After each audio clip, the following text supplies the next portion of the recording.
Hello everybody and welcome back to the Triple Crown Wargaming studio with myself, Max the Chieftain Hurley, joined by my unfaithful and unsupportive colleagues here. Unfaithful? You heard me. That is slander. I don't know which colleagues I'm cheating on him with. We have Scott the Duke McHugh. Hello. And James the Lawmaster Levin. How you doing, Rob? There we go. Not as good as my intros, obviously. Not as good as yours. Not as good as the Yogi Bear. The Yogi Bear. And you're back for another one of our deep dive videos. So the deep dives are a series of videos dedicated to the competitive analysis of every army book and supplements in Warhammer Fantasy 8th edition. In this video, we'll break down the Lizardmen army book this time, as my favourite. They have drums. They're more tribal drums and everything, that sort of thing. There you go. And we'll look at the army special rules, their specific lore and magic, their magic items, and analyse each unit and special character choices with our dedicated competitive rating system. If you're looking for the ultimate guide to building a competitive Lizardman army, then you've come to the right place. So in this video, we'll be broken down into 5 sections. First, we'll outline how the rating system works, and you could probably skip past this bit if you watch me or other deep dive because they are very repetitive. And then we'll go through the army-wide special rules. Then we'll next go into each of the unit ratings and special character ratings. So I'll take the chunk of the video. Followed by an analysis of the army-specific items, their mundane equipment, the magic items, and the magic lore that the Lizardmen have. And then finally, we'll discuss some sample competitive army lists, both in a non-comps environment and with the framework of the Triple Crown comp system itself. So without further ado, let's get cracking.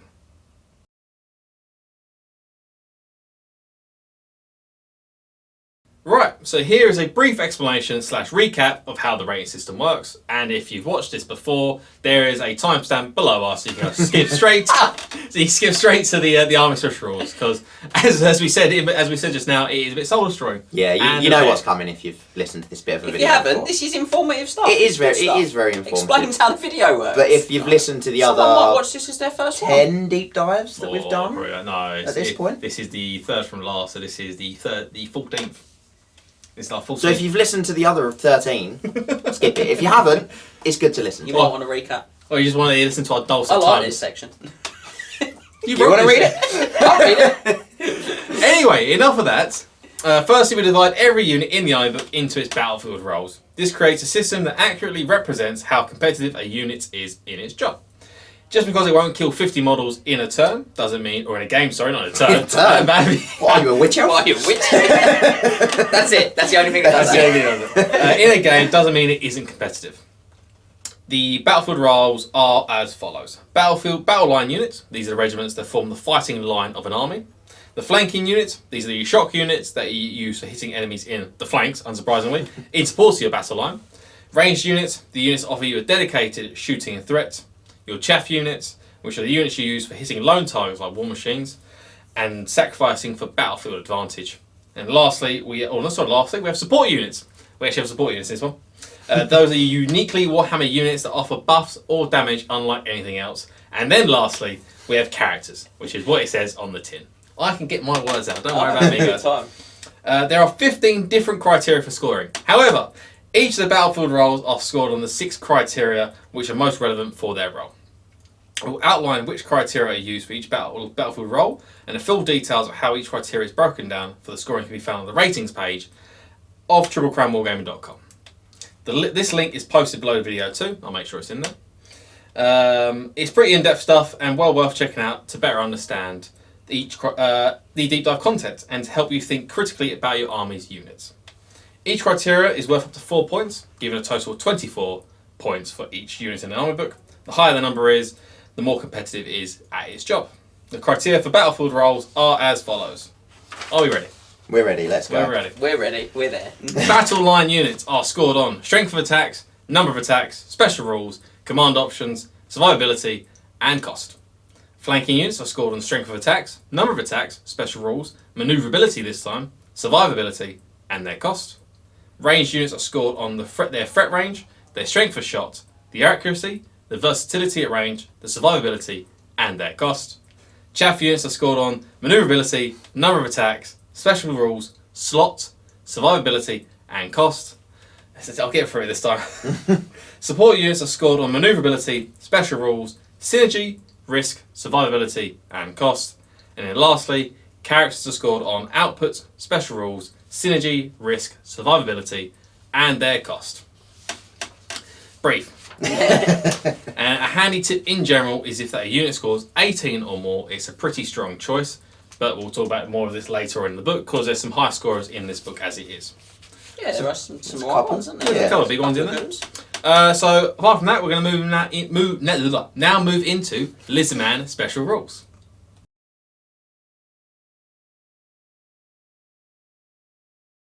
Now the formalities are out the way, let's deep dive.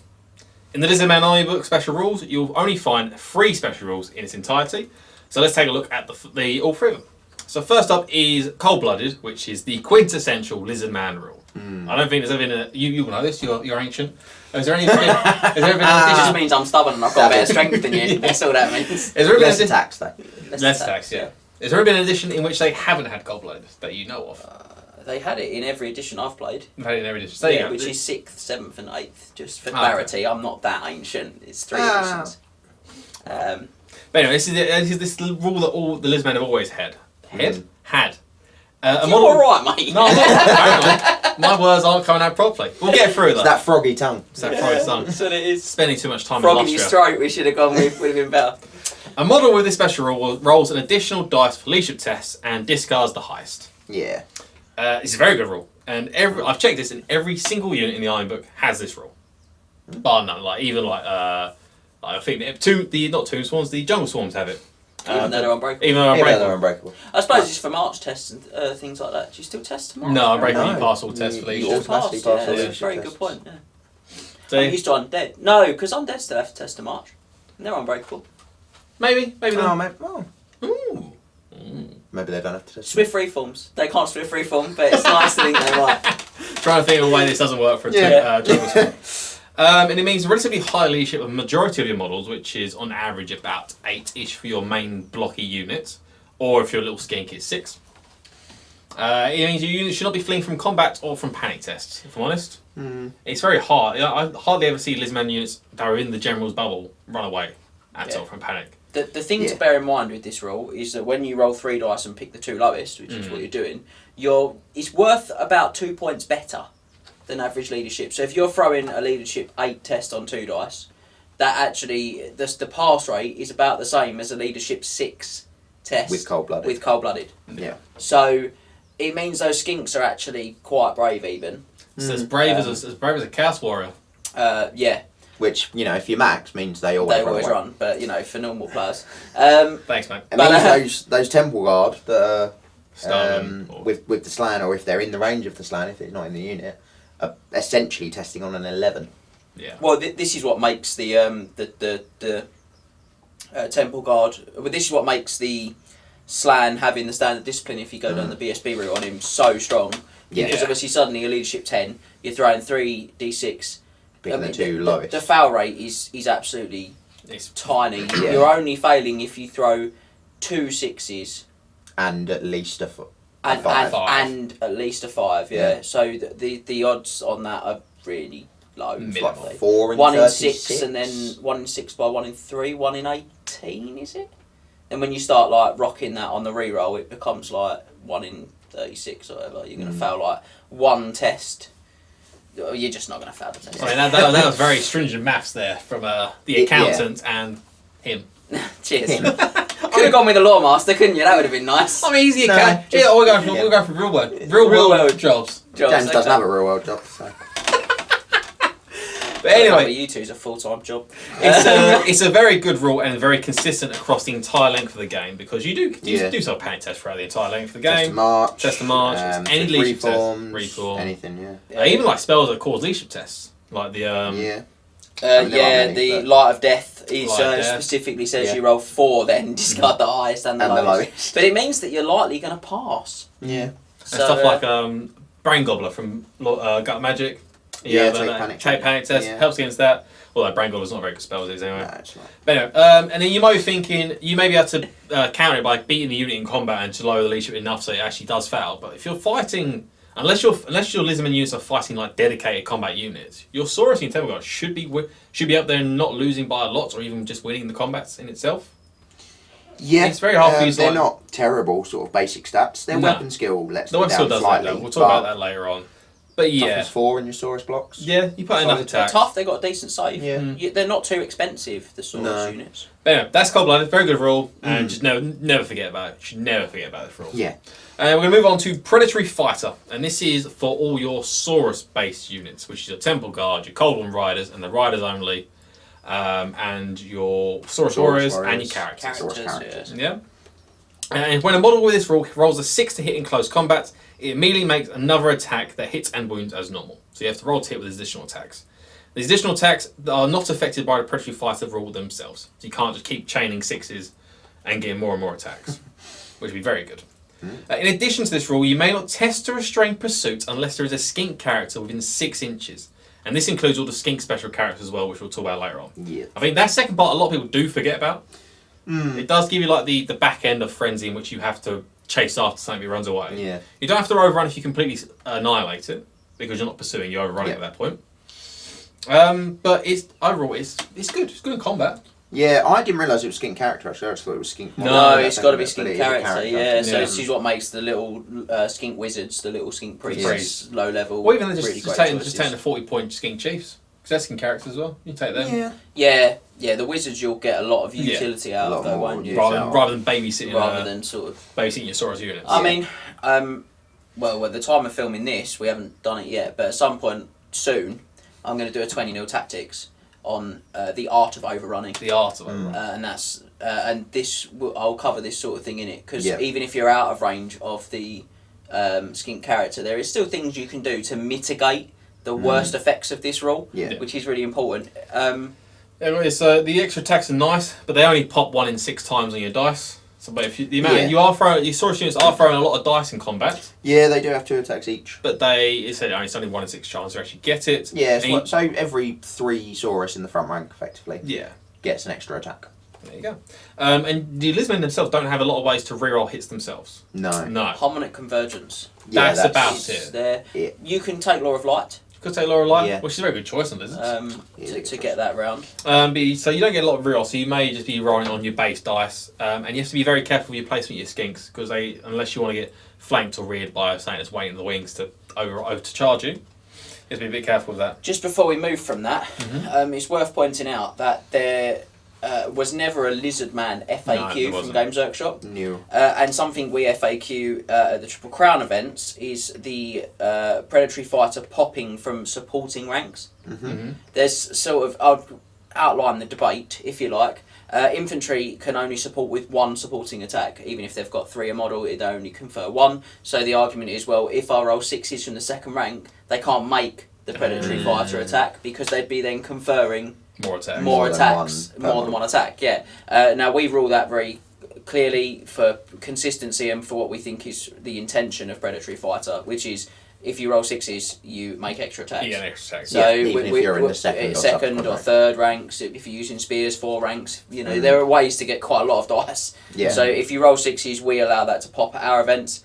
I think that's largely adopted. I just think that's how it works anyway. Unless you're like actually rules dedicated lawyers. So that's how we rule it. But it's just worth pointing out there is that. And I think it's worth saying. I think we think that's the intention, just because otherwise it really wouldn't actually happen that often. No. At most, you're going to be in a horde. And if something is wide enough that you'd get all of your attacks, you'd get 21 attacks from the front rank if you've got a champion, assuming you've not got any characters in there from a Saurus unit. Yeah. 21 attacks, you get 3 6s. 4 on a really good day. If you're lucky, of which 2 will hit. Yeah. So, For a rule that half the army's got, almost, by the monsters, it's 4 extra attacks. You also want to see unique special rules coming into play. Yeah. The thing is, Lizardmen don't have a lot of special rules, but they do have 3 unique special rules. They do. Which is really cool. Yeah, good utility in combat, just be mindful of your positioning. Yeah. The last point. And last we have Aquatic. And I'll let Scott read this one, as there's a lot of rules inside the rule. Yeah, so models with this special rule have the Marshland Strider and the River Strider special rules. In addition, models with this special rule can march, claim rank bonus, and be steadfast even when in marshland or a river. Furthermore, if every model in a unit has the Aquatic special rule, and the majority of the unit is within marshland or a river, Enemies shooting at the unit suffer an additional -1 to hit penalty. So the units have this rule is your skink units, your skink characters. I believe your salamanders and your razordons have it as well. There's a monster that has it, isn't there? I think it's the Troglodon. Troglodon? The Troglodon probably has it as well. And I can honestly say I've never... went to his page, that was helpful. He does. He does. I can honestly say I've never seen this rule come up. No. Never in my life have I seen it. Marshlands are not common, are they? You They're just not don't common. see water features, People really. don't take water features because No. they do. Maybe that's an undermined area of the game's rules in a way, like Possibly. to add those cool things. But yeah, I mean I think a lot of the reason is Games Workshop didn't produce one. No. Or hadn't produced one for a very long time. I'm sure they did at some point, but they hadn't produced one for a very long time. And subsequently, a lot of third-party companies also don't really produce water feature terrain bits. it's not seen as a very popular choice. No. Maybe No. we'll try and produce some at some point. Maybe. We'll see what we can do. Say specific produce, build, make. build, Yeah. make Buy. some Not mass produced. Yeah. Make ourselves. for some of our events. Maybe. Yeah, think about it. I believe this is the very definition of situational. Yes, This is- extremely so. This is the definition It's of situational. good if it comes up. If it comes up. No movement penalties for moving through marshland or rivers. You can march, which by the looks of it you can't normally do in marshland or rivers. we think you can't do it. Claim rank bonus and be steadfast, which is pretty good. Yeah, except that the vast majority of the units that you're going to use this with are Ah. skirmishers, Skirmishers, so they won't be steadfast. Or claim a rank bonus. Or can Um, yeah. I don't really have a lot more to say about this, to be honest. Yeah. I think my biggest issue with this rule is it comes up so rarely that if you finally found a scenario where it come up, I bet you forget to use it. You'd be like, oh yeah, I had that, didn't I? Yeah. I can believe that is the I can believe the, The truth. -1's here if the majority of the units in the water feature is good. If you're a skink skirmisher, you get -2 Yeah, to it. exactly. now. Yeah, treat yourself. If you're a chameleon skink, you get -3 to it. Yeah. Yeah, hold tight. I'd just charge them. Anyway, that's the rules. Lizardmen don't have any That's the more rules. special rules. That's That the is special rules. it. That is So we're going to move into the unit ratings of the Lizardmen book.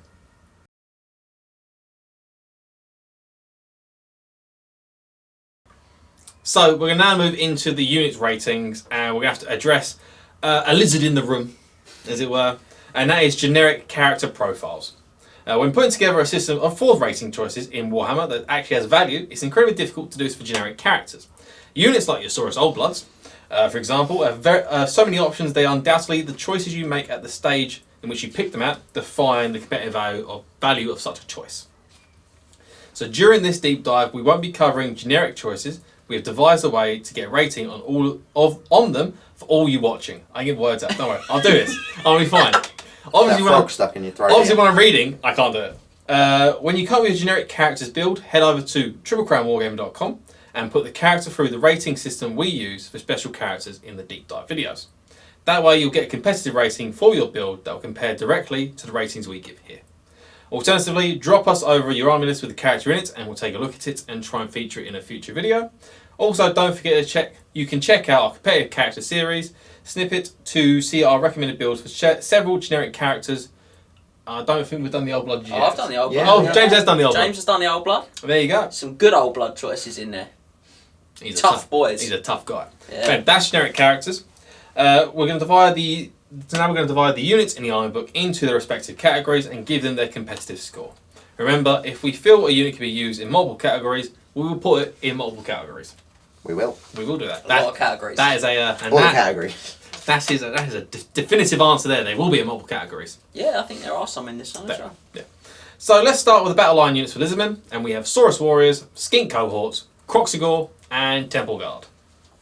So we're going to start with... I didn't see it. Get to the page. the corner of my eye, it's got go through the book. So we're going to start with Saurus Warriors, and these are your main Battleline units. And they come in with a competitive rating of 14 out of 24. Not bad. Not a shocker, is it? They're No. solid. Nah. They're Yeah. very solid. We get them for 2 for strength of attacks, 2 for the number of attacks, 3 for special rules, and that will be repeating a lot for special rules because the combination of everything they've got is very good. 2 command options, 3 for survivability, and 2 for cost. And it must be noted, I've given these guys sword and shields for a parry save in their survivability. And this is a very respectable score for the mainstay units of the army. This is what the majority of your core will be built out of, unless you're going for a skink army. Yeah, unless you really go full skink. The full Yeah, skink. you'll definitely have a block of these guys. It's worth noting if you go spears, obviously their rating won't change. No, they'll get additional rule as for special. An additional point on special rules. I got you. Yeah, additional rules pay additional point on special rules and lose a point in survivability. Because they'll get fighting extra ranks, which with Cold Blooded is pretty mean actually. Yeah, Cold-blooded and predatory fire with the extra fighting extra Where you ranks is very get good. predatory fire and the extra attacks synergise really nicely, and the Cold Blooded means they're probably not going to run away. Yeah, they got a good strength and attacks value. They got strength 4, toughness 4 with 2 attacks apiece. The champ has 5. I spawn leader. I just started calling one out. I remember the champ's name is Spawn Leader. Leadership is quite good. It's leadership 8. It's very average for like these sort of. It's very, very good when you consider they're cold blooded. Yeah, means they're probably not going to be running away very often. No, not really. They do have some glaring issues. They are initiative 1, which is abysmal. You can do some things about it. You can do it's some not things, great, but it's not awful, it's not great. And the main bit for me is that weapon skill. Yeah, it is poor. Their weapon skill is so shocking to me. I don't get it. Their weapon skill 3. You're used to Warriors of Chaos. Yeah, you are though, mate. No, I'm not even. It's not even the worst chaos. These guys have been bred specifically for war. They're created for war.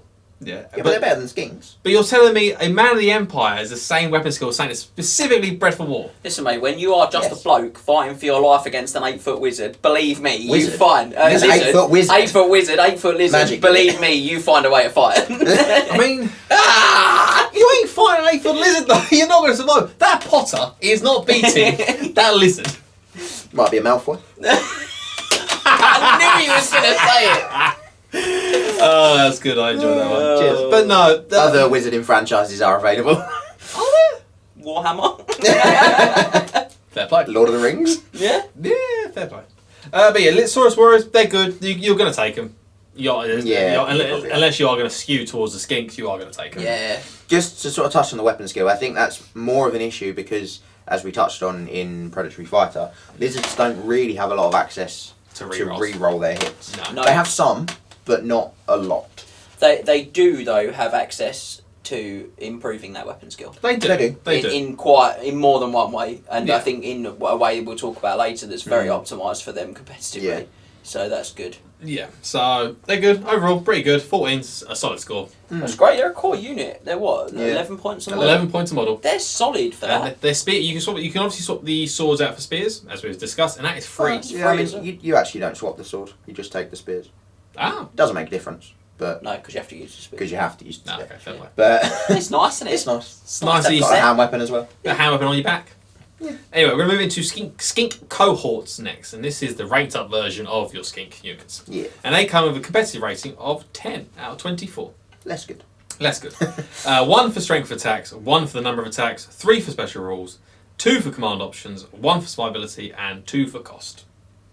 They're the horde body of your army. If you're going for like even their Saurus are pretty cheap, but skink cohorts you can really hoard them up.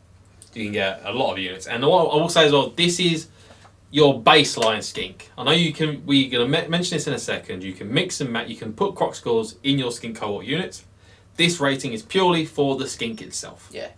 We haven't because it's really difficult to come up with a way of rating them when they're mixed like that. Yeah. unless you go like half points on the score and stuff like that. It's super hard. So this is just your base skinks if you don't take any croc scores.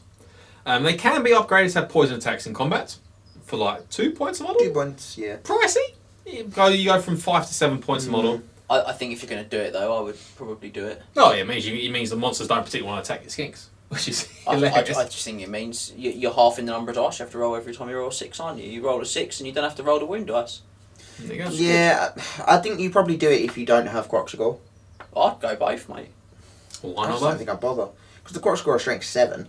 They're going to wound basically anything. Yeah, but you can always attack the croc score, Yes. which is rubbish. Yeah, So- but you're probably going to have like 3. Speaking of croc score, they do have spawn kin, I think the rule is. Spawnkin. And I want to make Scott go to the page and read that Cheers, rule mate. for me.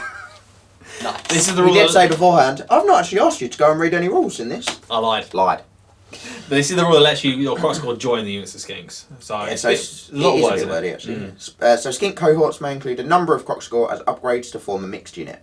When a mixed unit deploys or reforms, these Crocscore must be placed in the unit's second rank, displacing skink models as necessary to the back rank. When deploying or reforming, a mixed unit, the width of the unit's front rank cannot be less than that of its second rank. If no more Kroxigor can fit in the unit's second rank, place the remaining Kroxigor in subsequent ranks. If the unit's front rank is ever reduced so that its width is less than the width of the second rank, a Kroxigor must immediately move to the front rank, displacing rank and file models if necessary. Whenever you are required to work out the mixed unit's frontage or ranks, and therefore supporting attacks and rank bonus, count as if the footprint of the entire mixed unit was filled with skinks. Unless otherwise stated, close combat attacks can only target Kroxigor within a mixed unit if an enemy model is either in base contact with a Kroxigor, or if an enemy model is in base contact with a skink, who is in turn in base contact with a Kroxigor. Stomps and Thunderstomps are always resolved against the skinks. If all the skinks are slain, any excess hits are lost.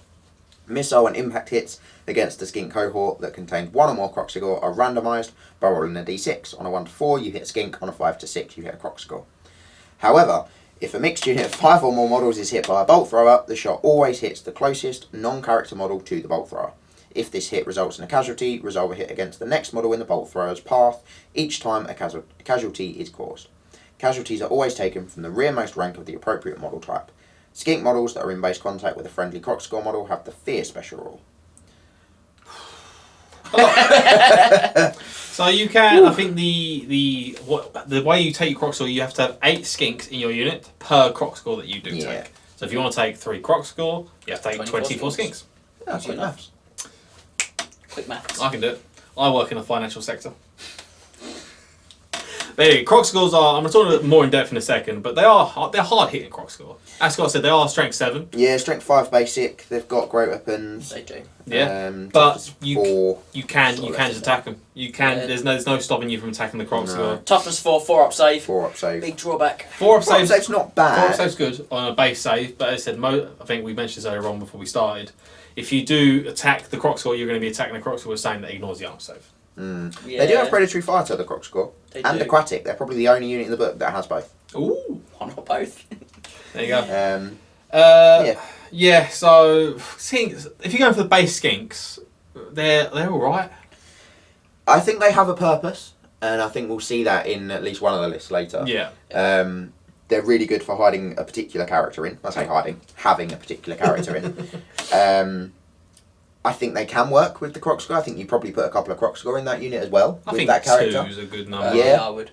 I think you probably go 6 wide, 2 Kroxigor and the character, and then fill out the rest with skinks. Yeah. Personally, I wouldn't bother with the poison attacks. They've got poison shooting, so they all come with Lustrian javelins and shields. We'll discuss Lustrian javelins later on. So they've got a 5 up save. They've got a parry as well in combat. Cold blooded, as we said. They're aquatic. If you do ever come up against a water feature, they can take full command, which is nice, which the skirmishers can't. They fulfill a role, but I don't think they're going to be like your. Very in depth. Everyone at home knows what I do now. Everyone knows everything about them. I don't think you're gonna really have like lots of big units of them. I think you have one big unit of them if you're going to do it. I recently played against that at a tournament, and against the right sort of targets, it can be really scary. Yeah. So that is has potential. I'll let James finish. Sorry. that is skink cohorts then, and so we're going to move into their big brothers. In all honesty, the Kroxigors. They come. If then this is just for a unit of flicks through page. Yeah. This is just for the unit of just Kroxigor, as if you're going to take it, because they can be taken as a special choice of just themselves. They can do. And they come with a competitive rating of 15 out of 24. We get 4 for the strength of attacks, 4 for the number of attacks, 3 for their special rules, 1 for command options, because they can take a champ. They can. 2 for survivability, and 1 for cost.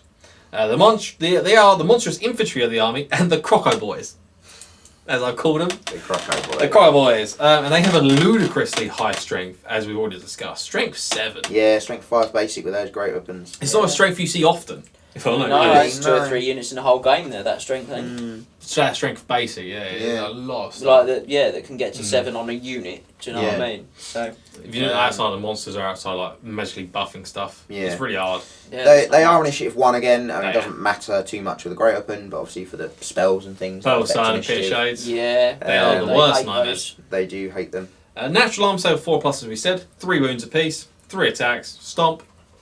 Is it scaly skin? It is scaly skin. Yeah, I mean that is good. It's a shame because I can't use Laura Metal to make it better. No, you can't. But, You can't give the crossguard a 2-up armor save. No. Are you- Competitive guide. That's what this is. Yeah, well, it's not competitive. You can't do it. Yeah, you can't. It's just that 50 points a model. 50 points a model really is expensive. stupidly expensive. I could say like 40, maybe 38 points a model. And at those points, they aren't survivable enough. No, 50 points. No. Not to always be going second. Yeah. And again, I'm going back to it. The low weapon skill. They're weapon skill 3. Now, this is more common for like monstrous infantry and weapon skill 3. Yes. But it still doesn't help them in the fact that weapon skill 3.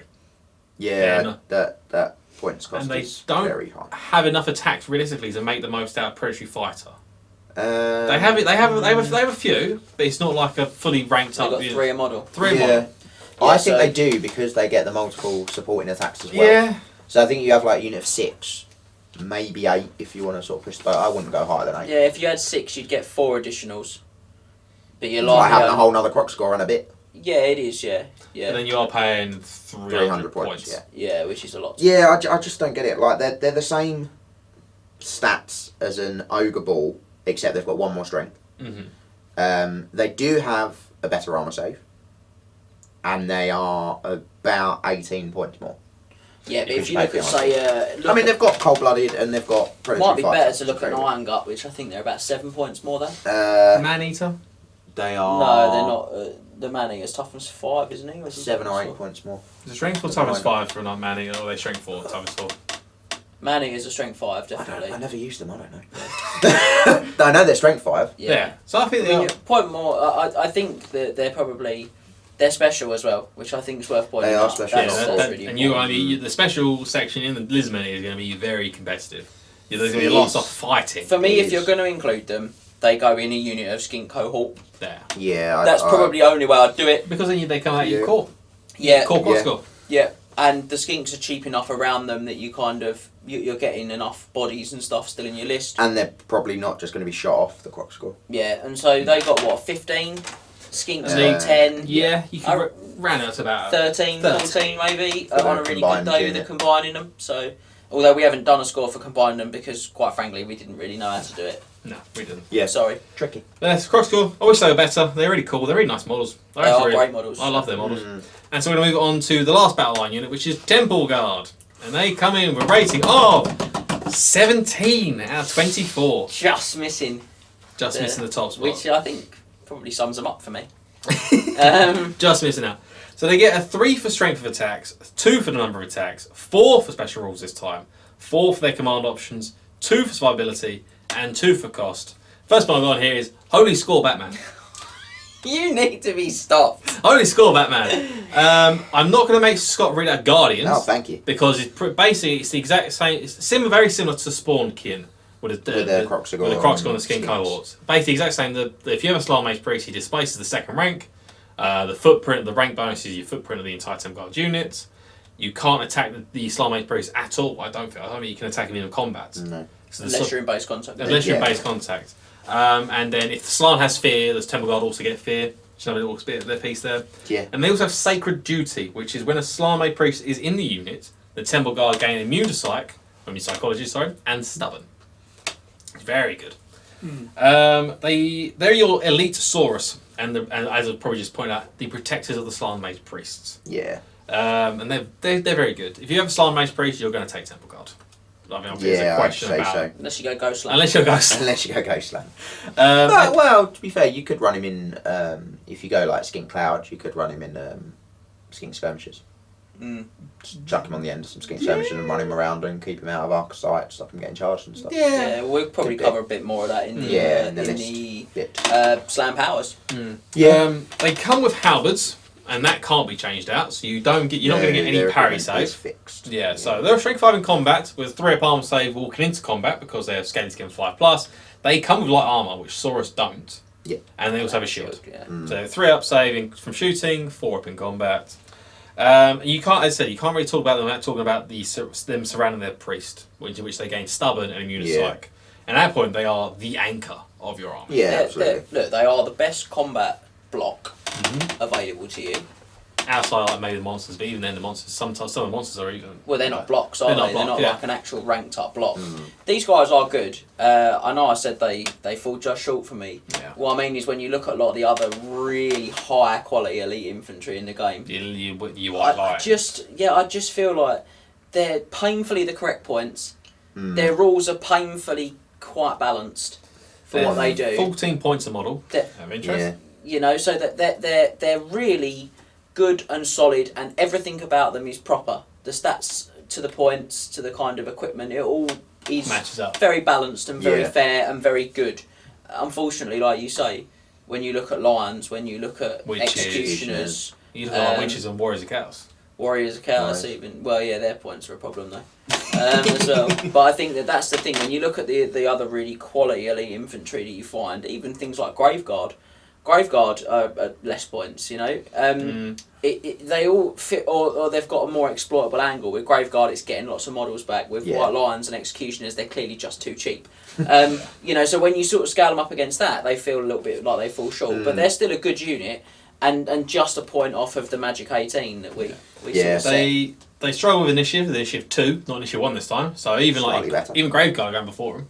Yeah, and I do think that second point of initiative though is massive. Oh yeah. Yeah. Because when we touch on other things, that becomes a value that's useful. Yeah. And then again, with the same with Saurus, I think their weapon skill is too low.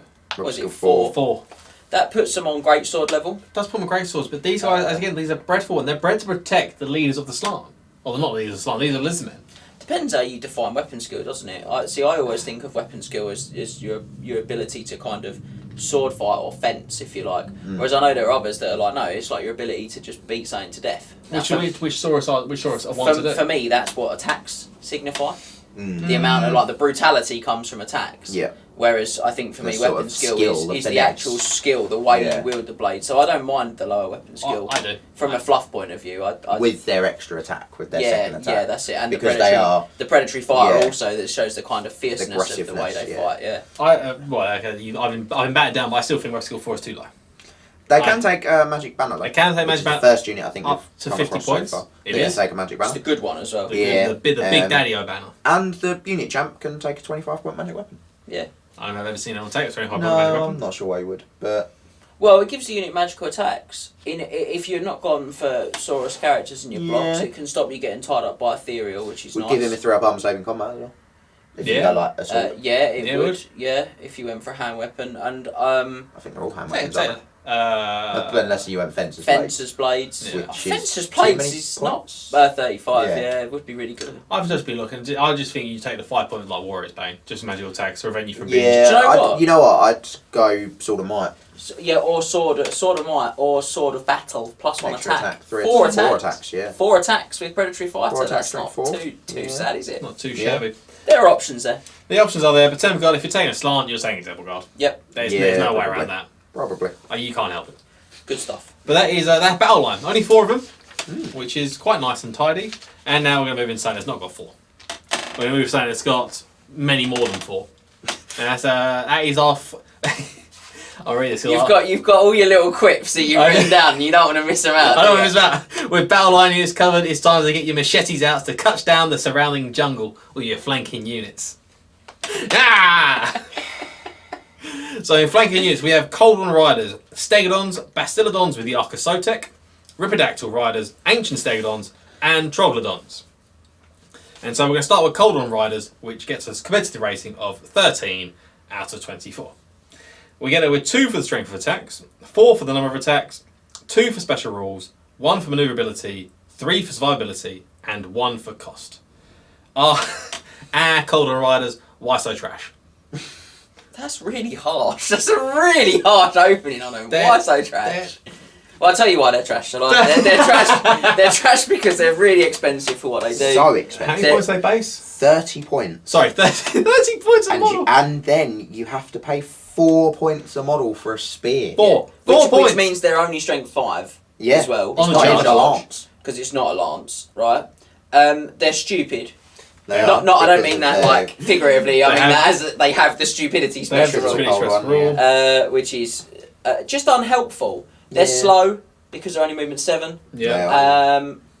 Good. They do have a good save. They have 2 up armor save. 2 up armor save. See that? Whilst Solid I say heavy that, cav save. it's just it's an average heavy Yeah. cav save. It's not the real But good stuff. It is a 2-up save without being barded. No. Well, But they are Movement 7. slower than. they are basically any other basically the cavalry same speed as every as a cavalry that is barded. barded. Yeah, So that's fair. you don't sort of. You I mean, don't actually get anything back. Dear, Can there they- would be can they- dear, oh dear, there'd be movement There's 6. 6. Can you take a magic banner? No.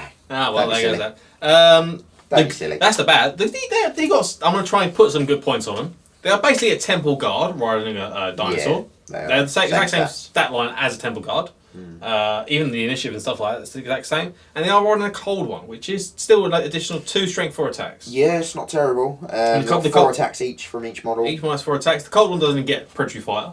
No, unfortunately. it's just a rider. That is a shame, actually. Yeah, well. But as we've said, it's 4 points a model for the spear, which I think is that's a. You can't say that. That's a crime. Oh, Max. Oh, Max. They do cause fear, Of course, fear. which is something. Honestly, I think if you're gonna do it, take 5, take spears, maybe treat yourself to a muso, but I wouldn't bother with anything else. 180 points. Yeah, I'd said if you're gonna do it, not you should. I think if you're going to do it, just look inside and think what's wrong. I think the biggest issue is that the heroes, the Saurus heroes, on cold ones, Yeah. the so-called cowboys, which we So won't much Yeah. better. we won't really cover in detail in this video, No. but they are just way better. They've if you think they're about the same point. Well, I mean, I've got one in one of the lists. I think it was 130 points. Yeah. That's the average range. The Cowboys are on about is a Saurus character on a cold one. Yeah, Yeah. with a great weapon, so strength 7. I don't know Yeah. what was the reason behind Cowboy?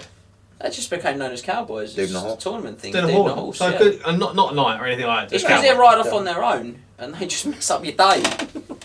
But you get your Cowboys. They do get a very good save on a very good save Well, on like cheap they'll points. easily be able to get a 1-up save for Yeah. low points investment. You give them a great weapon because you can. They're Your predatory initiative's fighter. pretty rubbish anyway. I think the heroes have got 4 attacks each with predatory fighter, Yeah. They do. which is amazing.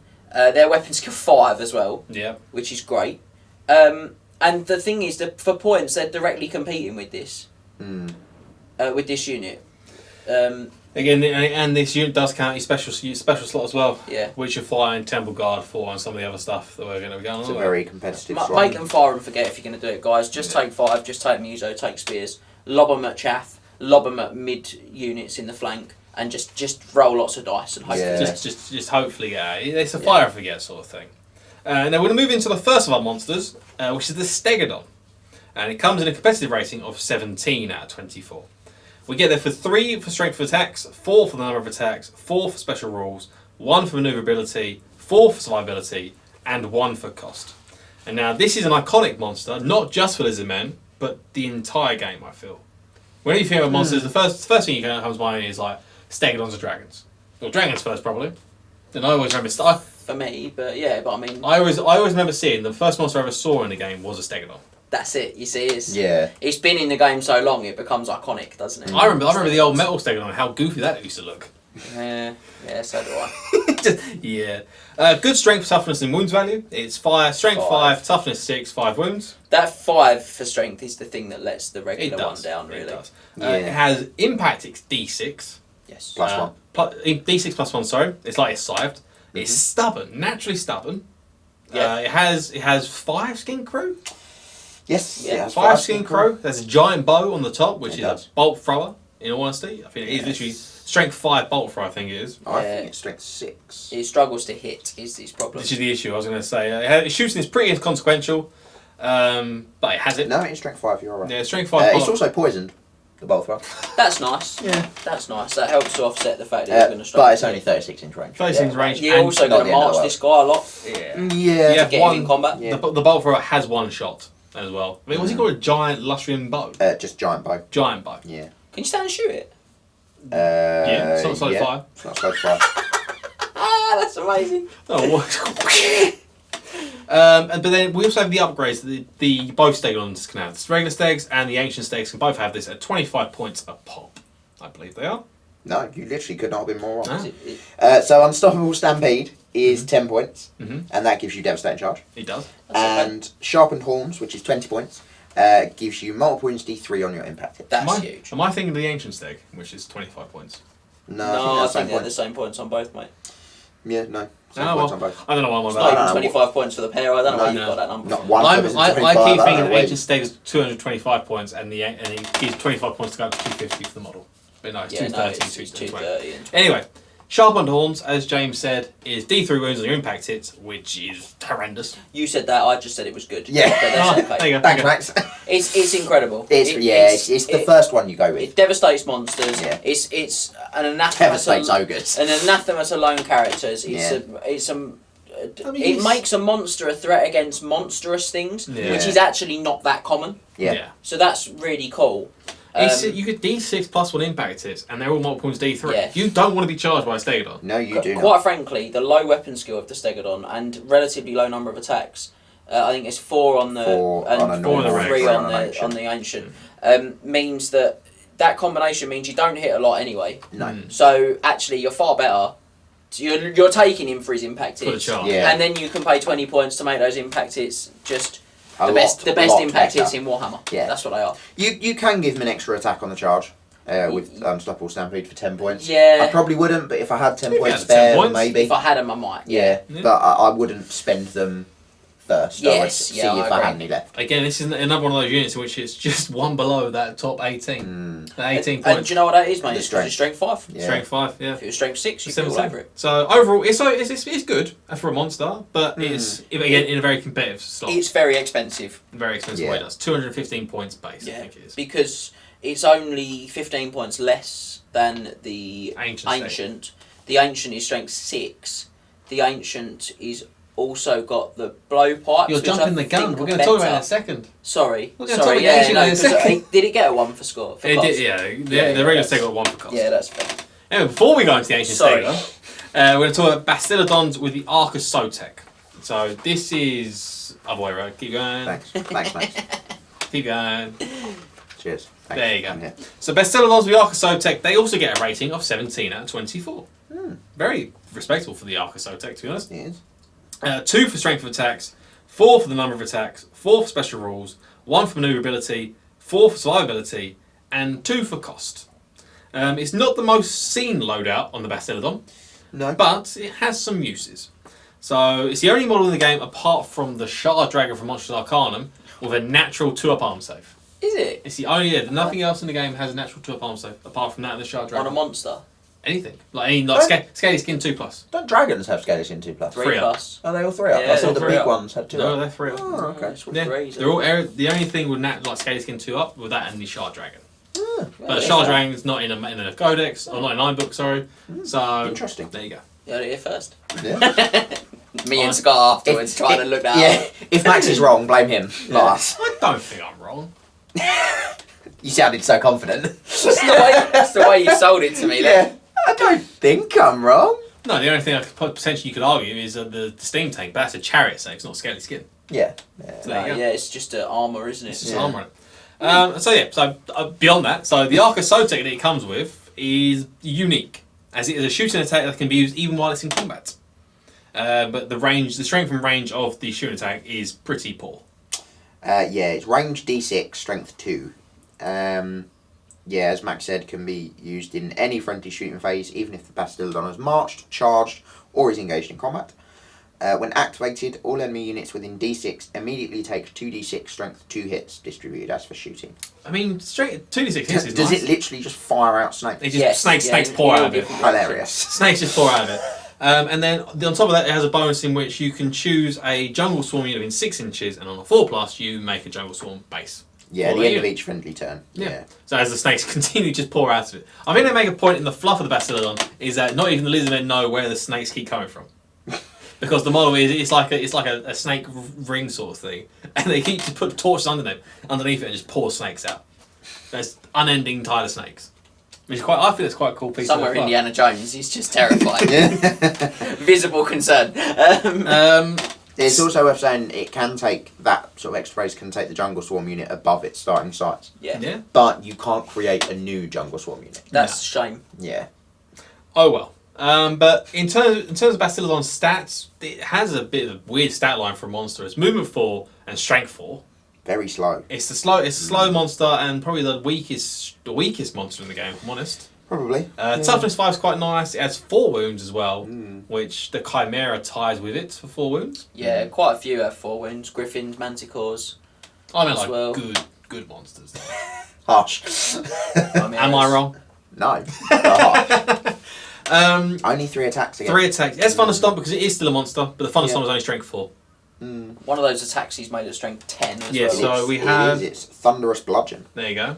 So before rolling to hit, nominate one of the Bastiladon's attacks as the Thunderous Bludgeon. A different coloured dice works best.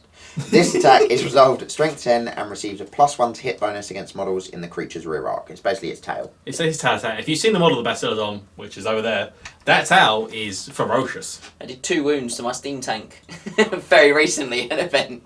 And the Bastiladon also has another rule in which it has impervious defense, which is when you're in combat with it, the Bastiladon doesn't count as having a flank or a rear. That's really good with Cold-Blooded. Really good. That is Cold-Blooded. good, yeah. It's not naturally stubborn like a Stegodon, but you are still Yeah. Cold-Blooded Leadership 6. It does have Always Strikes Last, which I didn't realise. It's initiative 1, so it makes very little difference. Yeah. But it does have Always Strikes Last. So all his attacks go at the same time as Thunderstomps. Yeah. So yes, it's again 3 plus D. It's D6 plus 3 attacks. Yeah, if it's alive. Yeah, if he's alive, yeah. But again, toughness 5 with 2 palm, so it's not easy to kill. No, not The the easiest, armour really especially helps without great weapons. I think the armour really helps that. The armour because, does help it a lot. Yeah. And also, just want to say, I do like the model for the Bastiladon.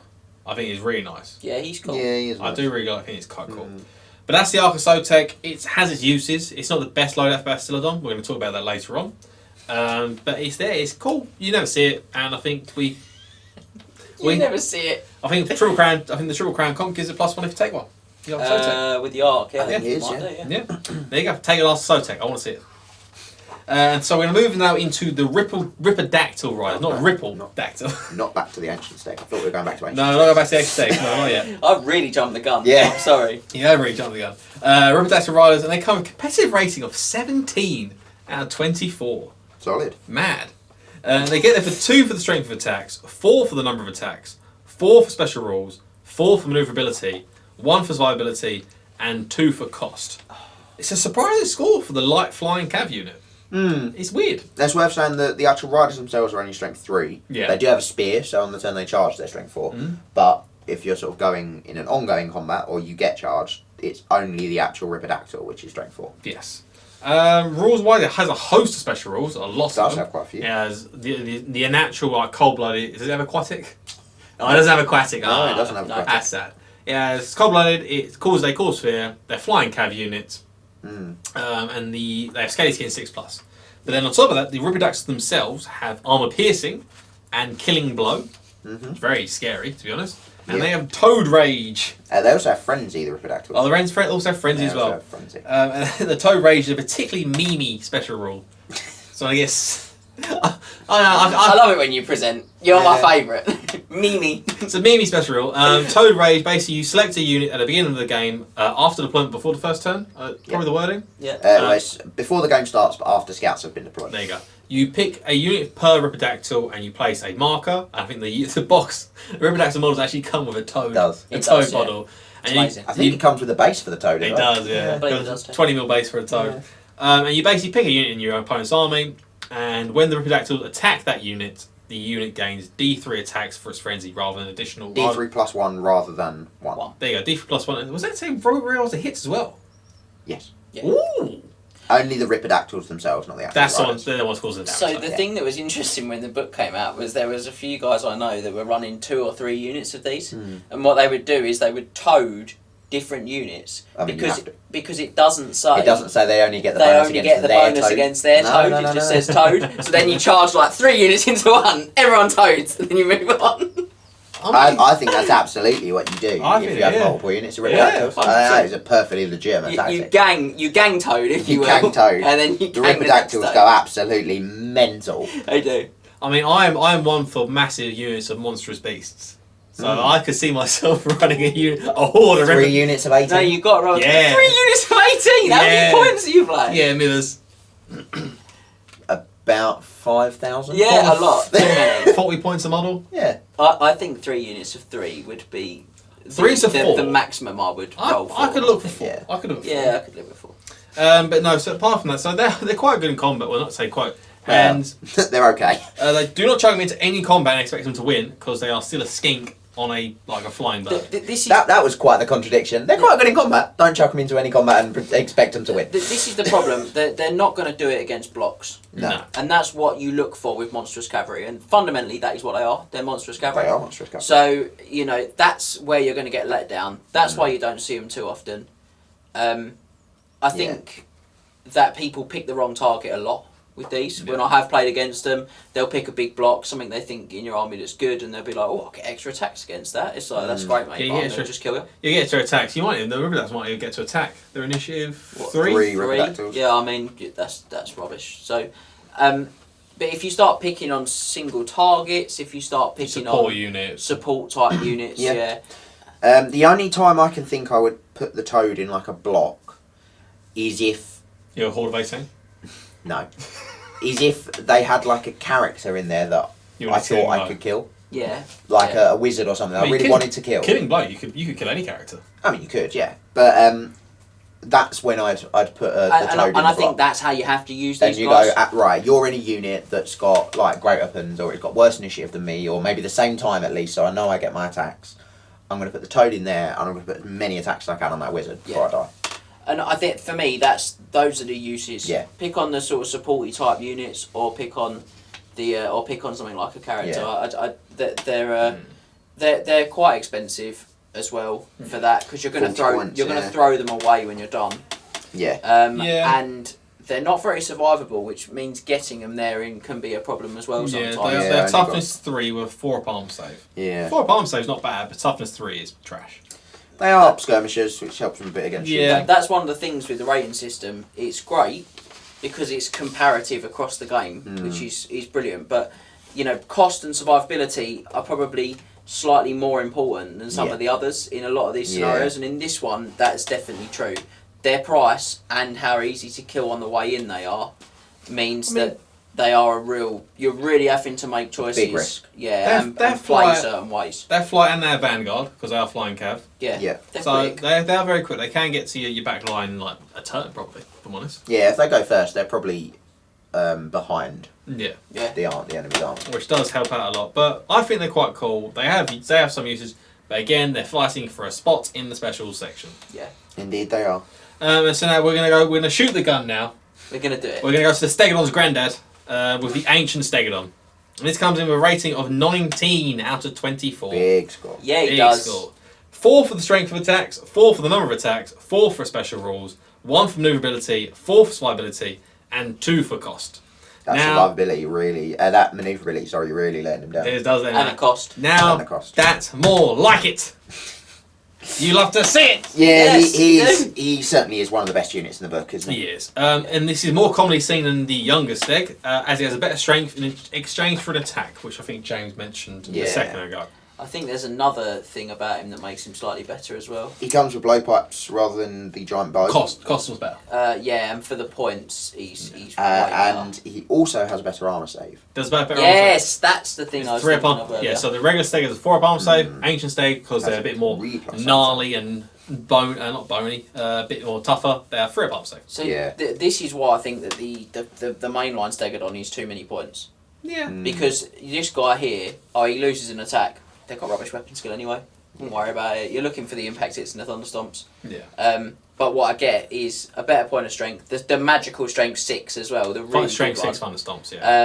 Yeah. You also get that extra point of armor save. Mm-hmm. You do lose a point of initiative if you go down to initiative 1. Oh no.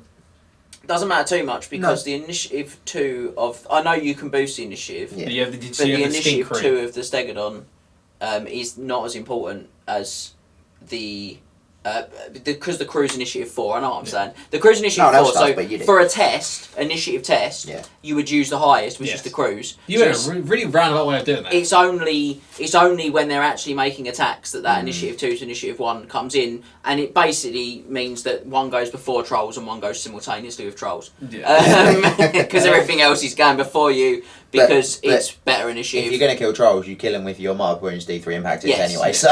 or going after you because it's got a great weapon. So either way, actually, when you're down in the depths of 2s and 1s, it's Yeah, not as it's important. minimal. Yeah, as Scott said, it has a better shooting attack than the other one with a poorly worded so, giant yeah. blowpipes. The poorly worded. It's poorly quite worded because it said the Wargame said it's Wargame in Army. It said giant blowpipes or giant blowpipes. Blowpipes. It says giant blowpipes With an S. And then the rules for the giant blowpipes is equipment. There you go. Says giant blowpipe. The description, which is the sort of the fluff description, which is in italics, says 2 giant blowpipes are affixed to an ancient stegodon tower. And then the rules, instead of firing another missile weapon in the shooting phase, up to 2 skink crew may each fire a single giant blowpipe. It's poorly worded because it says you don't know whether they have 2 or 1 giant blowpipe. Put it this They're way. modelled with 2. They're modelled with 2. It says up to The 2 2. can fire a giant blowpipe each. Yeah. And the Wargear says giant blowpipes. It just made it a lot better if it said And- 2 giant blowpipes. Yeah, and the stat line you get for a giant blowpipe is multiple shots 2d6. So you get So 40. Which means we think 46. they fire 46 because you get 2 of them. That's how it's rolled. That's how we rule it. There That's you go. how we roll it. Yeah, and to be fair, that's how everyone I've ever played with an ancient stegodon It's At only- any has, event. It's only when I was writing this in which I'd have thought, man, don't I actually have 1 giant Yeah. blowpipe? I sent a picture, guys, what do you think about this? But the giant blowpipes are 18-inch range, strength 3, poisoned, multiple shots 2d6 per blowpipe. So you get a lot of them. You do. I just wish that they had like a smooth ride or something like that that just Ignore allowed them the to ignore the move and shoot. move. Yeah. So often you shoot them and don't get the poison because you're hitting on 7s. So often. Move, Yeah, long long range. 'cause it's only 18-inch Move range. long range puts you on, I didn't realise it was and only multiple 18 shots to be fair. puts you I on thought it was 7s. If it was Yeah. 24, it'd be a lot better. A lot better. Well, you also can't march and shoot them. No, you can't. So again, you're No. being limited too with that. So, look, overall, it's still better. Mm-hmm. It's really good for the standard shoot Yeah. if they get It's charged. the same. It has the same upgrades as a regular steg does. So devastating charge does. and D3 wound per impact hit. It's not for the 25 points each. Not max for it. 25 points. I thought it would be. I don't know where I thought 25 points came from. And it can also be upgraded with the engine of the gods. Yeah, unless it is taken as a mount for a skink chief, Mhm. then you may replace its giant blowpipes with an engine of the gods. We'll talk about the engine of the gods later. Ooh. Yeah, we will because that's in a different section. Stopping us jumping the gun. Yeah, Yeah, it's going that so was fast. Holster your pistols, gentlemen. We'll get there when we get there. Overall, it's better than the regular steg, Yeah. as it also comes out of a less competitive slot as well. Yeah, This is a rare. Yeah. This is a rare It's a choice rare now. the rare slot's not as Yeah, good. so as it does usually mean you can is. only have 2, but 500 points, you can take the you'll sharpened be able to doors. have 2. You can have 2. Yeah. It's also worth pointing out they're both immune to psychology, the steg and the ancient Yeah. steg, so they can't flee. Yeah. They can't flee. Ancients, they're stubborn as always with the stegs. They are. Scale skin 3+. Terror. Terror, large target. Cold-blooded, yeah, all that jazz. They're good. They're good boys. They're good They monsters. And lastly, we have the dreaded Troglodon. Oh, God. I've got a shudder. I can't do it well enough to shudder on camera for the the Troglodon. And this comes in with a competitive rating of 16 out of 24. I am shocked. So am I. It's that high. 3 for strength of attacks, 4 for the number of attacks, 4 for special rules, 1 for maneuverability, 3 for survivability, and 1 for cost. Really don't let that score delude you. This thing is garbage. Oh, wow. Not holding back. No, Maxi's harsh today. Am I wrong? Am No. I wrong, guys? We did a tell on this, I have that here. well, I have it here. never mind. A few weeks ago. I said it first. But yeah, we did a tell on this, what, a month and a About a half month ago? and a half. a while ago, yeah. Just explaining what we would do to fix the Troglodon. Chief amongst which was dropping its points. Yes, it's 200 points. Yeah. It's really expensive. It's got nowhere near enough attacks for it. It's got 3 attacks base. Out weapon skill 3. Weapon skill 3. Strength 5. Weapon skill is garbage as well. And the rider does nothing. You can Yeah. upgrade the rider to have a divining rod, which allows him to channel power and dispel dice as if he were a wizard. But he's not a wizard, so you just get channel power and dispel. Yes. I said that upgrade is nice. That will mean he takes a strength 6 hit from the will. miscast. Like, the wording of strength 6 is everyone that can channel. Yeah, anyone that can Generate generate power power and or dispel dispel dice, and he So generates he power now and generates dispel power and dice. dispel dice. Same as a warrior priest. Which would wound him on a 3, On a 3. because he's toughness 5. Yeah. Yeah. And it would completely ignore his save. The divining rod it's got 4 up arms. He does have a 4-up arm save. The divining rod is upgrade is nice, not enough to make up for this thing. No. It's don't take it, please don't take it. Yes, The problem is it's always going to get a reasonable score because it has got strength 5, it has got thunderstomp, it is still a monster. That's what The helps it. monster. But if you compare it to any of the monsters, they do the monster part better. Yeah. If you look at anything that's supporting your army, they do that better than he does. Yeah. The rules-wise for this thing, it does have Arcane Vassal, which means a Slar Mage Priest can cast his spells through it. Yes. It has Aquatic, it has Cold-Blooded, Large Target, it has Predatory Fighter, that's the It second does. one. I was going to say, I was just about to point that out. Kroxigor are not the only models that have both Aquatic and Predatory Fighter. The Troglodon itself has Predatory Fighter, Scaly Skin 4+, Terror. It does cause Terror. It has a shooting attack, which is 18-inch range, strength 5, multiple wounds D3, quick to fire. But at Bliss skill 3, you're not going to hit with it. Not really. Beast Rider, which means you don't. It's like every other Beast Rider, you basically target the Troglodon, and if the Troglodon dies. It's one model, guys. Yeah, it's one model. And it has the main use for the model itself is Primeval Roar, which you can do at the start of any friendly close combat phase. A Troglodon can unleash its Primeval Roar. This affects the Troglodon and all friendly units within 12. All models in these units that have the Predatory Fighter special rule gain an additional attack on any successful to hit roll of a 5 or a 6 instead of just a 6 until the end of the phase. See, that's pretty good. That's what you're paying your 200 it's points for. It's just on a model you don't want to take. It's also only one turn, and it also has to be in your turn. Yeah, which, very often, the Lizardmen they're not unmanoeuvrable. But they're not. They're not the most. Yeah, they don't often do the charging. If you're not running a Skink Cloud, I'd probably typify their playstyle as very much middle of the board. Like they go to the centre line and they hold it. Yeah, they get on that bit like dwarves can. They get on that centre line and they hold it, and they're really good at that. That hammer and anvil style play. They are very typical hammer and anvil. Yeah. The problem is that very often it means that the blocks take the charge, and it's that first round of combat that you're very often at your most risk. Of losing and being broken, because that's normally when everyone's special rules activate. If they've got lances, impact hits, anything like that. Get the +1 Hatred, all that sort of stuff. And so actually, that would be the turn I'd quite like to have that rule, and I don't. Yeah. So even if it said it's only one turn, but it lasts your turn and the next turn, like your turn and your opponent's turn, even that would be better. I'd even be like, he can roar again. You have to roll to see if he gets a sore throat. On a 1 or a 2, he takes a wound. So like anything would be better. Listen to what's Trogler roar. That's how we dive this I apart. love that name. If you want to hear a good breakdown of this thing, of what we think we could change to it, what we think's wrong with it, listen to Tower from the Wizard Tower. What's Trogler wrong? Love it. So that's the end of flanking units. There were quite a few big scores in it, to be honest. A lot of teens. I think everything was pretty much in its teens, more or less. Everything was in the teens. Yeah. Everything was in the teens. They're very balanced, aren't they, Lizardmen? They are. You look at them, it's all Lots it's all going to sort score of, 12s to like 17. It's all decent. Yeah. We had this with dwarves. If you've not checked out the dwarf deep dive, very similar vibe there. It's all quite decent for its points. The vast majority of it. Not too much is overcosted. Not too much. Nothing's really undercosted. No. So you get to that weird place where it's all there. Just sort of about right. Yeah. Anyway, there's a lot of big scores of flanking. I think it suits the playstyle of the Lizardmen quite well because, as we've mentioned, they are hammer and anvil. So you are incredibly aggressive. You move up to the centre line. You stay there, take the hit, and then flank charge with like your stegs. Yeah, take the hit on your blocks. Take the hit on your blocks, and you go with your stegs. If you got some some cold one riders, ripidactyls. If you're a bit fanciful with things, who knows? In the flank, they're all right. Yeah. So now we're going to move into our next battlefield role, which is ranged units now. And so in this we have skink skirmishers, chameleon skinks, salamander hunting packs, and the Razordon hunting packs. Just the 4. Just the 4. So we're going to start off with skink skirmishers, and this is a very common shooting unit for the Lizardmen, and it's very common core choice. And they get an 11 out of 24. So not as good in shooting, but we'll get into that in a bit. We get there with 2 for threat range, 1 for the strength of shot, 1 for accuracy, 4 for versatility, 0 for survivability, and 3 for cost. So surprisingly low score for competitive choice for Lizardmen. And this is the score for units equipped with blowpipes. So blowpipes we'll talk in a second, but just briefly they are 12-inch range, strength 3, poison, multiple shots 2. There you go.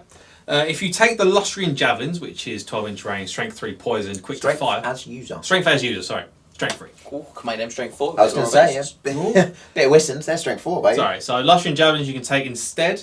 And it'll give you a point of survivability and a point of accuracy as you gain a shield for a parry stage. You also have a hand weapon that you use. And it also gives them a point of accuracy for quick to fire as well. Yeah, but they'll lose a point of versatility. Lose a point of versatility. So only So go up 1 they're going up by 1 point to 12. And to be honest, I do see a lot of people take javelins rather than I see a blowpipes. lot of people take I think that. if you're focusing on them as more of a shooting unit, then the javelins make more sense. Yeah. But anyway, we're going to stick with the shooting units. As we'll have a choice, they're all poisoned in shooting and can reliably take on all monsters in the game. Yeah, they're really good for monsters. Unless you're like saying, well, ridiculous war save like maybe a Frost Art. I've got to be honest, mate. Frost Art's terrified of them. Well, Frost Art's rolled a 6 to maybe get a 4 award save. Yeah, but It's monsters with good armour saves. But That's what Frost Heart. they don't like. The thing is that the Frost Heart, he doesn't get wounded regularly. That's how he survives. He's hard to wound. It's the same like stuff like the Kadai Destroyer. Yeah, He doesn't get wounded regularly. Skinks mess him up. the poison messes him up. They mess Yeah, up. I agree. It's things like Stegodons. They're not very good against, like ancient Stegs. They're not great against because they've got Because 3 they've up got good armour. armour, yeah. Shard Dragons, for instance. I'd say like Bastillodons. Stonehorn's got a 4 arm Dragons. save. Not as it's effective. on the cusp. It's on the cusp. No, of you it. see, because he's then sort of in the same territory as the Kadai. They are, yeah. Because there's a 4 up, so I'd be thinking he's going to struggle. They throw a lot of dice. They do it for us. So if you got Well, like it was certainly with the blowpipes. a min unit, a min unit 10, obviously throwing 20 dice out, and if they are skirmishers, they can march and shoot. They can. So They can also get into all sorts of funky positions to keep out of arc sight. super handy is that's him into all sorts of positions. It's like he read my mind or read my page. He's sitting right next to me. So they are pretty good. They're chosen a lot, and it's a quintessential part of the skink cloud I tactic. think that short range. Again, we talked a minute ago about dictation of playstyle. If you like that hammer and anvil on the centre of the board, the short range on these guys means you're going forward with them. Yeah. So to keep shooting them. So again, we're back to it's all part of that dictating of the playstyle. You know. Also, just want to note out that 3 units of these guys, 3 min units of 10, and 35 Saurus Warriors is 625 points on the nose. Is it? So that is your 2,500 point core allowance done. Brilliant. And I think that's a pretty good. That's very solid core. That's a solid core there. Yeah. So overall, they're good. Not the role they're probably most intended for, but we'll talk about them in another role in a second. But they are still pretty good in that role. Yeah. It's got Handleys on the page, and we're going to move on to Chameleon Skinks now. And they have a combative rating of 11 out of 24 again. And they get a 2 for threat range, 1 for the strength of shot, 2 for accuracy this time, 4 for versatility, 0 for survivability, and 2 for cost. So the exact same score as the skirmishers. The only difference here is that they're not as... what's the word? Versatile. No, they're still as versatile. They're not as accessible because they're in the special slot. Not spammable. Slot. You can't spam them as much as you can here. But they also have an additional point of business skill, so better accuracy. Yeah. It comes down to their special rules though, as is unsurprising with Lizardmen, because they all have pretty good special rules. Chameleons come with scouts as well as skirmishers, so let's get into the back lines and take down some war machines with your poison shots. Yeah, or sort of, chariots, they're pretty decent Chariots, yeah. against. It's worth knowing that chameleons can't change out Philostrian javelins. No, they are stuck with their blowpipes. They also have a At the end of the world. natural -1 to hit from the chameleon rule. So when combined with skirmishers, you're -2 to hit them with shooting. Yeah. Which does make them a big pain to take off the board, if I'm honest. Yeah, it is worth saying that chameleon only affects shooting, it doesn't affect combat. Yes. I mean, if you can't see a chameleon skin that's right there in front of you, then you might want to get some glasses. You've got issues. They're pretty good, but again, they are coming out of your special slot. They are. They can be Which is a very taken units of competitive choice. 5. They can be taken smaller than 10, and I think that's the crucial element with these That's, guys. I think, why you see them. Yeah, because you can get them in those tighter Much spots. smaller gaps. Yeah. A unit 6 or 7 is pretty good, I think. I like 6. Yeah. Also, their models, I love their models. They're very cool. They have like a toad strapped to their thigh, which they dip their darts in for their poison attacks. I think that's such such a lovely little detail in the community in the picture there. There you great. go. They basically, That's hilarious. But probably not just stab the frog, just sort of wipe it on the frog and go from there. The community skinks, they are good. They're on the same sort of level as skirmishers, but they have like a slightly different role to play, if I'm honest. And then we're going to move into the Salamander Hunting Pack now. And this comes with a competitive rating of 13 out of 24. Ooh. And we get there for 3 for threat range, 2 for strength for shot, 3 for accuracy, 2 for versatility, 1 for survivability, and 2 for cost. And these guys are the scariest thing for ranked up units, which encompasses the majority of all the units in the game. Because they are a flame template shoot and attack. Yeah, they're Fire. So you may be thinking, why they got such a good range for threat range? Because they can move their weapon, move and shoot. So they move 6. Yeah. They can place the template down 12 inches away. The template in itself is 8 inches long, and then you roll an artillery dice, and you go an additional 10 inches on maximum. Yes. So 38-inch threat range for these guys. 36. 36, sorry. I can do maths. They are ridiculously long range, to be honest. If you get lucky with it, you can get a lot of stuff. That's what I think lets them down there, is the unreliability of them actually hitting things. Yes. Yeah. They are a hunting pack as well, so when if you decide to shoot them with a unit, you only roll dice on a 4. I think it's a 1, 2, 3 or 4. They follow the rules for monsters and handlers. Yeah, so So, on a 1 1 to to 4 you hit the the salamander, monster, and on a 5 to 6 you hit a crit. skink. Yeah. And if you do roll a misfire on your artillery dice for the fire throw, you eat D3 skin crit. Yeah, you do. Characters can't join a unit with this special rule either, with the hunting pack special rule. In case they get eaten. I guess so, yeah. Yeah, there you go. Good for taking off region from a unit in the shooting phase. So if you want to use it, they are flaming. take a like unit of trolls and pepper them with some blowpipes. Yeah, you do have another unit for that. Yeah. You do have the pterodons with their fire leech bonus. These are common though. These are quite common. Yeah, they are. You take in packs of 1. You can just take a single salamander with 3 skinks for 80 points, and that's a choice. And if I'm honest, it's probably a better choice because you can multiple units of these or 2 units of these because they're rare, and you can target different units. Yeah, Yeah. I like them. I like them in the cloud. I don't think we include them in the cloud. We didn't include them in our cloud list, no. Because there's always not enough points. But yeah, they've As got is life. They've got a place. They have a place, and again, against a lot of the ranked up units like lightly armoured, like Empire State Troops, Witch Elves, Plague Bearers. Played quite good up against Plague Bearers, to be honest.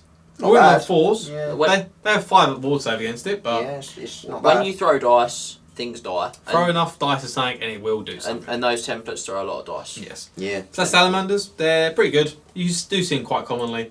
What you don't see quite commonly is the Razorlon hunting pack. And this comes with a competitive rating of 9 out of 24. That's That'd be probably why why. then. And this, if I'm honest, this is the lowest score in the book, apart from some special characters, which we'll get to later on today. And they come with a score of 2 for threat range, 2 for the strength for shots, 2 for accuracy, 1 for versatility, 1 for survivability, and 1 for cost. All the ones. All the ones in the world. They're the other hunting pack you can take. I like their models. I do like the Razorlon models. Yeah, they do look quite nice. Yeah. I mean, the picture, I don't think I've actually ever seen the model in real life, but the picture on the artwork on the page looks nice. I've seen the model once in real life. I didn't think it looks as bad as I thought it was going to. Yeah. Oh, that's the artwork is still better. The artwork is better. They struggle against multiple types of units, and the fact you have to roll against your targets to hit them. Because these guys, you roll an artillery dice worth of shots, and that's how many shots you get. It's not hits. That's just you have to roll to hit with these guys at ballistic skill 3. And the range of these guys is 18 inches, so you're going to be at long range. They don't count as multi-shots, which is quite nice. Oh, do they not? No, because it's just an artillery dice. No, it doesn't have the multiple shots rule, I don't think. No, It shoots. you're right, I think yeah. it shoots as It shoots firing the same rules as a cannon firing grape shot. Yeah. Campfire and Grape Shot might have the multiple shots artillery dice rule. I'm not entirely sure. I don't think it does. But strength 4, quick to fire as well. Yeah, So quick they- fire's nice. They're quick only BS3 though. No, but quick to fire does tie in nicely with its what's it, instinctive? Instinctive defence. Yeah, so if charged, a Razorlon hunting pack must stand and shoot if it is able to do so. However, when calculating the number of shots fired, each Razorlon can re-roll the artillery dice. It's a nice quick to Well, fire. it's much less likely to misfire, which is the crucial Yeah. element of Yeah, that. again, if you're on misfire your artillery dice, you do eat D3 skinks. Yeah, you do. But quick to fire means unless there is a special preventing you from standing shooting, you are going to be standing and shooting. Yeah. Yeah, unless you're getting charged in like the flank. Yeah, like that, yeah, sort of thing. Yeah. So there's not been many points in Salamander. I think they're 15 points cheaper than Salamander, but they're still too many points. I'm not sure. I think the Salamander's 80, and I think the Razorlon's 65. Correct.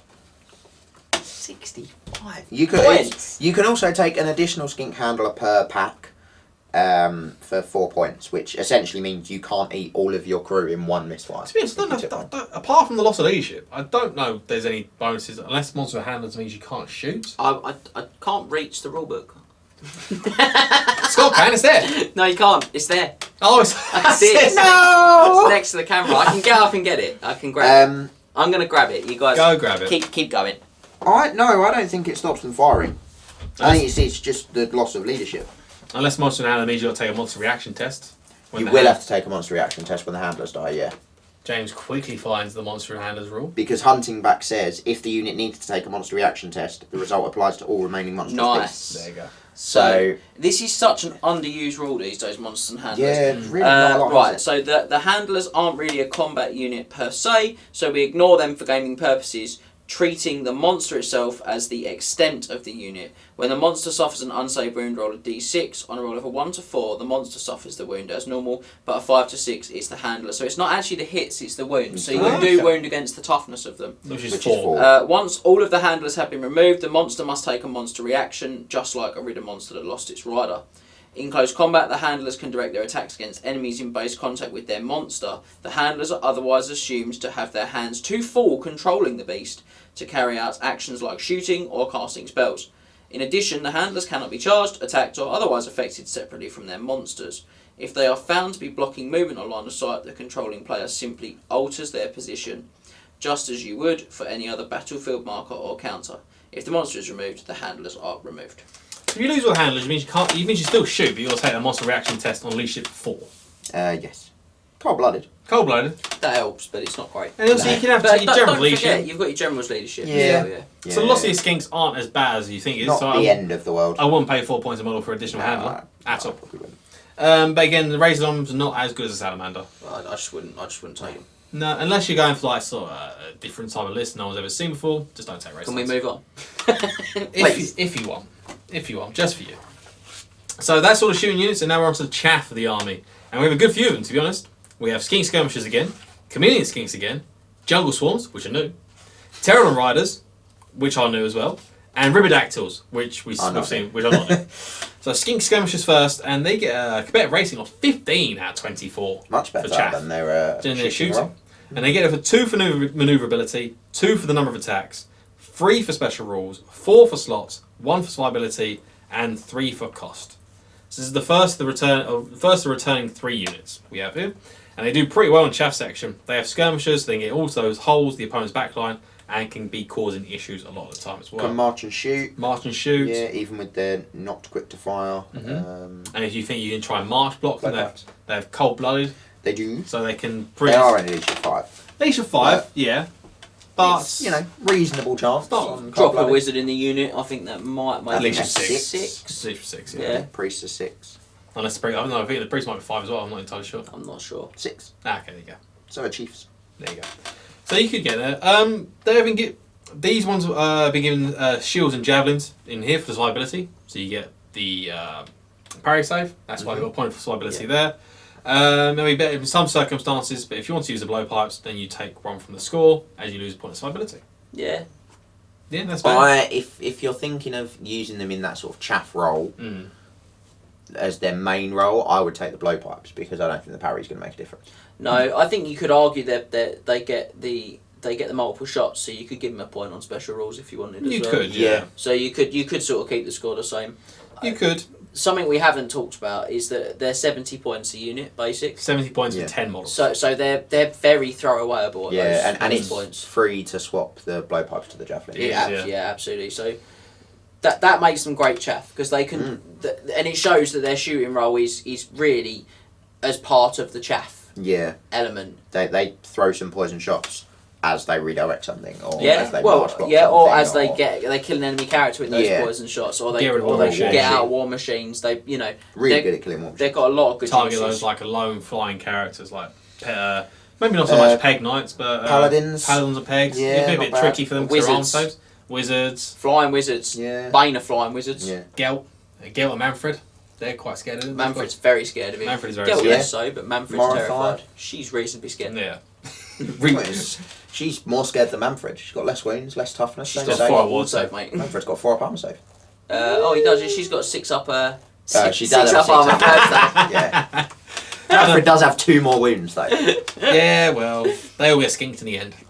Anyway, so Skink Skirmishers, they're pretty good. Everything that applies to the shooting role for these guys applies here, except at this point you just basically got the maneuverability of them as well. Not much more to add unless you guys got anything. No, I don't think so. So then they go to Chameleon Skinks, and they're going to come with a competitive rating of 13 out of 24 this time. We get there Getting a bit better. Two points, I think. 2 points higher. Yeah. They get 2 for maneuverability, 2 for number of attacks, 3. 4 special rules, 2 for slots, 0 for survivability, and 2 for cost. I think these guys are a little bit too pricey in the chaff section. What are they? 65 points for unit 5? Yeah. You can use them in Chaff. I think they're probably a bit pricey. You're using these guys more to not. These would be, Chaff. These would be for more taking out lone targets rather than battlefield advantage. Yeah, you wouldn't necessarily use them in the first instance. I don't think to redirect something or sort of get in the way of block a charge. But I would probably take a unit of 6 for 78 points. Yeah, 6 is still sub 80 points. Yeah. They're very manoeuvrable Scout with them, Scout and close, hopefully, to a war machine or like a lone character. Max? 3 for nobility. Yeah. Yeah, I mean they're pushing towards the fly end because they can march and shoot. They scout. Vanguard. No, Vanguard. No, Skirmish. Sorry. Skirmish. Yeah. I do like them. What we talked about with the skirmishers, but special slot ones. Yeah. Then they also keep the chameleon rules and all that sort of stuff. So you they're aren't hard to hard hit. to get rid of. Yep. Yeah. Again, they're pretty good. All They're good just stuff. bit different in what they should be doing in. Yeah, the certainly. I think in the skirmishes. first instance. And so we've got a new entry next, which is the Jungle Swarm. And they come with competitive rating of 13 out of 24. We get a 1 for maneuverability, 4 for the number of attacks, 4 for special rules, 2 for slots, 0 for survivability, and 2 for cost. This is the Swarm unit of the army, the only one we have. And one I think has a lot of uses. I think I quite like the Jungle Swarm. Purely for one of the rules it has, but I think it's quite good. Good amount of attacks, wounds, and average weapon skill. The Jungle Swarm has the same weapon skill as a Saurus Warrior. You knew I was going to mention that, didn't you? Why? Why is it the same weapon skill as a Saurus Warrior? Brilliant. These guys come with poison attacks. He's trying to hit a snake. No, mate. You're slithering in. You try and hit you. Are you sure you can hit the Saurus? We ain't going to do anything, do you? Well, that's what his toughness in save represents. No, I'm not having it. I'm not having it. They come with 5 poison attacks each, and they also have a nifty little rule that lets them. It means if the swarm is in base contact with enemy units, then all attacks directed against that unit from one of your friendly units has poison. Yeah. Which is quite scary if you've got the amount of attacks your Saurus pump out. Yeah, again, predatory fighter. Let's just pump more on top. Do you get Predatory Fire with you with a poison? I'm assuming you do. So it's 6 to yeah. it. It's 6 and you just automatically wounds, and then you just roll another attack. Yeah, And get another 6 to it. 6 to him. There you go. Yeah, it's lots of potential. Again, it combines well with the amount of attacks that Predatory Fires it has on Saurus units. They have the downsides. They are swarms, so they are. They have the squish. I think it's called. They're unbreakable and unstable. Yeah, that's what it comes down to. Cold-blooded and aquatic again. So yeah, they're steadfast. They're steadfast in the water feature. Fortunately, being unbreakable probably covered that. Really matters. No, it matters. It matters here for me. It's just with most swarms, it's opportunity cost. It's what are you going to not have to have these swarms, and that's why I don't think you see them. 35 points a model. I think they come in units of 2 or 3, possibly. That's what finds the page somewhere.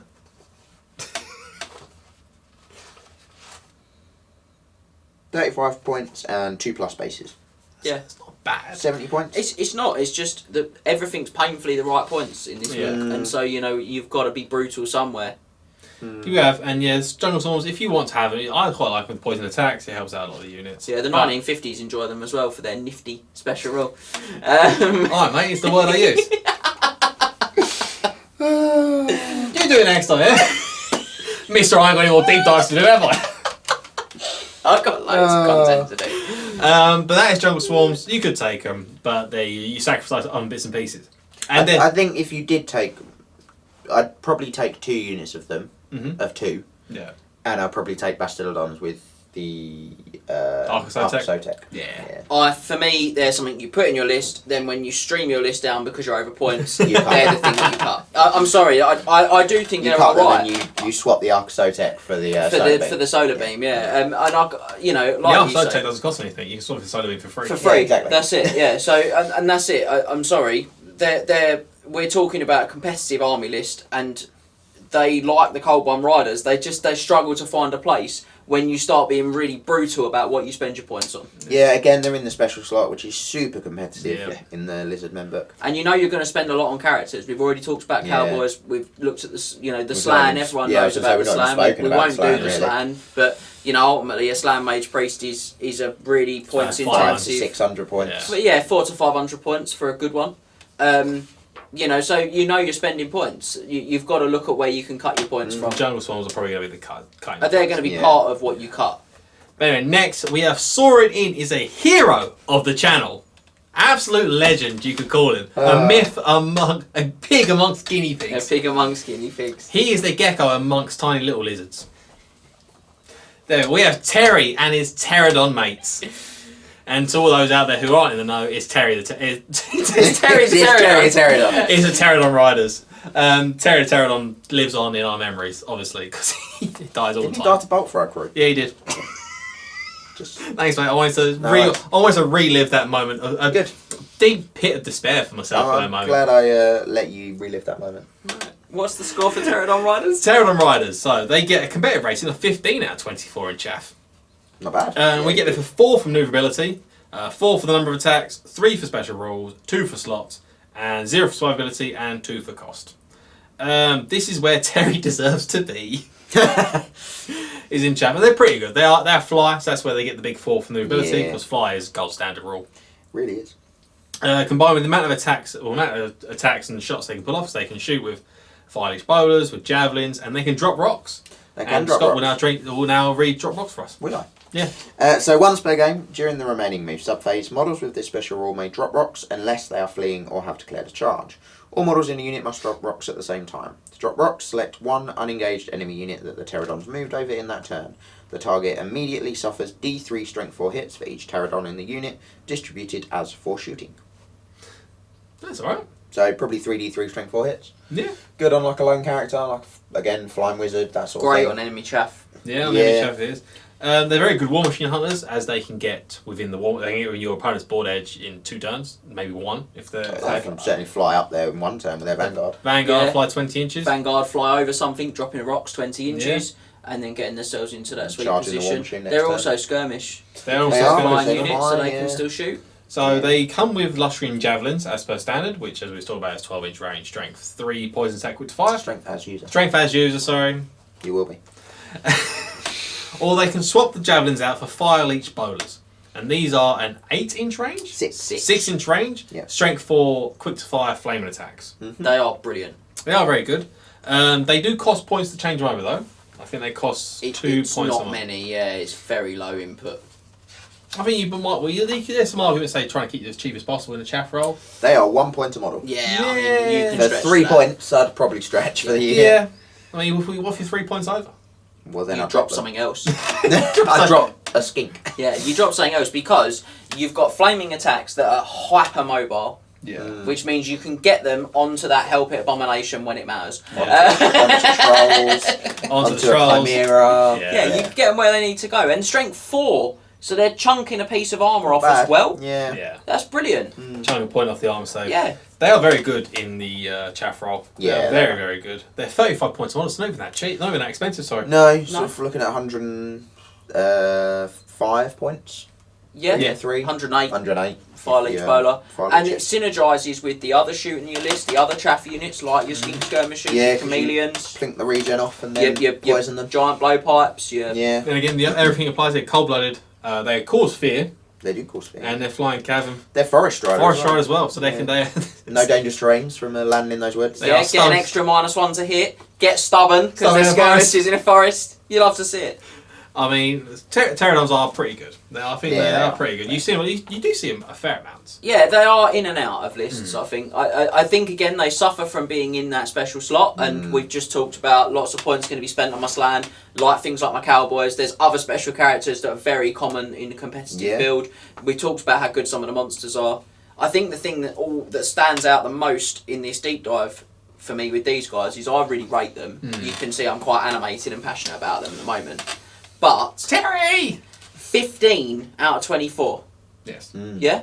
That's the same as the skink skirmishers, which are getting the maximum slot points. They are. Yeah. Yeah. So that's coming out of a special slot, which is, not the optimised slot No. for chaff. But they max out. And they're still getting the same score. Yeah. Maxed out for maneuverability and number of attacks. Number of attacks, they've got 1 attack for the skink, One for the pterodon. one for the pterodon, A stomp because they're monstrous cav, and they're shooting attack. and a shooting attack. That's a lot. That's a lot 4. of threat on the artillery as Yeah. well. That'd be 4. Yeah. They're good. And They they're not are too very many good. points that you won't be too. You can't let them die as well Yeah. late game if you need to. Yeah. They're great. They are good. And so we're going to finish our chaff section with Ripidactyl Riders again. They come in with competitive rating this time of 16 out of 24. They dropped a point. And so they get 4 for maneuverability, 4 for the number of attacks, 3 for special rules, 2 for slots, 1 for survivability, and 2 for cost. Again, another respectable score for these guys. And to be honest, a lot of what's said in the flanking role is said here. Yeah, their frenzy is a much bigger down, sort of negative point here in the chaff roll. Yeah. Because you don't want to use them to block a charge and then actually have to charge. Leadership 5 for the frenzy test would not be very good. No. But I think if you do want to use them in that role, you just turn them backwards. I've seen you recently use your Vargeist. Just reverse them up the board. The beeping noise is soon. Using that skirmish. You're a flying unit. I say, don't move them backwards. Turn them round, fly them forwards, and then reform to face backwards. So nothing is within your arc to charge. Exactly. So, as I said, a lot of things just reused. They're much more in this role. They're much more the hunter chaff. Yeah. Because chaff kind of has 2 parts, doesn't it? It has sacrifice for battlefield advantage, and it has go get lone targets. Lone targets. And they're really good for lone targeting because they've got the attacks. You can toad war machines as well. Yeah. You can toad single characters. Other chaff. Other chaff. I don't know if I'd want to toad other chaff, but you certainly. I mean, if they haven't got any war machines, or if it's Warriors of Chaos, for instance. You're not going to toad a Demon Prince. You're not going to toad a Hell Cannon. Be funny though, wouldn't it? You might as well toad like the Marauder Horseman or the Warhound. Funniest was the Hell Cannon tear apart the Ripidactyls. Yeah. Because that's what's going to happen. Or the Hell Cannon fluffs and Ripidactyls just kill it. Yeah. They're good. I don't think that's going to happen, but I it's don't think nice it's going to happen, think but they're good. Not in my lifetime, anyway. Anyway, next time you use Warriors on the channel. Yeah. James buys and furiously paints Ripidactyls. Anyway, we're going to move into our final section before special characters, and that is the support units for the Lizardmen. And the Lizardmen have 2. And so we have the Bastiladon with a solar engine, and the Ancient Stegodon with the engine of the gods. Oh, he's made another appearance. He's back. Oh, Basti, he's going to come in. Was it Barry the Bastiladon? Barry the Bastiladon. Look, he's over there. Oh, Bazza. Baz. Anyway, Bastiladon with the solar engine comes with a competitive rating of 20 out of 24. Oh, he's the big stuff. That is the highest in the book. So before we move on, I want to give a massive shout out to Sam McQuillan, who I know is a subscriber, and I played him. He's Lizardmen very recently at the North Remembers. Not recently, if you're watching this in a year's time. But I played him there, and he had 2, and I know he rates the life out of these. They are his top pick in the book, other than Teto Echo, which we'll discuss later. And you're absolutely right, Sam. Is what I'm saying. Yeah. So they're super good. Yeah. Competitive-wise, they get 1 for maneuverability, starting off low, but then we get 4 for special rules, synergy, survivability, and cost, and 3 for risk. Yeah. What's a score? What's a score for this thing? Yeah. And this is the version of the Bastiladon you will always see in a competitive army. Yeah, it is. Yeah. Even if it's just a +1 initiative that it gives out, it really does help combat one of the main weaknesses of your army. What is the range of that +1 initiative? 6. 6 inches. So all friendly units with the cold-blooded special rule, so all units. Every unit army. That are within 6 of 1 or more Bastiladons with the solar engine gain a +1 initiative. It warms them up. Which I like. Essentially, yeah. So, but it is 1 or more, so you can't stack multiple solar engines, which you can't have initiative 4 Temple Guard, initiative 3 Saurus Warriors. But this is when I said earlier that difference, that initiative 2 on the Temple Guard actually really matters, because this guy standing behind them or next to them makes them initiative 3, which means that they're now striking the same time as quite a lot of other units. Yeah. The average initiative in the game is around 3, unless you're playing something like the Elf Army. Like Skaven or Elves, It's also got a bound spell. The Beam of Chote, very decent magic missile. Very, very good. So it's an 8 bound, power level 3, so that's just a 1 dice. As we said, magic missile, range of 24. If you cast it, you roll a d6 and consult the table to determine the strength and number of hits. And all hits caused by it are flaming as well. Yes. So on a 1, it's d3 strength 3. Not great, but not horrendous for the worst result. It's always flaming. It still hits. It's utility, you know. Yeah. On a 2 to 3, d6 strength 4 hits, so a fireball. Yep. Yeah. A 4 to 5, 2d6 strength 5 hits. Yeah. So terrifying. Yeah. That's Doombolt with flaming. Yeah. And a 6, 2d6 strength 6 hits, and in addition, the target suffers a -1 penalty to their weapon skill and ballistic skill to a minimum of 1 to the start of the Bastiladon's next magic. No, that is terrifying. That is a 15+ Shem's Burning Gaze against an undead unit. Yeah, it is. I mean, it's half the time you're getting 2d6 strength 5 or 6 hits. Yeah. Half the time, and it's cast on a 3, ridiculously low casting It value. becomes low. must dispel in so many scenarios. You chuck that at a monster, you chuck it at a unit of chaff, or even like a block, or even something like knights. And I'm going, Do I hope that you roll a 1 to 3 Yeah. and I sort of get my decent armor save? yeah, do I hope you roll a bit bad, or do I take a chance and then find myself Taking 6 strength weird 6. 12 Yeah, strength 6 hits, you know? Lone characters that don't have magic res, they are terrifying. Yeah. So very good innate balance spells, all good things here. +1 to initiative. It's still the Bastillodon, so it's still pretty survivable. With It's hard to kill. It is hard to kill a Bastillodon. And with this loadout, you don't have to get it as close as you do with the Arcosotec. No, so you He can. sits like 6 inches behind your units, Or 1 inch behind if they've got fly.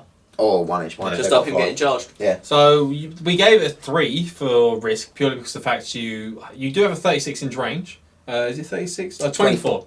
It's 24-inch range for this thing. It can move though, It can't can it? move, yeah. can move and do it. Can So march. it's pretty good there. But I think it's just you can either get in and out of the 6-inch range. Yeah, there. it's the bubble. You need to move up with your blocks. Yeah, because you've got to keep that 6-inch Yeah. bubble with your block. You without don't that. need to be as far up as your blocks. You don't really want to be in line with your blocks. No. But you need to be within 6 inches. And also, another thing to point out is 150 points. Really cheap. Stupidly cheap. Really, really cheap. Probably the only unit in the book that's undercosted. I think so. Yeah, I would agree. Yeah. Yeah, I know I struggled to get that sentence out. Yeah, My brain was just working. Do I think maybe Tato as well is undercosted? But I'm not sure what Max gave him, so I'll wait. But yeah, certainly he's as a non-character. He is probably the only thing I would say is close to Yeah, undercosted, that's and fair. I know we've given him that there. You take at least 1, maybe 2, or 3 if you're feeling froggy. Hey! That was off the cuff. Anyway, the Bastillodon's very good. And we're going to move into something that's not very good. It's the Ancient Stegodon. The Ancient Stegodon with the Engine of the Gods, which has a competitive rating of 16 out of 24. Because he's still an ancient Stegodon. Still an Ancient Stegodon. I think that's what's holding him up. He's helping him. Helping a lot is the Ancient Steg part. 1 for maneuverability, 4 for special rules, 3 for synergy, 3 for risk, 4 for survivability, and 1 for cost. It's a step down it's a bit of a step down from the stellar score in the flanking roll. And the main issue with the engine is that it's expensive for what it does. I think it's like 270 points to upgrade it to the engine. I think. 275 points for the entire thing. James is More than that, and it's 280 if it's 50 points. You keep forgetting how much it costs to start with. 225 points. Oh, he's not 225. Yeah, he's 50 points. So it's 280 points. And then you're going to give him razor sharp and horns, right? Because you're not So you know, 300. silly. So 300 points. 300 points to this thing. The bonuses. So everything the Ancient Steg happens here. You lose the giant blowpipes. You do lose the job. You only get the Engine of the Gods, but you still get the upgrades, as we've said.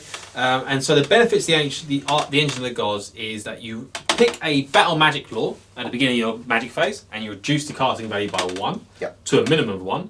Which I don't. No, to a minimum of 3. Oh, minimum of 3. Sorry. Yeah. There you go. But I don't know anything that's cast. from You a can 3 do that's this not a multiple bounce times. spell.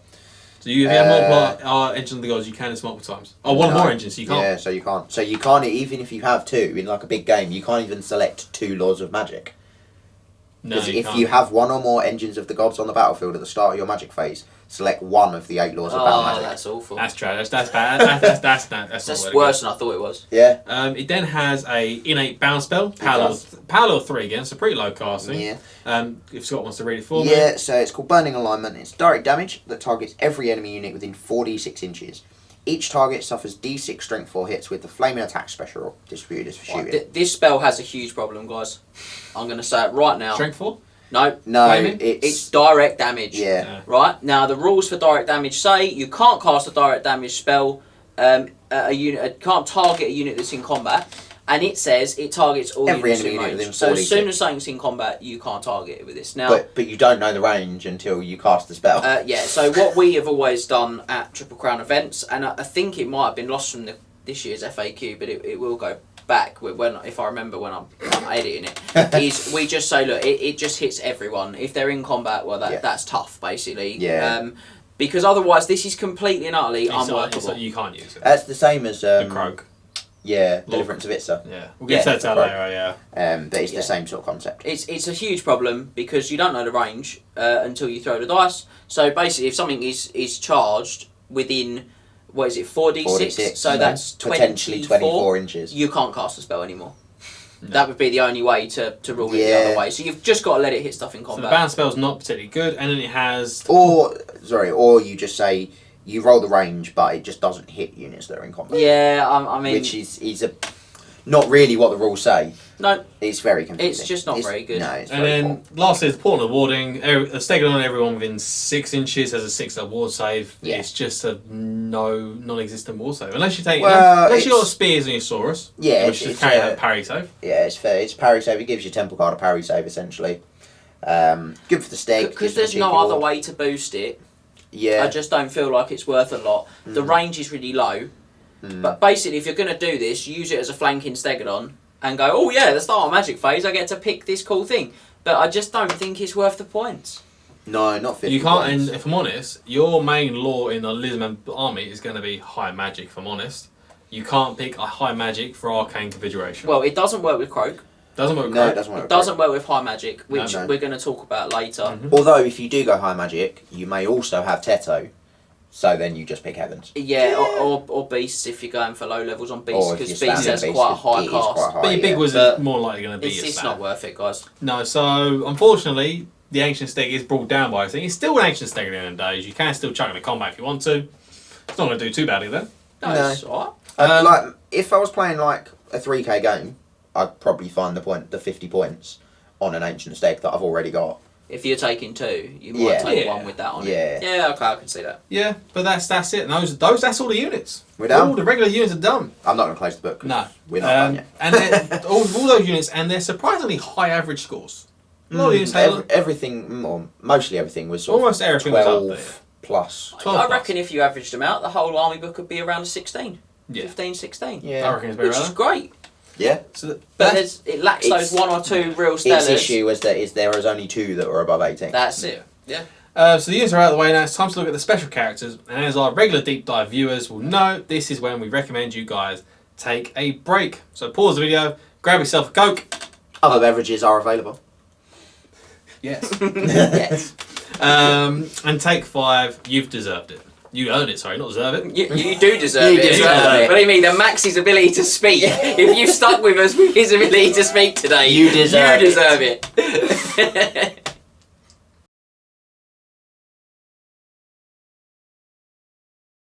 Right, welcome back. And we now plough deeper into the jungles and come across the Lizardman special characters.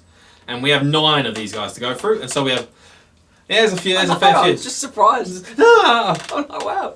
So we have a Lord Mazdamundi, Lord Croak, you better not forget their titles, Kropgar, Tehenowin, Chakax, Gorok, Teto Tic-Tac-Toe, and Oxyotl. Lots of T's, isn't there, for the skinks in Yeah. particular? I love the names. There was always a rumour years ago that they were named on like a weekend at the head of the week the head of the studio was on holiday, and they were all sent off to the printers named. Before they And when he came back, he went mad apparently because they got like tic-tac-toe. He's noughts and crosses. Yeah. I mean, Croak. Yeah, Croak. Croak. It's a frog. They're Croak. great, aren't they?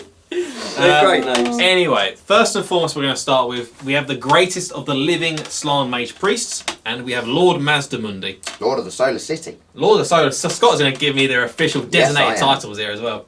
And he comes with a competitive rating of 17 out of 24. That's a big number. Big number, and we're going to go through it right now.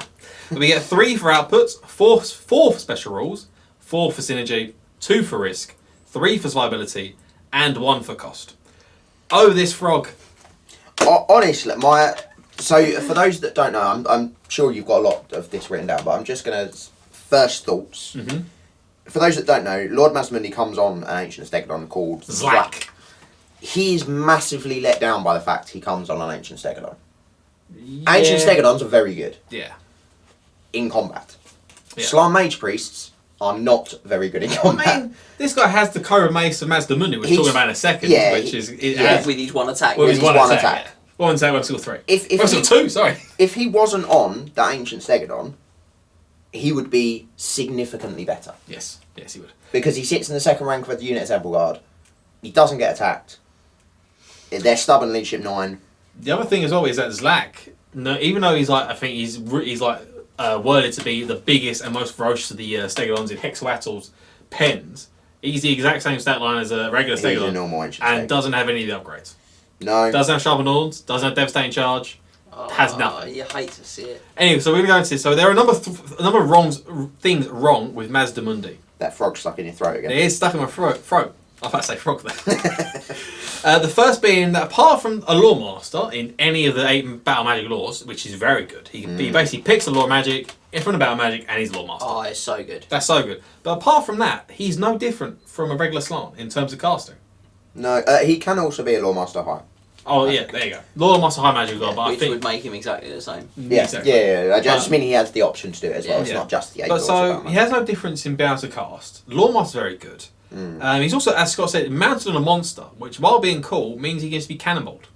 Yeah, it also like skyrockets his points. Yes. He's cheap, isn't he?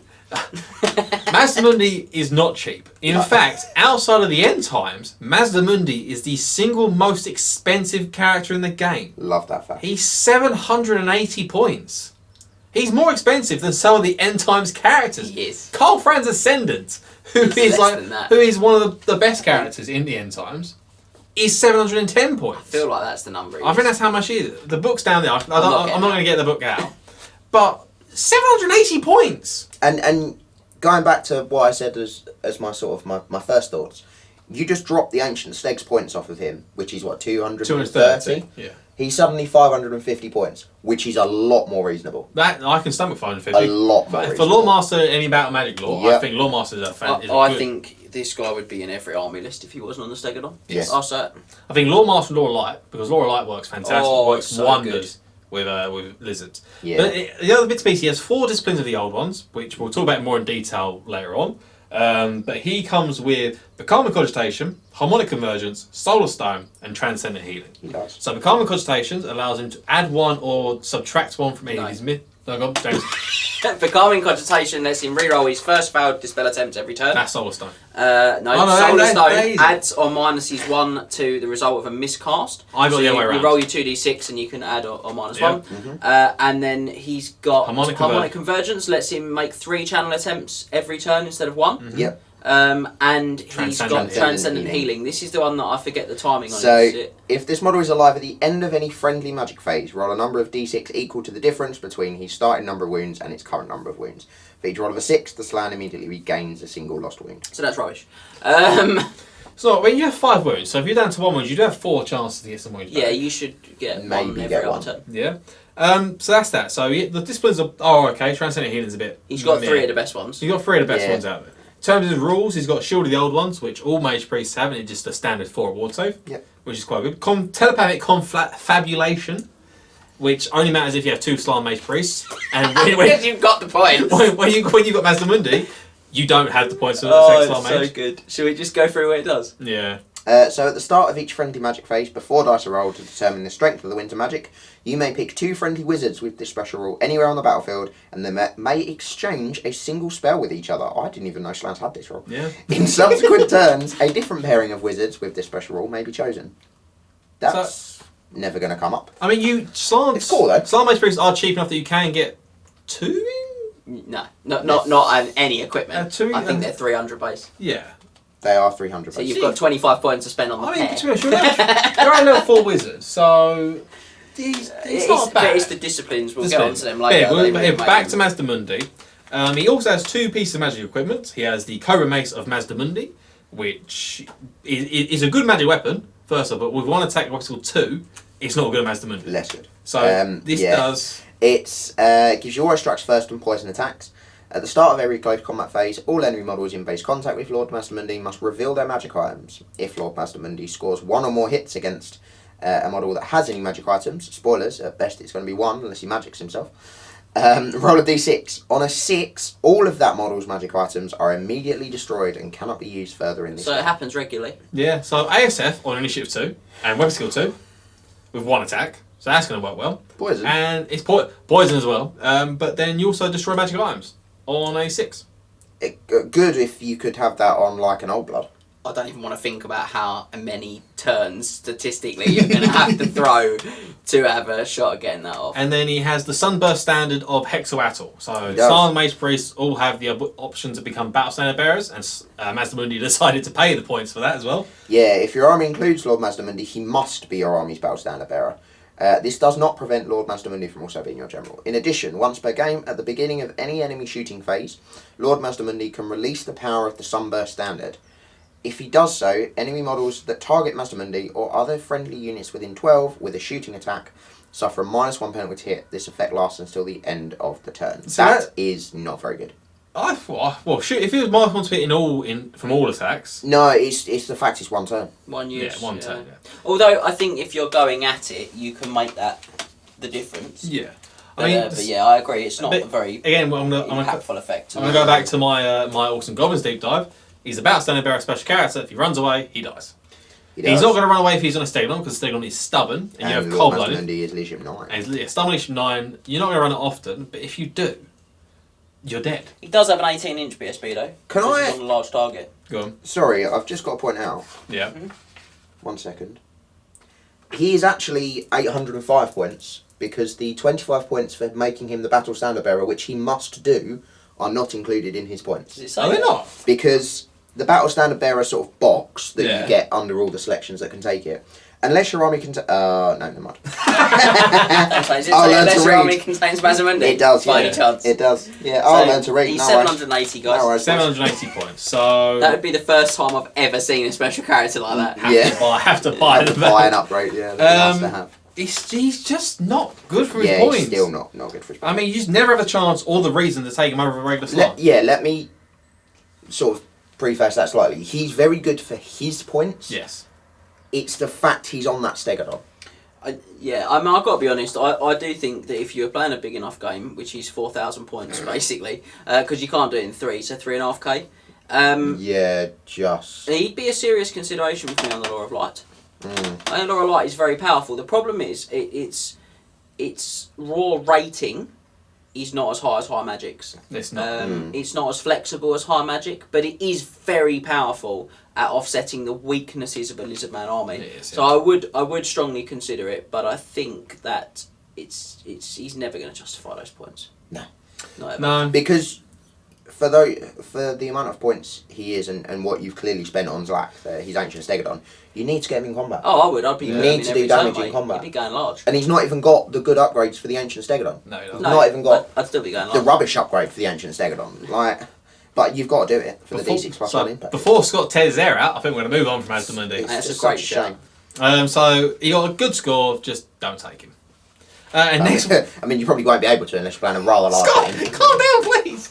He's just a frog.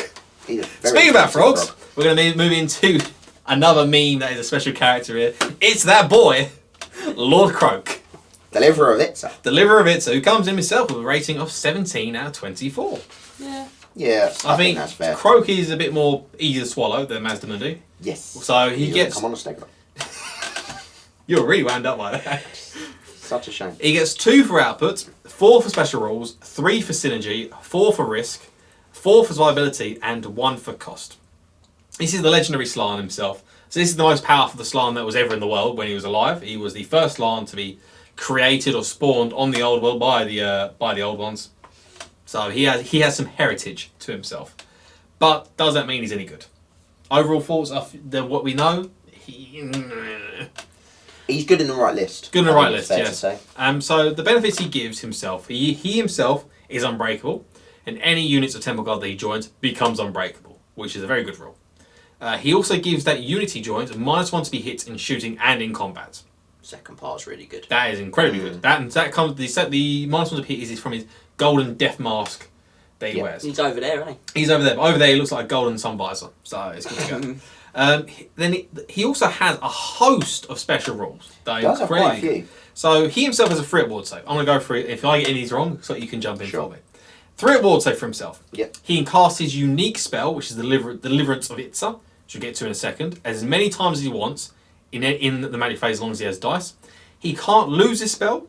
The spell can't be stolen by an enemy wizard. If the enemy wizard steals the spell, they immediately lose it, and Mazdamundi remembers it. He changes a miscast into a strength 6 hit on himself on a 2+, and he can never go. And D6 dice are lost from the pool. And D6 dice are lost from the pool, and he can never go below a level 1 wizard. All of that stuff makes him an absolute fantastic wizard.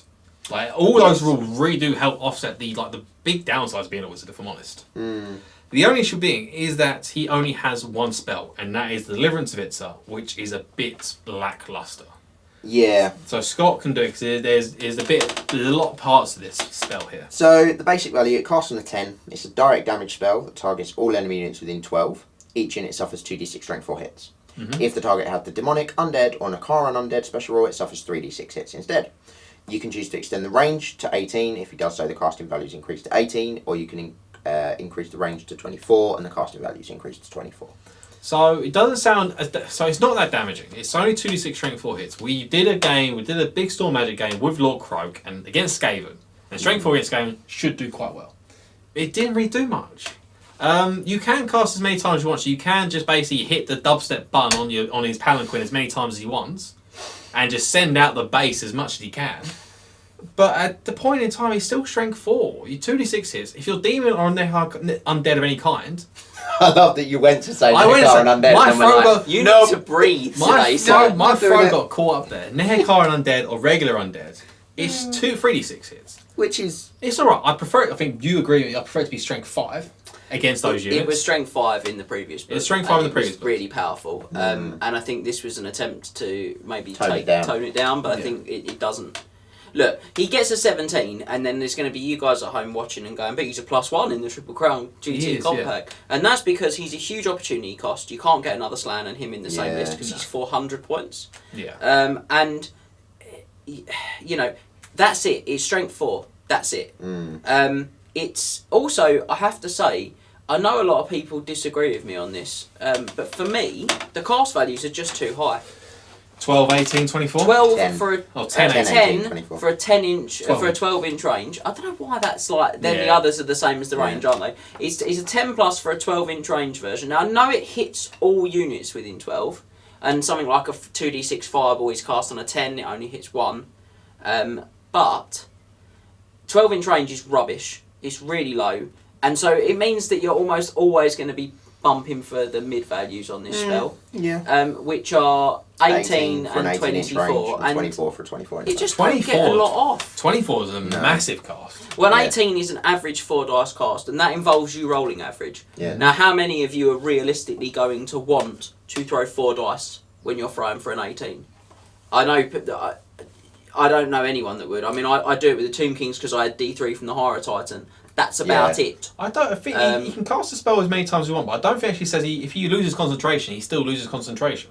No, I think he can keep doing it. He Even can if he cast the fails Deliverance to of cast Itza it. as many times per turn as he has sufficient power dice. That's it, yeah. So he doesn't lose concentration because he's still got sufficient power dice, so he can go again. Okay. But the thing is that do you want to pick up 4, roll 13, not 14, and blow 4 dice away in an attempt to do 2? Yeah. No, you won't. You'll pick up 5, and then you'll throw that, and then you end up throwing for another spell. I used it in that game, the Storm of Magic game. Really good opportunity to check it out because you get a lot of power dice in Storm of Magic. Yeah. I was not casting it a lot. I wasn't getting it off a lot. Well, I think the best unit of Deliverance of Itza is basically marching these Temple Guard units. You're taking a big brick of Temple Guard with him because you got 40 Temple Guard that are unbreakable at that point. Yeah, maybe. But you march them up, and I think you just as long as you got enough dice, you roll 3 dice at the mid level, at the low level, 12 inches. If you've marched up enough and they've marched towards you, you are getting a lot of things. Or you use the Skin Priest. Or you can I Skin think Priest. you probably That's- do it through the Arcane That's what I Vessel. think you do. Yeah. And then you do just go for the little one. You go Skink Priest with Cloak of Feathers, Skink Priest with Arabian Carpet. I think because you can put them in the skirmishing units, you don't need to. They're moving I 6. think ideally you could, but I don't think you need to. You don't want them to be too exposed. You want them to stick with your skirmishers anyway. Run them up in the units. They'll get there quick enough. It's just getting them into gaps. Yeah. That are like Yeah, out- well they out run of off arcs. on their own then. They can march 12, Yeah. so they're quite quick. Yeah. So he's one of the coolest characters, I think, in my opinion, He in is the cool. game. But the only reason he gains 2 for the output is purely the fact he gets a spell that no other Slan has access to. Yep. Yeah. That's the only reason he got a 2. And apart from that, you're better off just taking a regular slang, as we've said. Yeah. Also, I don't know if you actually pointed this out. I think you did, but I will say it anyway. His wizard level can't be reduced to less than 1, Yes. so he's always going to be a wizard. Yes, yeah. And does he have disciplines? No, he doesn't. No, he doesn't. No, I didn't think He's he dead. did. Yeah. He is dead. He's dead. Yeah. Yeah, he is literally a dead slan. He's a mummified frog. He is a mummified frog Yeah. who wills himself back to life in the end times, but we're going to skip over Oh, I love how angry you get about that. Yeah, I agree with Scott. Crocker? So, Krog's done. Unfortunately, he's really cool. The 2 Slan characters we have, very that. different. I think he has a place in a very specific style of Yeah, I agree. I think you can make him work. Yeah. So then, as I said, we're going to move into Much the first much one. better in a derby deathmatch style. Sorry, Yeah. just to touch back on him. Much better in that style, 100-point victory margin, win-loss Yeah. draws. brackets, win-loss draw type Yeah. game, rather than looking for big points because you're going to struggle to get them. Yeah. But then we're going to move into the last defender, Zotel. I think that's how you pronounce it. Zotel. Zottel. With Krokgar, and he comes in a competitive rating of 14 out of 24. He's quite good. He has 3 for outputs, 3 for special rules, 1 for synergy, 1 for risk, 4 for survivability, 2 for cost. So this is your main combat lord of the army. And he's mounted, he's Krokgar, the Sword of Soul Blood, and he's mounted on his Carnosaur, Grimlock. Yeah. I love the fact that in this Lizardmen book they did They name the mount. every Yeah. single mount they did name them. That is which cool. very nice. Yeah. So Krokgar comes mounted on the Carnosaur, which is just a regular Carnosaur, but does actually come with the upgrades for the Carnosaur, which is Swift Stride. Ah, okay. So that's good. Grimlock is a better than Zalak, the Yeah. Mazdamundi Stegodon. So you're pretty quick in movement 7 and Swift Stride. He has Shem's Burning Gaze built into his what's it called? Hand of the Gods, Hand of Gods. which is a inbound spell at power level 3. 3. Yeah. So, It's a cast on a 5 usually. yeah, and a 5 normally. That's where the Engine of Gods comes into effect. So that's from the Law of Light. So you can't reduce Yes. that lower than a 3. To a 2. Yeah, you can't reduce it to a 2. There Oh, we go. maybe. There you Yeah. go. So that's where the Engine of Gods you can't reduce it Yeah, would it work on the card? because it's still a spell from the Law of Light. Light. Yeah, I guess so. We are reaching. But I mean, it doesn't matter because you can't reduce it to less than No. 3 anyway. Yeah. So he has Shem's Burning Gaze, which you didn't know is D6 strength 4 hits, 2d6 strength 4 hits if you're against Yep. demons or undead. And Nehekar and undead, as the FAQ did say. Yeah, because they are in fact undead. Yeah. And so he also has a spear, the Sacred Spear of Talaxan. Revered Spear of Tlaxla. There you go. I was almost there. Talanxla. Talanxla? It's all very Lovely names. Mayan and Aztec names here. Yeah. What does that do, Scott? For each unsaved wound caused by the Revered Spear, I'm not going to say where it's from, counts as 2 unsaved wounds when calculating combat results. In addition, if Krokgar is mounted, the Revered Spear grants Krokgar +1 strength in a turn in which he charges. So It his becomes strength strength 6. Strength 6 in charge. Stat-wise, Krokgar is the exact same as an Old Blood. Mm. All the special characters in this book have no different stat lines to their basic counterparts, That's a shame, I feel. which is a It's a massive... missed opportunity. Yeah, they why could have not? had something. Because Krokgar is one of the is a character in the book, which is there's 3 characters here. We have Mazdamundi, Krokgar, and Noxiotl. They're the 3 characters that have been around for about 8,000 years fighting chaos. Mm. And so he's been around for 8,000 years. He's still only as good in a fight as a regular old Only blood. weapon skill 6. He's still only 5 attacks. I mean, 6 would be a lot, but I think you could have probably upped his weapon skill. Weapon skill 7 I think would have been alright. Well, I don't know. I might have. What's his leadership? 9. 8. Oh, 8. Yeah, which is the same as an old blood. That's definitely what I would have done for him. Yeah. I would have been like, no, he's a revered general. He's led Saurus for Yeah. millennia. Yeah. Like, you know, he's a good leader, and that's represented there. Other rules, the last special rule he has specifically for himself, he gives himself and Grimlock a 5 ward save. That is quite good. It's quite good for Grimlock because Yeah. you can't really get ward save. It's with Carnosaurs. massive Yeah. for Grimlock because the Carnosaur's big problem is that he's completely and utterly unsurvivable. Yes. Output wise, Carnosaurs are beasts. Their strength 7, and Multiple wounds, D3. multiple wounds D3 on their attacks as well. 4 attacks with Frenzy. Yeah, There's so 5. 5 5 saves. 5 attacks with Grimlock. So Grimlock is actually a bit better than a Carnosaur. Because he doesn't have frenzy, does he? He does not have Frenzy, no. No, So they- it's so five So attacks all the time. it's better. Causes terror, which is the same save. But again, they're toughness 5, I believe. Toughness Toughness 5, 4 up 4 save. up armour, so they're not that survivable. Whereas when you start 5 bumping range, a quite 5+ ward save on there, Mm. they become quite hard to deal with. Yeah. And as I said, it's the only thing he does for your army that a regular well, even a regular old block can do this, is give you 18-inch inspiring presence. That's Because all he's he on a large does. target. Yeah, which he's Yeah. probably going to struggle to do because he's only leadership 8, and so there might be someone else in your list that's actually a general. There won't be because you can't. It's opportunity cards. You can't take a slam with him. Oh, well, there you go. He's That- 550 points. That wipes him out. Oh! I think he's 550. Double check it for me. That just Croc wipes guard. him out. 520. 520. You He's- can't. you That is a can't lot. take a slant, so he will be a general, and you don't get level less than 4s. like, He does have a less 2 than up 5 3 up though. He does have a 2 up armor save. He does have a 2 up armor save. He's strength 5, strength 6 on a charge, toughness 5, pred fighter. He will 5 kill attacks. a lot. Yes, yeah. But He's good in the fight. he's, to be honest though, thinking about it, his revered spear, I don't actually think he's very good. No. Because it's good against like stuff that you're going to have to break, like with combat res. But even though they're Which going to be It's steadfast. going to be a blocked up unit, which is going to be steadfast. Yeah. And if it isn't, which it means you've either really sort Messed up. of torn the unit apart. and or you've got your own unit in there with loads of ranks, which is going to take away their ranks anyway, and going to mean you beat them anyway. So Again, it's a bit. He's cool if you go for He's the good army. against single targets. He's good in the army sort of in which Yeah. you he's good in the army sort of you can get like a triple carnosaur list, and if you're taking an old blood on a carnosaur, you might as well take one. To be honest though, you could probably take, I don't know, you'll have to look at the points, but you could definitely get 3 or 4 Carnosaurs in without him.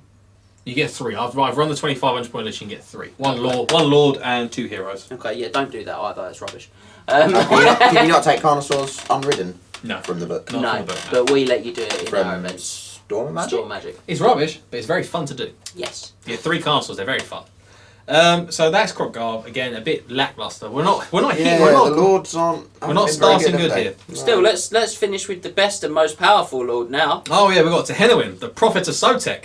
He comes with a competitive rating of 14 out of 24. Oh, dear idea. Surprising. The same as Kroggarb. So this is a skink chief, and as I said, he's stat wise, he's the exact same as a skink chief, except this time around he's level 3. So we'll get into his ratings He's as got well. a third wound, hasn't he? Yeah, he's got a third wind. So Is rate- his weapon skill the same as well? I think it might be. So ratings wise, he is 1 for output, 4 for special rules, 4 for synergy, No. 2 for risk, 1 for survivability, and 2 for cost.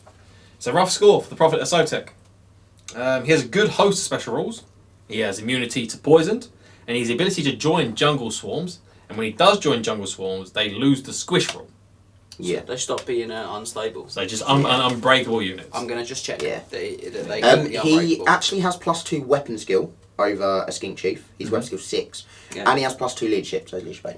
Okay, it doesn't change our output score, because our output score is only based on strength and attacks. Yeah, and he's still strength 4, and he's still got 3 attacks. Yeah. But he does get a bit of a boost. And as I said, Skink he's chief, a so. level 3 wizard, which is the only level 3 wizard you can get in the book, because you His level start at level 4. Your yeah. Slans are start at level 4, you don't have any other wizards. So you're level 3 wizard on beasts, which is a good lore. It is. Yeah, it's a Good lore. solid lore. And you have a lot of monsters to possibly get adding 1 to your casting attempts. You don't reduce the Yeah. casting value, you add 1 to the casting attempt. Yeah. He has, if he's No, not, it's the other way around, I think. is it? Yeah, you reduce the casting value, you don't add value. +1 to Oh, cast. okay. Yeah, so it doesn't make it harder to dispel. He can be mounted upon a stegodon as Can well. he? Yeah, in his army section. I don't know why Oh, he he would. I mean, you can take all the upgrades as well, which makes him better than Mazdamundi Stegodon. It's an Ancient Steg with the Engine of the Gods, so it is a 280 point Ancient Stegodon. Spicy. So I think if you I think I'd be tempted. Maybe. Well, if you don't mount him on the Stegodon, he does have in combat an additional D6 weapon skill 2, strength 2 attacks, initiative 1. So maybe you might be tempted to not push him. Yeah, on I the Stegodon. mean, the options are D6, weapon skill 1, strength 2 attacks in addition, or... A No, Stegodon. no, A no, Stegodon. weapon skill 2. I said weapon skill 2. Sorry, No, weapon skill 1, weapon skill 2. No. sorry. Or a Stegodon. Yeah. But if you don't put him on a Stegodon, you can join a jungle swarm unit. Yeah. Yeah, man. Well, I mean, there is something in there. There yeah. is something in there. So that's him personally. He's also immune to poison attacks, Yes. Yeah, Max said that. and has Hatred Skaven. He has Hatred Skaven. He can also allows all skinks in his army to buy Hatred Skaven as well. But I think it's Yeah. like 2 points a model. I mean, at that point. Yeah. Yeah. You've seen his army list Yeah, section. it is. At 1 point a model. 1 point a model to give all the skinks in his army Hatred Skaven. Yeah. Not nice Skink. thematic coolness, Yeah. not very Yeah. competitive coolness. Skink Cohort, Skink Skirmishers, Pterodon Riders, Ripidactyl Riders. Cool. That's about it. Not any croc score in those Skink Cohort units, and not the mounts, just the actual skinks. No. In terms of magic items, other magic items, he has the Plaque of Sotek, which gives him a 5 ward save, which is alright. And he has the Blade of the Serpent's Tongue, which... Yep. Gives him +1 strength on the turning charges, and their poison attacks. So he's strength 5 to turning charges. It's not bad. Has he got a ranged weapon? No, he does not. No, it's a shame. He's Blistical 5. Because it's taken away with their range weapon because he's got Engine of the Gods. Yeah, so he can't even shoot that. That's Can't a shoot shame. giant blowpipes. Yeah. Unfortunately, unless you've been in all skink army, I don't think he's worth it. No, he does have a 5-up scaly skin, which is the best the skink has. The best the skin can get. Yeah, it best is the the best the skink skink can can get. So he's a good fluffy choice if you want to take a Femi army. He's good for a fluffy army, which we did actually in a tale. It was the him versus Clan Pestilence. War of the Serpent. The War of the Serpent. Yeah. So that's it. That's 10 of him. That's all our lords as well. We've not hit the stellar heights of our lords. No, we have not. And it's not going to get much better with the heroes. Oh dear. So our first hero that we have is Chakax, and he comes in with a rating of 13 out of 24. And we're still not there with the hero. We're still not there with the hero. So he gets 1 for outputs, 4 for special rules, 2 for synergy, 1 for risk, 4 for survivability, and 1 for cost. He's really cool special character, fluff-wise. He's like one of those hard-hitting bodyguards that doesn't give up on their charges, as Temple Guard always are. But there are many issues with Chakax. So we'll start with the good first, because there are some good points that we'll start with. So we'll go from them. He gets to reroll all fail rolled hits in a challenge, and gains a 5 ward save in said challenge.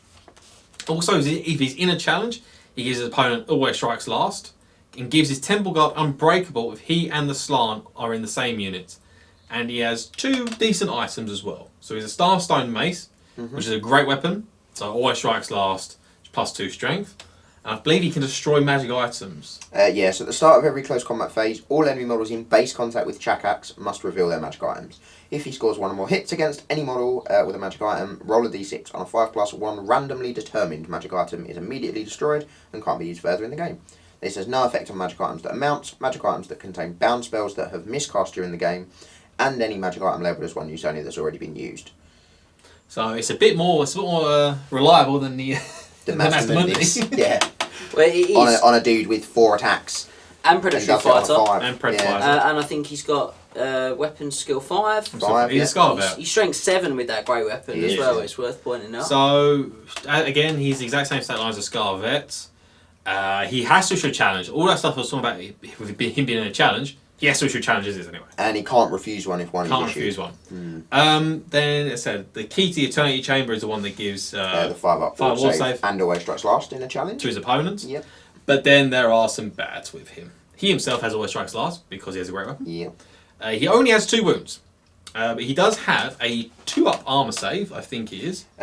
So his magic armor, the Helm of the Prime Guardian. Oh, we have this as well, yeah. Counts his armor save as being 1 point higher than normal. He's got Scaly Skin 5+. I think he has light armor. Light armor, so he's got a 3+, and he's got a shield. No shield. No, that's the other one. So the 3-up, 5-up for his save wise. Yeah, if he's in a challenge. If he's in a challenge. But yeah, the rest of the Helm of the Prime Guardian. Enemy units with the Scout special rule may not use their special deployment to set up within 20 inches of Chakax, random number. In addition, if an enemy unit within 20 contains hidden models, such as assassins and night goblins, fanatics, their presence must be announced as soon as they come within 20 inches of Chakax. So you can't surprise Chakax. Yeah. He's unsurprisable. You can't do it to him. It's not bad. It's not bad. It's not a bad item. Some of his items are good, but then I said he himself always strikes last. He has 2 wounds. And then we have our biggest issue, which we always love to say this. I think John, your brother, loves this point about Chakax. He's 270 points. Yeah. I thought he was more. No, he's 270. He's the same points as he's more expensive than Tehenowin. He is 130 points more than a Saurus Oldblood, who is a lord. Yeah, I gotta be honest, a fully tooled up Dreadlord, I think, is about 250 to 270, depending on what you like. If you mount him on a fully tooled up Saurus Oldblood who isn't mounted is going to be 250. Yeah. I mean, what are they thinking? For me, he needs to be a lord. He does. He needs to have a third for those points, he's got wound. 3rd wound, same sort of stats as Saurus Oldblood, so up his weapon skill by 1, up his attacks by 1. And he'd probably be fine.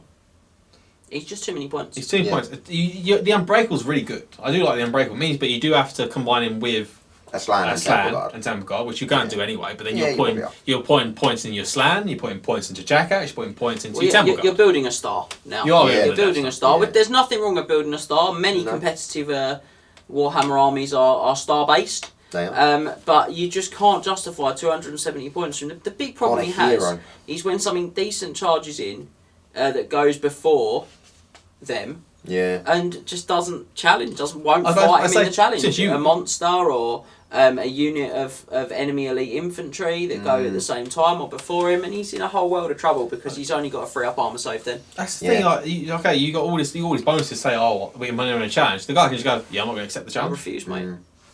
Nothing to say. You can't force him to take the challenge. He's fun, fluffy, but not that competitive. And he's a great model. I've got to say that. Model, He's one of my. He's possibly my favourite Lizardman model. I don't know. The next one I quite enjoy. I quite like the next one's model. Shall we have a look at him? Yeah. So we move on from the disappointment that is Chakax. Sorry, who is the Eternity Warden? I forgot to say the title. The Eternity Warden. Yeah. The Eternity Warden? Warden. The Eternity Warden. There you go. And so we're going to move on to our meatiest hero here, and we have Gorok. The Great White Lizard. Exactly. And he comes with a competitive rating of 13 out of 24.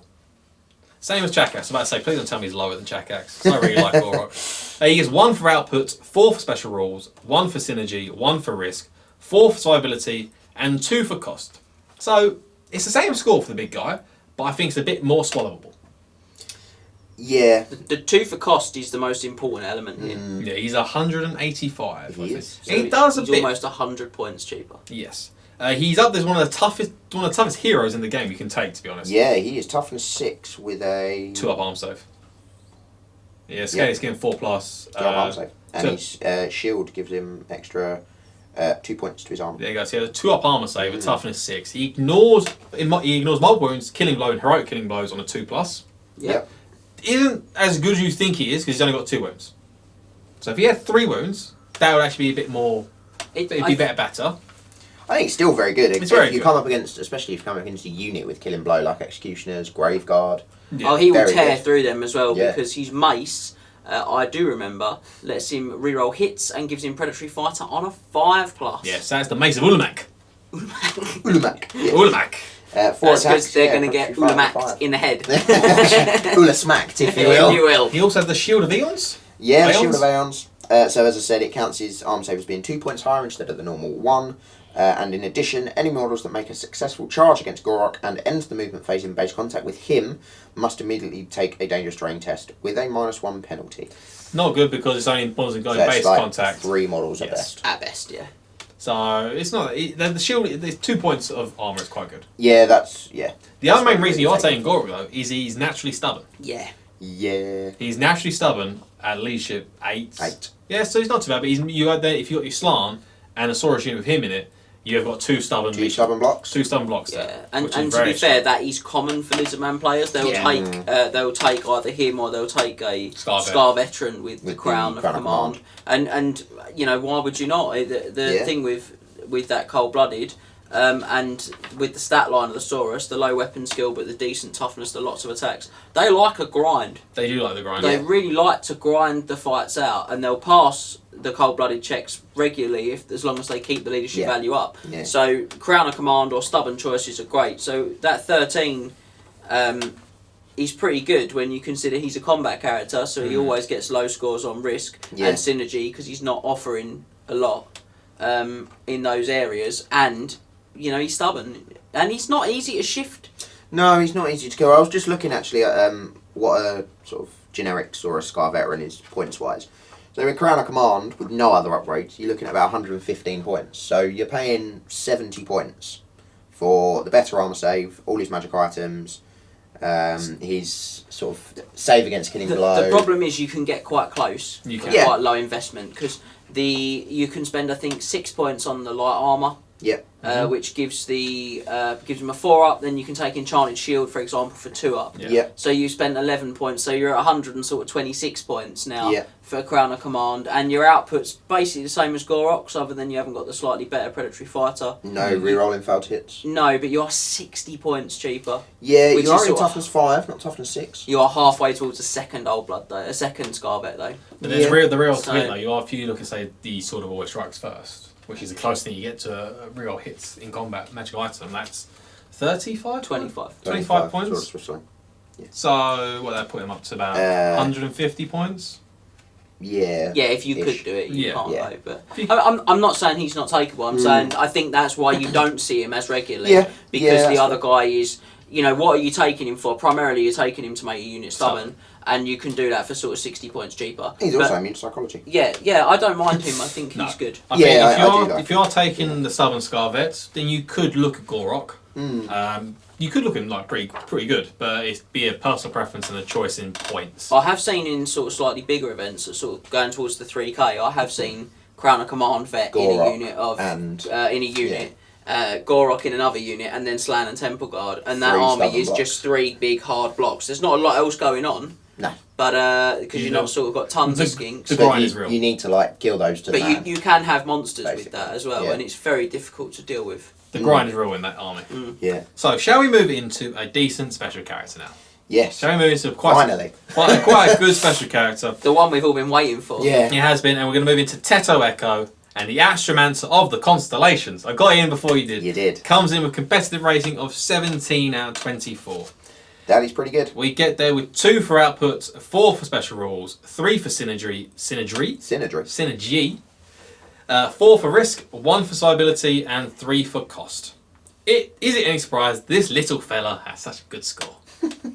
So he's good for spellcasting. Spellcasting help. He does help out the army. He does actually do something that no other wizard actually does for the army. Yeah. No other wizard does in Warhammer. In Warhammer, yeah. So it's the Herald of the Cosmic Events. Yeah. So he rolls a dice at the beginning of every magic phase. I don't think he has a choice in doing this. No. Each friendly magic phase. Each friendly magic phase, he rolls a dice on a 2+. Himself and every single wizard in your army rerolls 1s when casting spells. Must reroll. Must reroll You ones. don't get the choice to reroll either. You have to reroll them.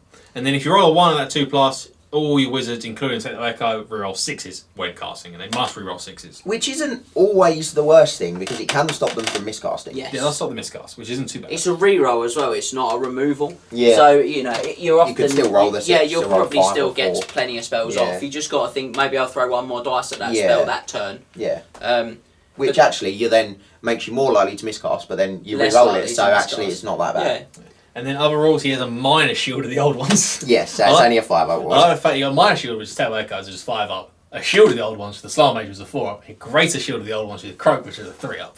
I love that. I love that. Like, Supreme shield of the old ones. I love that escalation of shields. Obviously, they pick and choose. Yeah.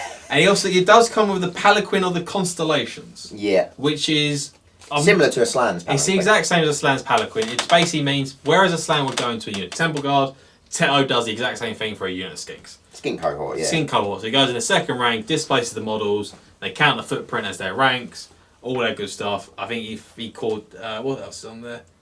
I think that's about it though. Yeah, well, that is worth saying. Teto will displace a Croxigor model as well. Yeah. So he will always go in the second rank, even if you have sort of 2 Crocs. So that's why I think But that's what we were talking about earlier, wasn't it? Cohort, Croxigors, and then this boy. So you got like 2 Croxigors on either side of Teto in the middle, and the Skinks. So I think that's a cool looking unit, to be honest. Oh yeah. That's a unit that is not that easy to get through either. And then so that's his special rules. In terms of magic items, he has Eye of the Old Ones, which.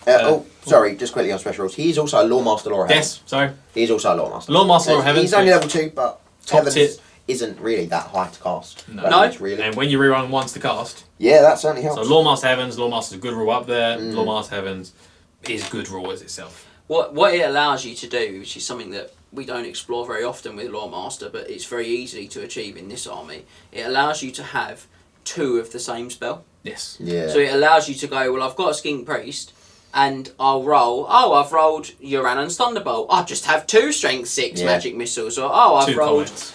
Harmonic Curse of the Convergence, Midnight Wind or Curse of the Harmonic Midnight Wind, Convergence. yeah. And suddenly I've got this ability to throw, I'll go for a Bubble Harmonic. Oh, you're going to stop it? Oh, I think my other wizard will go for a Bubble Harmonic. It's so strong. Yeah. And then we come down, to his magic items. So we have the Eye of the Old Ones, which before the game begins, or during your deployments, you After deployment, but before Vanguard. There you go. You roll a D3, and whatever the result is, that's how many of your units gain Vanguard. Very good. So they just move up 12 inches. Yes. And so it helps you, because your Saurus move 8. So you're getting an extra 4 inches of movement in your first turn. Yeah. So that's really good. Helps a lot of your slow units, helps your Bastiladons, your Stegs, your Saurus, your Temple Guards. And it just helps a lot of things. If you max out like the flying units and the Vanguard This units. is so strong with the Cowboys that we talked about earlier. You attach them to a block of some, like Saurus, Temple Guard. You Skink cohort. Skink cohort. Skink skirmishers. You Vanguard that forward, and then turn 1 they go riding off out into the sunset. Whilst Horse with No Name plays. But And then he has the Stellar Staff, which I can't remember what he does actually. So if Teto Echo successfully casts the spell Comet of Cassandora, you may reroll the dice at the start of each magic phase to see if the comet arrives. Not bad. Good. Yeah. So that's not reroll Also, successful rolls. You can reroll a successful one into a fail roll to try and build the strength and hits. It is, yeah. I didn't realise Comet came down at the start of the magic phase. I thought it was the end. But yeah. So Decent. So the downsides It's very decent because it can kill a wizard and stop them being able to dispel for the enemy. Yeah. So downsides of Terror, there are a few. He is still a King Priest, so he's toughness 2. He is toughness 2. Toughness 2 with a 6 up armor save and a 5 up ward He is, save. however, in the second rank. He's in the second rank, so you aren't easy to get to. But say if you have like say, I don't know, a Witch Hunter with 2 pistols. Yeah, so it's Witch Hunter again. Overall though, he is incredibly competitive. Very, yeah. He's a good points value. Same as Gorok, 185. I think you can squeeze him in. Yeah, definitely. He also comes with Arcane Vassal, which Slan can still use him to channel his spells He's through. still a Skink Priest. Personally, with this guy, I think that if you're not taking him, it's because you're looking at composition score. Because you're going to an event where comp matters, either because certain things are included or certain things are excluded, or because because like we have like a sort of a ladder type system where you get points taken on or off. I just can't see why I wouldn't. I'm going to take Skink Priest. I appreciate that he is more expensive than a Skink Priest by a reasonable margin. Almost double. 3, I think. Skink Well, Priest. because I'm assuming I'll take level 2. If I'm taking a level 2 one, then he's about double. But the Lore Master's amazing. I can't stress how good the Lore Master is. The fact that he lets me reroll the 1s, he gives me the Vanguard. I can reroll the Comet Arrival. He's just so consistent, and we talk a lot in competitive play about how consistency is the bedrock. The best armies are armies that are really consistent. You know, like elves, where they re-roll the hit rolls in combat. Yeah. That makes them consistent, so they can be relied upon. He's consistent. Yeah. Overall, very good. You should look to take him if you can. Very strong choice. Yeah. So we're going to move into... We're going to move from the heady heights here, and we're going to plummet really low here. From the heavens, if you will. From the heavens. And we're going to go to special character with the worst name in the game, in my opinion. We have Tic-Tac-Toe. How dare you? Someone really phoned that in, didn't they? I mean, it's... I'm going to put a cross in your box for saying that. that was like 10 to 5 on a Friday job, that was. Tic-Tac-Toe. Comes with a rating of 9 out of 24. Not Ungrel 4-horn bad. Not Ungrel 4-horn bad. But bad. Not Ungrel 4-horn. So we have 3 for outputs, 3 for special rules, 1 for synergy, 1 for risk, 0 for survivability, and 1 for cost. So first thing I'm going to point out here is, as of the TCGT FAQ, a lot of letters there, we do allow him to join Battleline Units. You missed out the W. No, Triple Crown GT. Triple Crown Wargaming. Is it officially called Triple Crown Wargaming GT? Yes! Oh, well. Look at your shirt, man! That's the name. That's our name. I just thought it was the TCGT. That's what I've always called it anyway. Oh. I work here.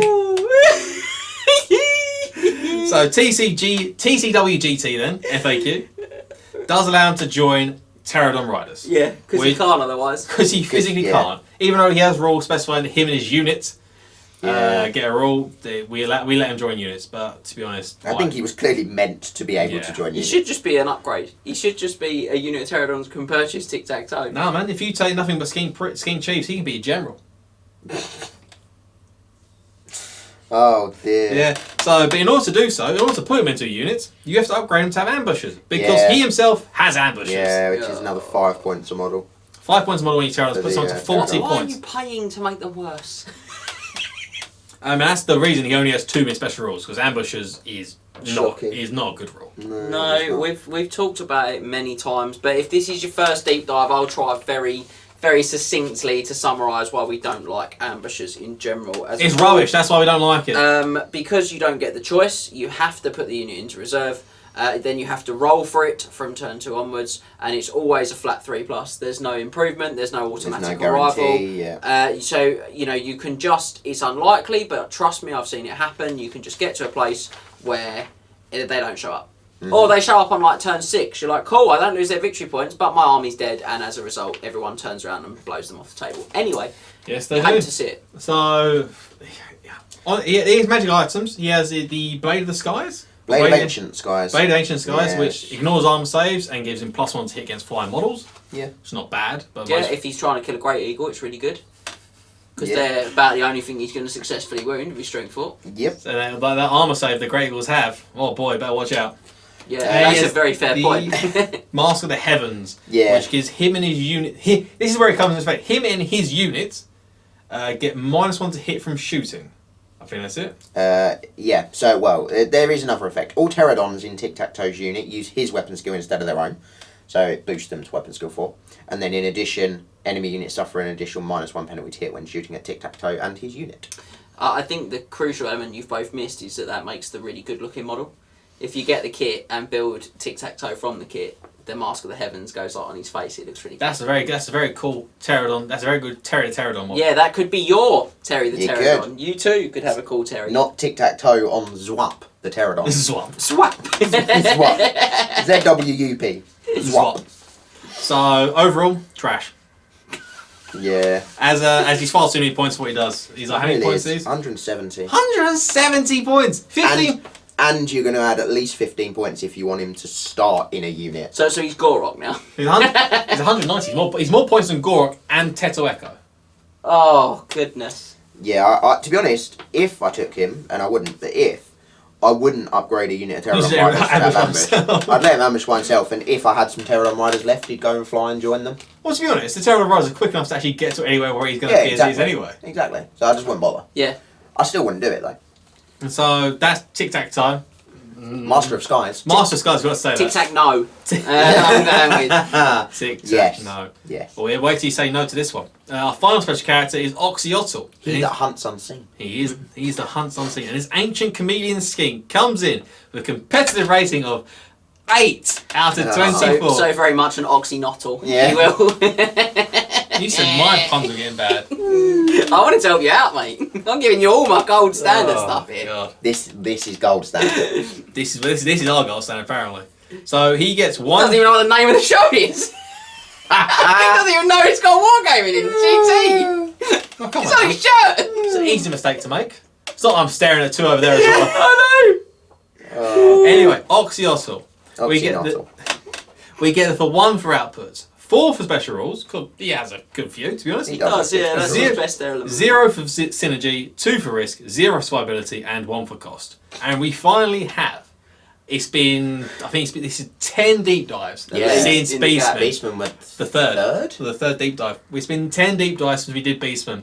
And Ungol Forhorn finally has a partner in the worst character in the game. I think they were the fourth. Sorry. No, I thought it was High Elves, Scathe, and Beastman. No, I think it was Brett's. High Elf Oh, was it 7, Brett's? Brett's Beastman. Oh, 4th. Yeah. So it's been 9 Like, deep dives. Only 9. Only 9 deep dives to get back to these Which has dizzying been, lows. if we average out, it's been, I don't know, 24 hours or so of deep dives. Way more than that. There you go. Pro- You've probably- watched a lot of content to get here, guys. Probably 30, 35 hours Yeah, of deep dive. 35 hours before we tied Ungrel for the lowest rated character in the game. I'm sure you're very glad you waited that long for this. Anyway, back to Oxyotl. Another really low score for the Lizardmen characters and another seldom seen character. He doesn't do anything for his army, and he just about helps himself. Yeah, he literally does nothing. He's the golden blowpipe of Patui. Patui. That's the noise it makes when he shoots Yeah. it. Yeah, that's not Patui. So it's a multi-shot 3 weapon that's 12-inch range, strength 3 poison. So it's a It's bolt a blowpipe with 3 shots with instead 3 of 2. shots. Nothing And particularly then fancy. he himself has sniper at ballistic skill 6, which That's is quite good. nice. It is very good. And his yeah. master predator rule means that if he doesn't move in his shooting phase, he can, wherever he snipes at or wherever he shoots, he's auto wounded on a 5+.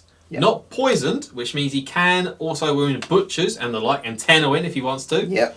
On a 5+. Doesn't If you're playing the worst special character Olympics, he can auto wound 10 out. I'll be honest, Oxyotl will probably kill 10 out. Yeah, probably. So that's quite a good rule because it means he can quite easily snipe out unit champs and hero level wizards.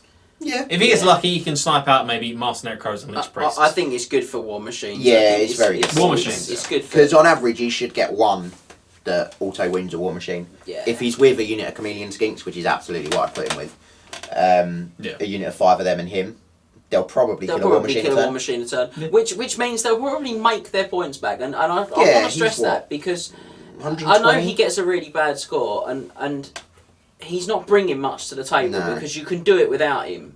But if you do go down the road with him, he will do something for you insofar as a little unit like that for about 180, 190 points will probably kill a war machine a turn if it's left to its own devices. I mean, if your opponent is leaving it to its own devices, they probably need to seek help. He randomly has 3 attacks, which is 2 more than a chameleon. Hey, man, he spent about 1,000 years in the Roman cows. He'll mix it. Don't you worry. That weapon skill 4. He has 2 wounds. 2 wounds, toughness 3. Allows you to exploit that combat prowess of the chameleon skins. Mate, hey, come on now. Most War Machine crew weapon skill 3. Yeah, that's a very fair He's point. strength 4. Yeah, ignore everything we've said. Charge war machine. Charge him. Charge War Machine. Use him on his own. Charge war machine. Scout up, charge War Machine, beat him to death with his golden blowpipe patootie, and then turn around and shoot the other War Machine. I tell you what, that's not It's the not worst bad shout advice for him. we've given. He's initiative 6. He's quick. He's toughness 3, which is better than any other skink, bar sort of characters. You guys are he's selling strength him to me. 4, weapon skill 4 with 3 attacks at initiative 6. I mean, he has no save. Well, he's got a scaly skin 6+, so basically no save.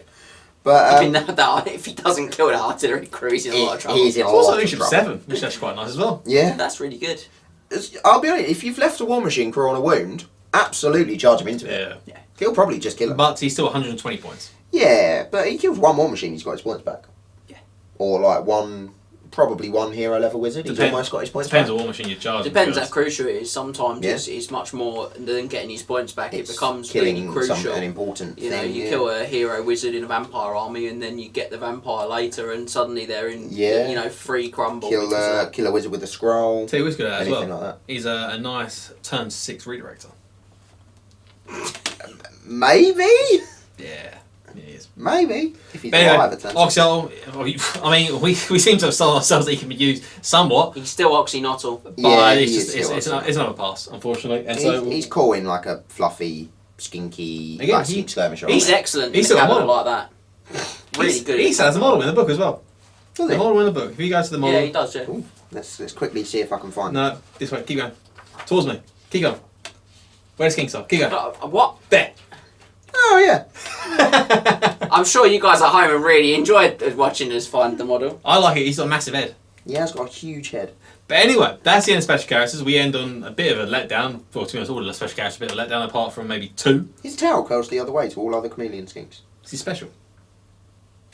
So take Gorov, definitely take Tao Echo, Tao Echo and the rest Gorov. of them look good in your cabinet. Yeah. Anyway, so we end the special characters and units on a bit of a low, and so we shall now move. We left the units on a bit of a low as well, with the ancient stable with Engine of the Gods. We did, yeah. Ugh. And so we now move into the mundane and magical equipment of the Scalies. But before we do, take a break, and we'll see you when you get back.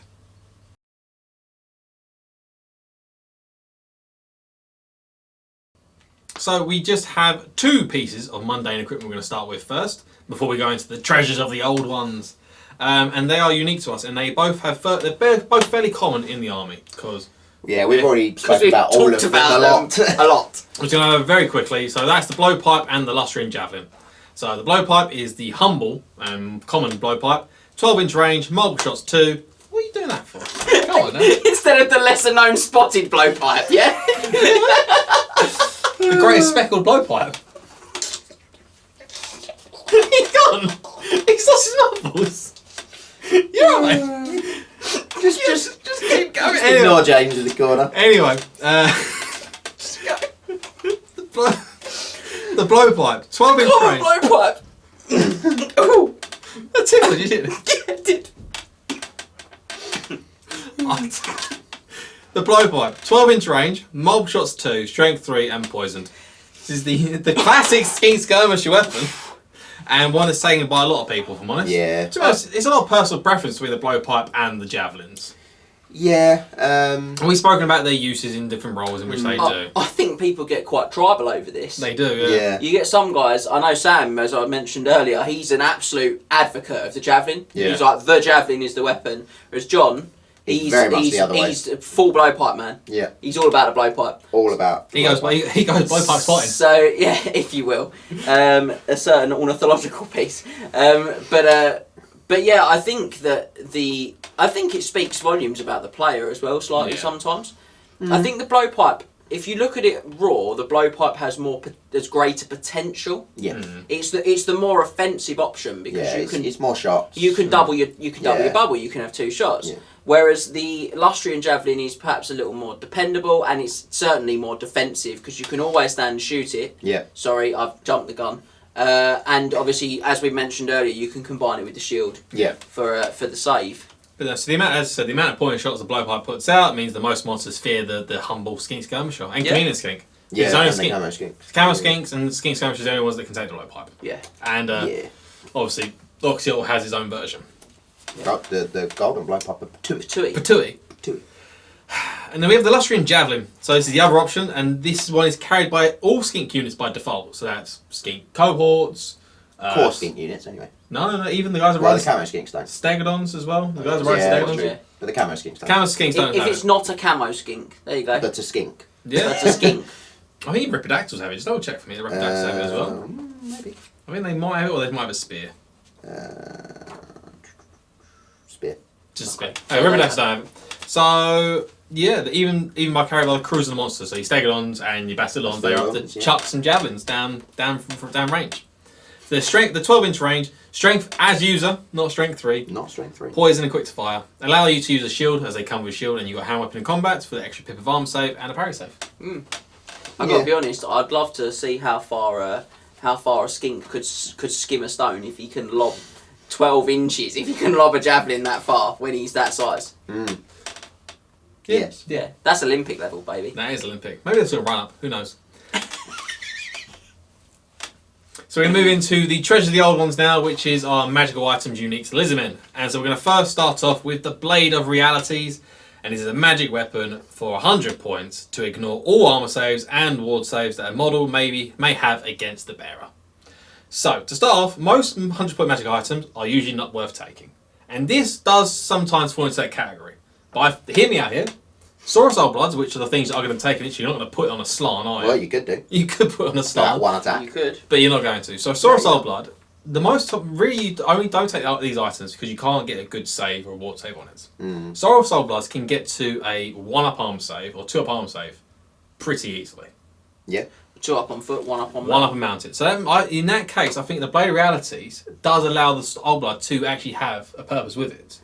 I can see it. You might not be the most competitive choice out there.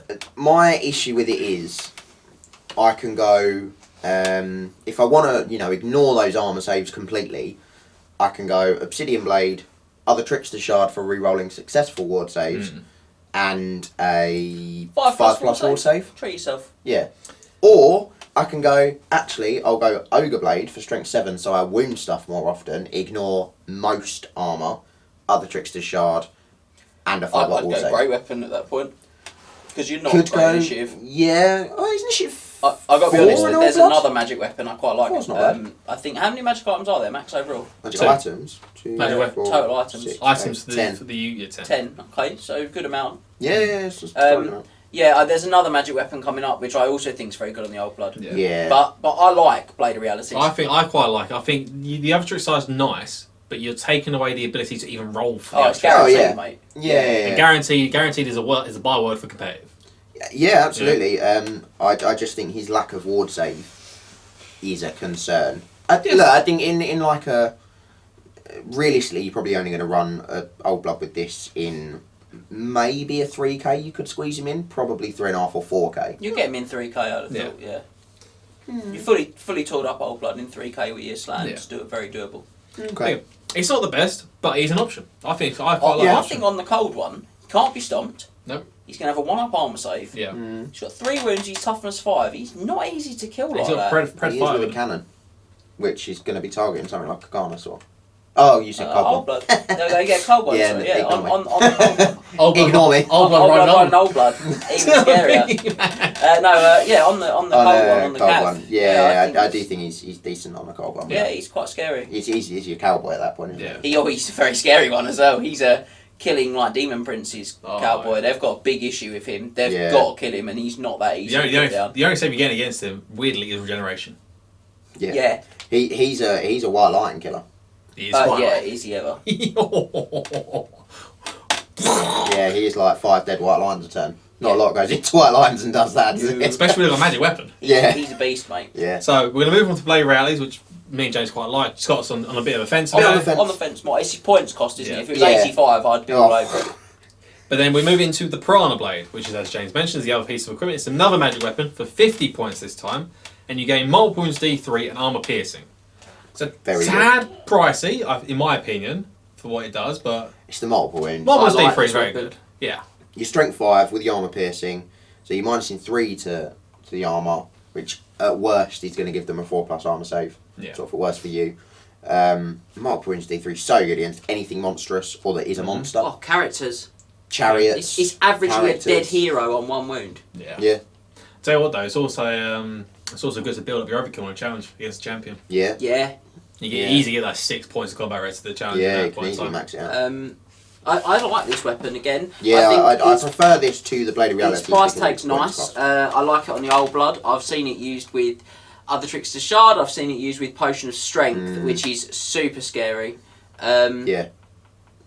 So yeah, those are good things. Yeah, Strength 8, multiple wounds D3. The points allow you to get other pieces of equipment on yourself as well. Yeah. Like ward saves. Yeah, it allows you to get saved. Well, Armour of Destiny, heavy armour, 4+ ward save, and this. That's doable. Armour of Fortune, heavy armour, 5+ ward save, other Trickster's Shard, and this weapon is very doable. Somewhere around there is what I would do. That's to be honest, scary stuff. This blade, Piranha Blade, Armour of Destiny, Shield on foot. You got 1 up, 4 up, Piranha Blade. I mean, that guy is not someone I want to fight. Nope. But anyway, so that's quite a good weapon. Then we're going to move into the Sacred Stegodon Helm of Itza. So this is magic armour now. We're going to go for 40 points, and it grants +1 to your armour save and toughness, and impact its D3. Solid. That is really good. Yeah. John likes it. He's a big fan. This is more expensive than I thought. I thought it was 35. Yeah, I always feel like it's just maybe 5 points more than I want to spend. But you've got to look at what it's going on. And this is amazing on a hero, on the Scar Veteran. He's going in with... yeah, don't put it on your skinks. Scaly Skin 5+. Then he gets his light armour. Yeah. He's got his Stegodon helm. Well, he's on 3 up before you've put him on a mount or giving him a basic shield. I mean, that's really good stuff. Yeah. It works really well Also, on any of those types boost you of to characters. Makes it toughness 6. Toughness 6 on a hero if you want to. That's ridiculous. Yeah. Yeah. And strength 5, D3 impacted. Not bad. So just stick it on a Scar Vets and let him be a mini monster. Yeah, it could also be good on that on the Old Blood again as well. Yeah. So now we're going to move into the Skaven Pelt Banner now. So this is a magic banner for 65 points. That's good. Let's go. And grants Frenzy and Hatred Skaven, but Skaven also gain Hatred rule when attacking the bearer or his units, I believe. Or just attacking it does just say the bearer, but... Okay. So the issue with this item is 65 points. So the only models that taking this item are your BSBs. Yes. And if you are a BSB and taking this item, you're not taking any other magic item unless you're a Slan, because Slan can take magic banners and magic... normal magic items. Because they're fantastic. They are. But Hatred's nice, because this is one of the only... Well, Hatred Skaven's... Yeah, okay, maybe not so good, because I thought Hatred's generic. No, Skaven gains Hatred against you, which is upsetting. The generic... Frenzy is quite good in this generic. It gives you Temple Glass 3 attacks apiece. Yeah, the only model I would take this on is the Slan, and that's because the Skaven can't attack the Slan unless they've killed basically all of your Temple Guard, in which case you've probably lost anyway. And to be fair, giving Hatred to predominantly strength 3 dudes is not that the great. end of the world. Yeah. No, so I think And if they can attack your Slan, it's probably not the first round of combat. Because it's probably a bit of a grind, and they've ground it out with huge units. If you haven't won that grind, then I don't know where you're going. I just feel like it's too many points. Yeah. Yeah. If it was 50, I'd think about it, but 65 too many for me. I think they've made it more than 50, so you can't take it on a unit. Yeah. I don't know why they do this a lot with things. Cursed Revenant is another one, so you can't take it on a hero. Do you know they don't just say do you know what? There's this little bracket you put after it that says Lord only or BSB only, and you close the bracket. There are a lot of items out there that do say like Lord only. Like there's skin characters on foot only for that one. Yeah, a lot of Bretonian Just items. do that. Or virtues, yeah. But anyway, we're going to move from the Skaven banner because it's not very good, and we're going to move into the Jaguar standard, which is 50-point magic banner that grants the bearer and his unit Swift Stride. It's not good rule. Again, just a bit too rich for my blood. Yeah, a bit too rich for my taste, that one. 35? 40, 35 points. 35, I'd probably pay for it. At 50, it's direct competition for me with that and the Razor Standard. Strength 5, Armour Piercer. I mean, the Razor Standard is such a good choice when you've got the volume of attacks the Lizardman units have. The only thing I would say about this, Swift Stride is a very good rule, but I don't really think it works with how the Lizards want to play, which is that sort of taking the charge and then counter-attacking with your monsters. Yeah, I mean, even if you say, well, they want to go for the big charge with the Temple Guard, which, is regular, it's rarely an explosive blow-through with Lizardmen. It's usually a couple of rounds of combat. You walk straight into combat and you grind out for a few turns and walk out the other side, sort of thing. Yeah, very much. So it's alright, but as I said, it's just too many points of what it does a little bit. Yep. So you're going to move on to the Cube of Darkness next, which isn't too many points of what it does. No, it is not. It's an arcane item for 30 points that can be used instead of making a dispel attempt.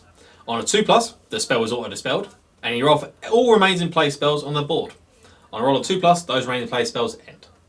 It's 5 points more than a dispel scroll, and it's not as guaranteed as a spell scroll. It still has that chance to fail, but then you have got the options to then start getting rid of all of the other remains in play spells that may be affect. Yeah. You will be getting rid of your own remains in place though. Yes. It does target, say, your Fiery Convox, your Doom and Darknesses, all that sort of stuff. Yeah, I mean, really, you'll only have them if you've gone high. I don't think Light has any. Light doesn't have And Light is really the second sort of... Light doesn't actually. Life does though. Life does. Yeah, you could see Life. It's another law that's popular for Lizardmen players. It's basically, you think of it just like an extra dispel scroll, to be honest. Yeah.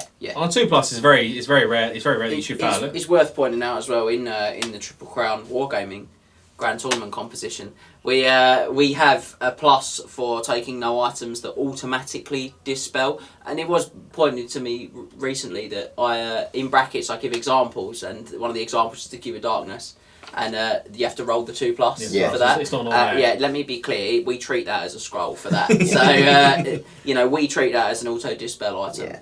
So I mean, it does say in the description the spell is automatically dispelled. Yes. on on a a 2+. Yeah. So if you take this with a spell scroll and your Slan with the reroll first failed dispel attempt, your magical defense is top notch. And I think that's something that we've not touched on much, but Lizardmen are, in my opinion, they're not the best casting army, and that's what makes Teto such a great choice, because he helps them to cast better. But what they are amazing at is the defensive side of the game. Yeah. In terms of the dispelling, they can get double scroll in their list. They can reroll failed dispel attempts with the Slan's powers. It's good stuff. Yeah.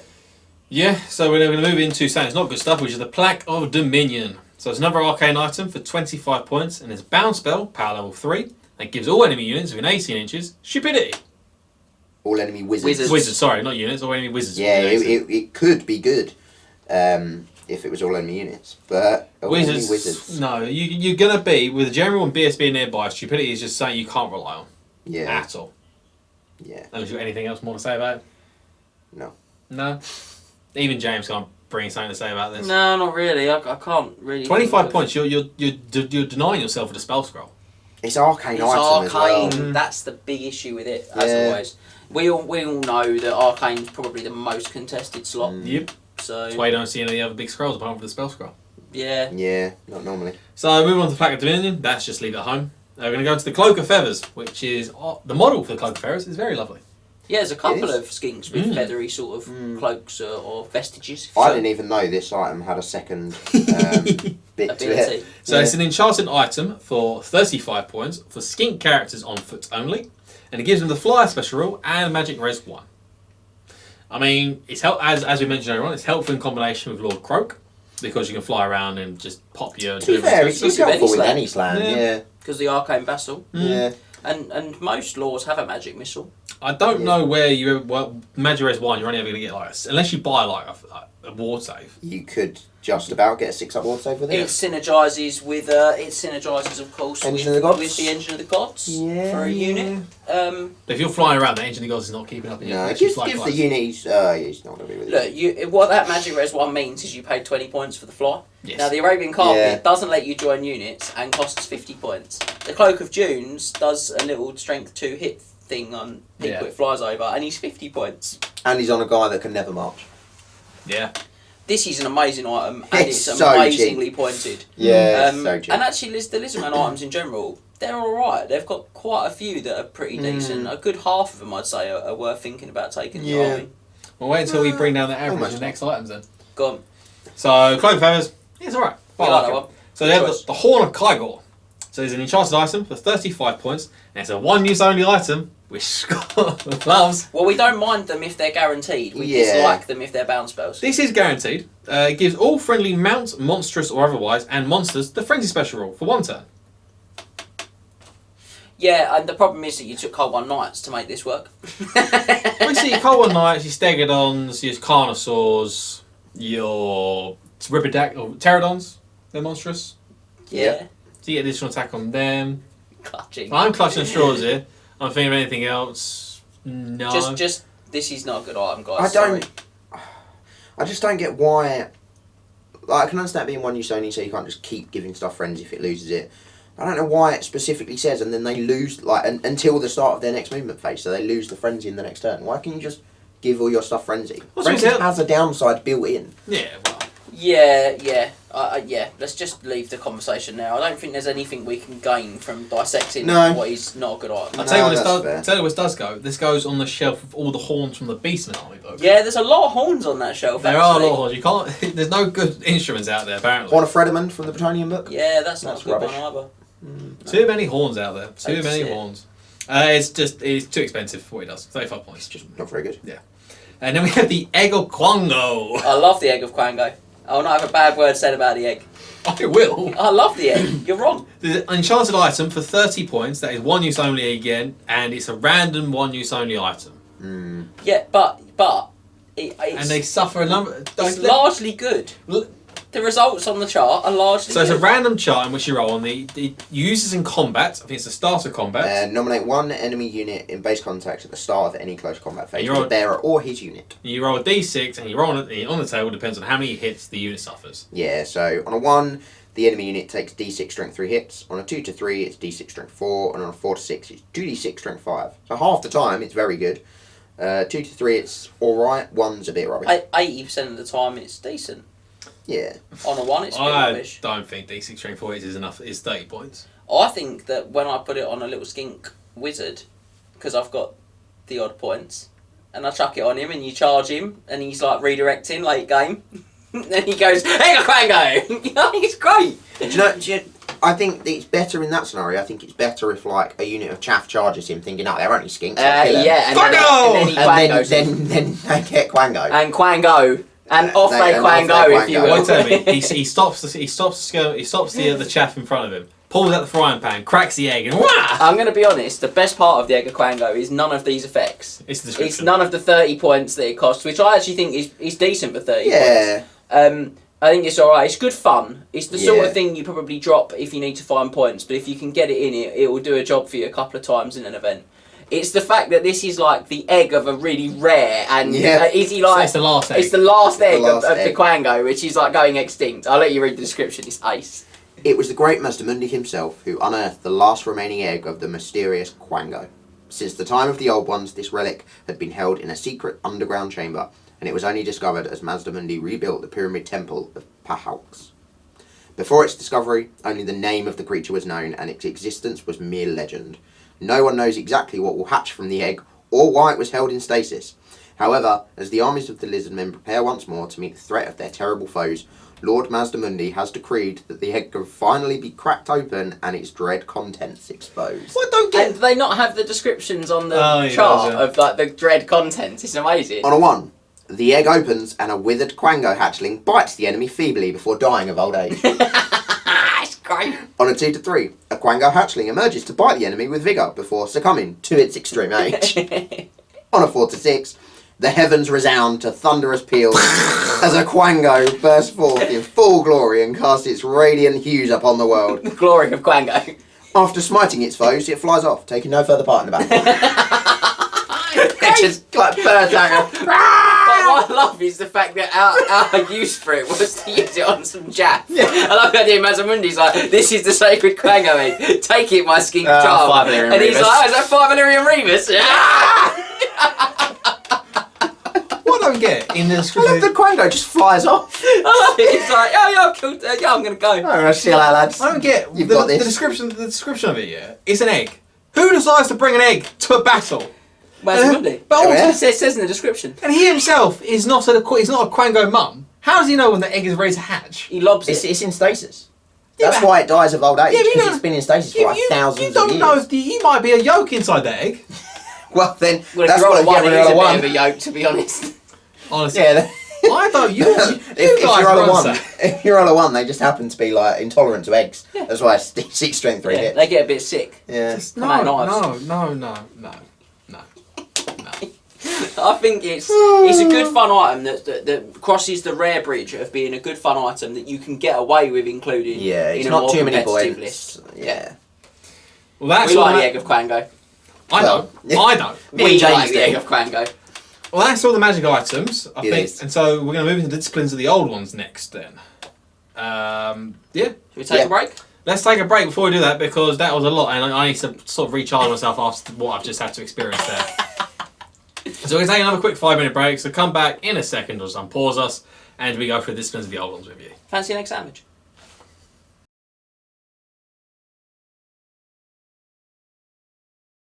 Welcome back again, and now we're going to go through the disciplines of the old ones. And like the Warriors of Chaos and Vampire Counts, Lizardmen also have upgrades for their characters. And in this case, it's the upgrades for the big toads themselves, the Slalom Mage Priests. And they can take up to 150 points worth of disciplines of the old ones, but there are a few caveats. You can only take up to 4, and you can't duplicate the disciplines across the army. Oh, I didn't know that. Mostly because that Yeah, it never is. comes up because you see one slant. Oh, it's Yeah. one step. Also, I might be wrong on this. This is from memory. Are there any that can't be combined? Are Yes. there any that say specifically Yeah. they can't be 2. combined? There are 2. There is I 2. thought there was. Yeah. And so that's the caveats of the rules for them. 150 points, maximum 4, can't duplicate across the army.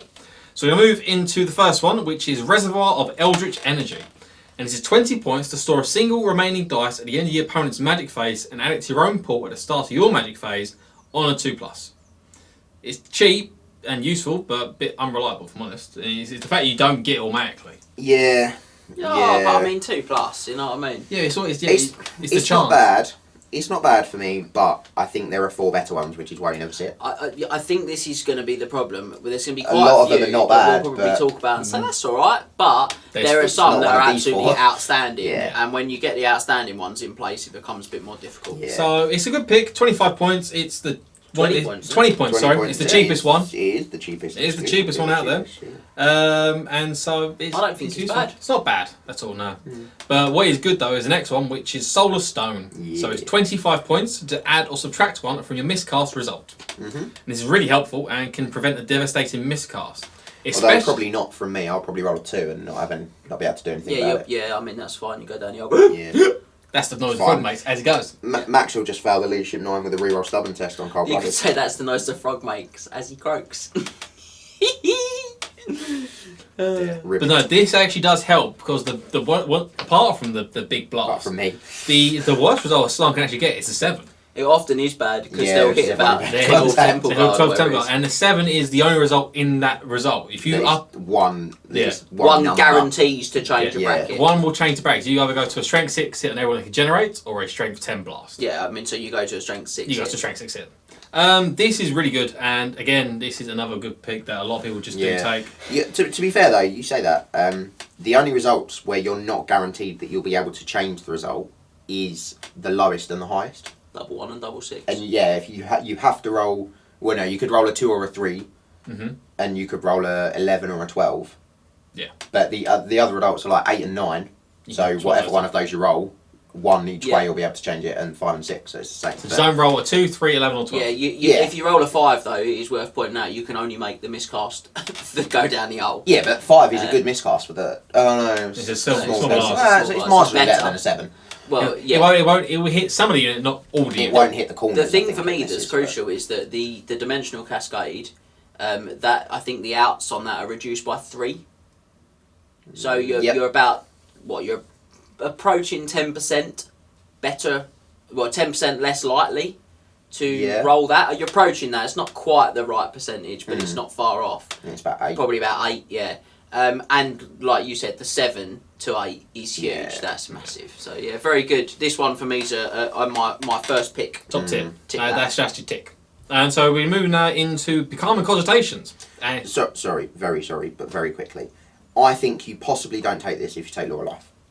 Yeah, I can see that argument. Yeah, this might be the one you sacrifice for say For Reservoir or Reservoir, something like that. Yeah. Sorry, as you were.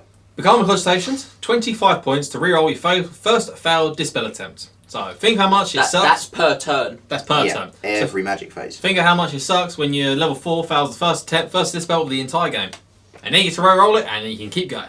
Yeah, I mean, this for me, this is the first one. That's the first one. Yeah.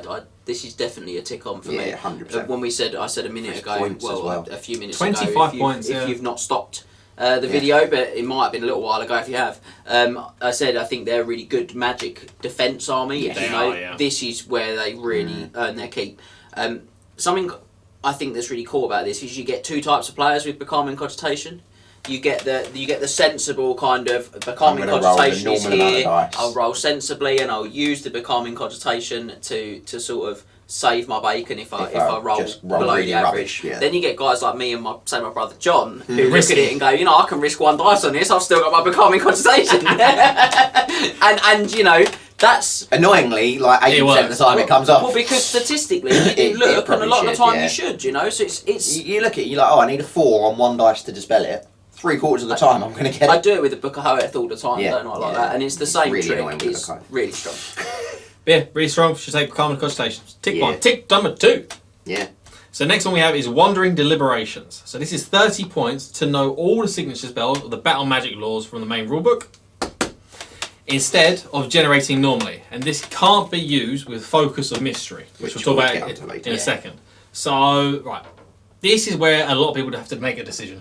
Well, you do, again, we're back to the tribal two camps like we were with the lesser spotted blowpipe and the javelin, is that you do get guys that swear by Wandering Deliberations. And I do think on level 4 it's strong. I know I used it on a battle report on the channel and it was less than successful. But, but I do think it's strong. I do. I've used the Lawmaster Hoeth for the High Elves. It's the same trick, but it's only level 2. And honestly, when it's a level 4, the difference is mind-blowing. I can say it gives you a tool for every situation. Yes. But it doesn't... it's like a jack of all trades, master of none sort of thing. Yeah. And I think it's a toolbox. And I think one of the other issues when we talk about the high magic stuff in this army book, you do start to then go, oh, well, maybe I shouldn't have gone for Wandering, Tough. We'll talk about high magic in a second later on. Course, but there's a point. There's reasons why you wouldn't take Wandering Deliberations if you got high magic. But I do think it's got a place. I also think you lack, if you go Wandering Deliberations, you lack really a big sort of damage spell. Absolutely. And, you do. And I think lizards rely sometimes, a lot of the time, on either a big damage spell or big like stat debuff spells. A big powerful augment / hex. That effect. Yeah, because they're good, they're decent in a grind, they can sort of hold their own, but to really make the difference and tip the scales in their favour, they either need to kill half a unit before you get there, or they need to drop your stats. And you can do that with Wandering. You can to an extent. I mean, Melkov's is good for that. Melkov, you got Ice Shard. But it doesn't drop your toughness. No. It drops your weapon skill, which is good. It doesn't drop your toughness or your strength to make most of the lizard's toughness. That's what I think you lack. You could go the other way and Wissens yourself, which helps. But it's only one. It's not always going to make a big difference. I think it's little and often. And I think, again, we're back to it works really well with Teto, who gives you some guaranteed additional spells. Yeah. Also helps with, like, if you got, say, a Engine of the Gods, you can then pick any of the laws and you get -1 to cast from it. See, I think if you take Wandering Deliberations, you absolutely don't take an Engine of the Gods unless you're going to pick Heavens every time, and you've also got Teto. You've also got Teto, I agree. Because I think for the 50 points, you need it to affect more than one spell attack. Yeah, I agree, and that's the one that your opponent dispels. Yeah. Because you're also, tactically, and this is something that I think I can't sell enough to you guys at home, tactically, when you do that, and you take Wandering, and then you take the Engine, and you say, I think I'm going to go for Law of Life this turn, you're telling your opponent that's the spell that you really need. Yeah. That's what you're telling him. So unless you're going to get into like deep layers of subterfuge where you're like, I think I'm going to go for Law of Death this turn, when actually what you want is Law of Heavens. You are a madman. You're spending because you're just wasting 50 points. You're spending 50 points to mess with someone's brain. You're on deep subterfuge. Yeah. So you're spending 280 points to mess with someone's brain. Yeah. So we're going to move on from Wandering Deliberations, has its uses. We're going to go into Harmonic Conversions, which is 30 points to roll 2 additional dice when channeling. Classically, this is used with a channeling staff for 3 5+ channeling attempts. On average, you channel every single magic phase. I mean, what average? Every time. It's so good. When I played my Warriors, he channeled 3 times every turn. I don't remember doing it, but I'm just going to say I channel quite a lot. I remember you doing it. Yeah. It's so good. This is another standard one for competitive. It's a reason why it's comp. It's do you know, it's great, and I do think that in general the Lizardman book is quite an average book, as we've talked about. The scores are all quite average; they're quite tightly packed. You know, it's all good, but it lacks maybe there's 1 or 2 really broken things that really sell an army book, if you like, sometimes. But so it's good that they've got something that's obviously quite sick, if you know what I mean. But I have to say, these sort of rules frustrate me, and they frustrate me because it's just so obvious. I'm definitely going to do it. I'm just mad not to do this. For 45 points, on average, you're guaranteeing an extra power and dispel dice every turn. And for an army that needs to cast spells. Because, you know, you've paid a lot of points for the slan, and as we talked about earlier... Helps you stonking in good magic defence. And it weakens, you know, your weak stats, your initiative, your weapon skill, and your lack of reroll to hits. You need something to bump that. You get all those through magic. You get them through magic. And so, it's like the book Banner of the World Dragon. It frustrates me because I'd be mad not to take it, you know, it's like that. You'd be mad not to take this, to be honest. So it's really good. And so we're going to move into the Harrowing Scrutiny. Where you'd be mad to take it. Yeah. It's 30 points to cause terror. And you can take the Terrifying Mask of E for 25 points. But you can't give your leadership out with that. No. Why do you want to cause terror? Like, that much? Why are you going to waste one of your 4 precious slots of disciplines to cause terror? Well, I think that's the problem. I'm not suggesting you should do it. I'm saying that it's not bad for 30 points, though. Terrifying Mask of E is 25, but I can't give my leadership out. The banner is 50. But hang on. There you go. If you take Terrifying Mask here on one of your slants, you still got enough points to put basics another slant in for your general. Your eye twitched. Your eye literally twitched. That's how much you hated that idea. To be fair, you could just put a skink priest in the corner of the unit with Terrifying Mask of E, and that's probably going to be the better use. Look, maybe if you combine it with one of the last one I imagine that we'll get to, maybe it has a place, possibly, but it's a place on a second slan in a big game. No, it's not a first choice power. No. So that is, terror can be very unreliable, so it's just got a good name though, isn't it?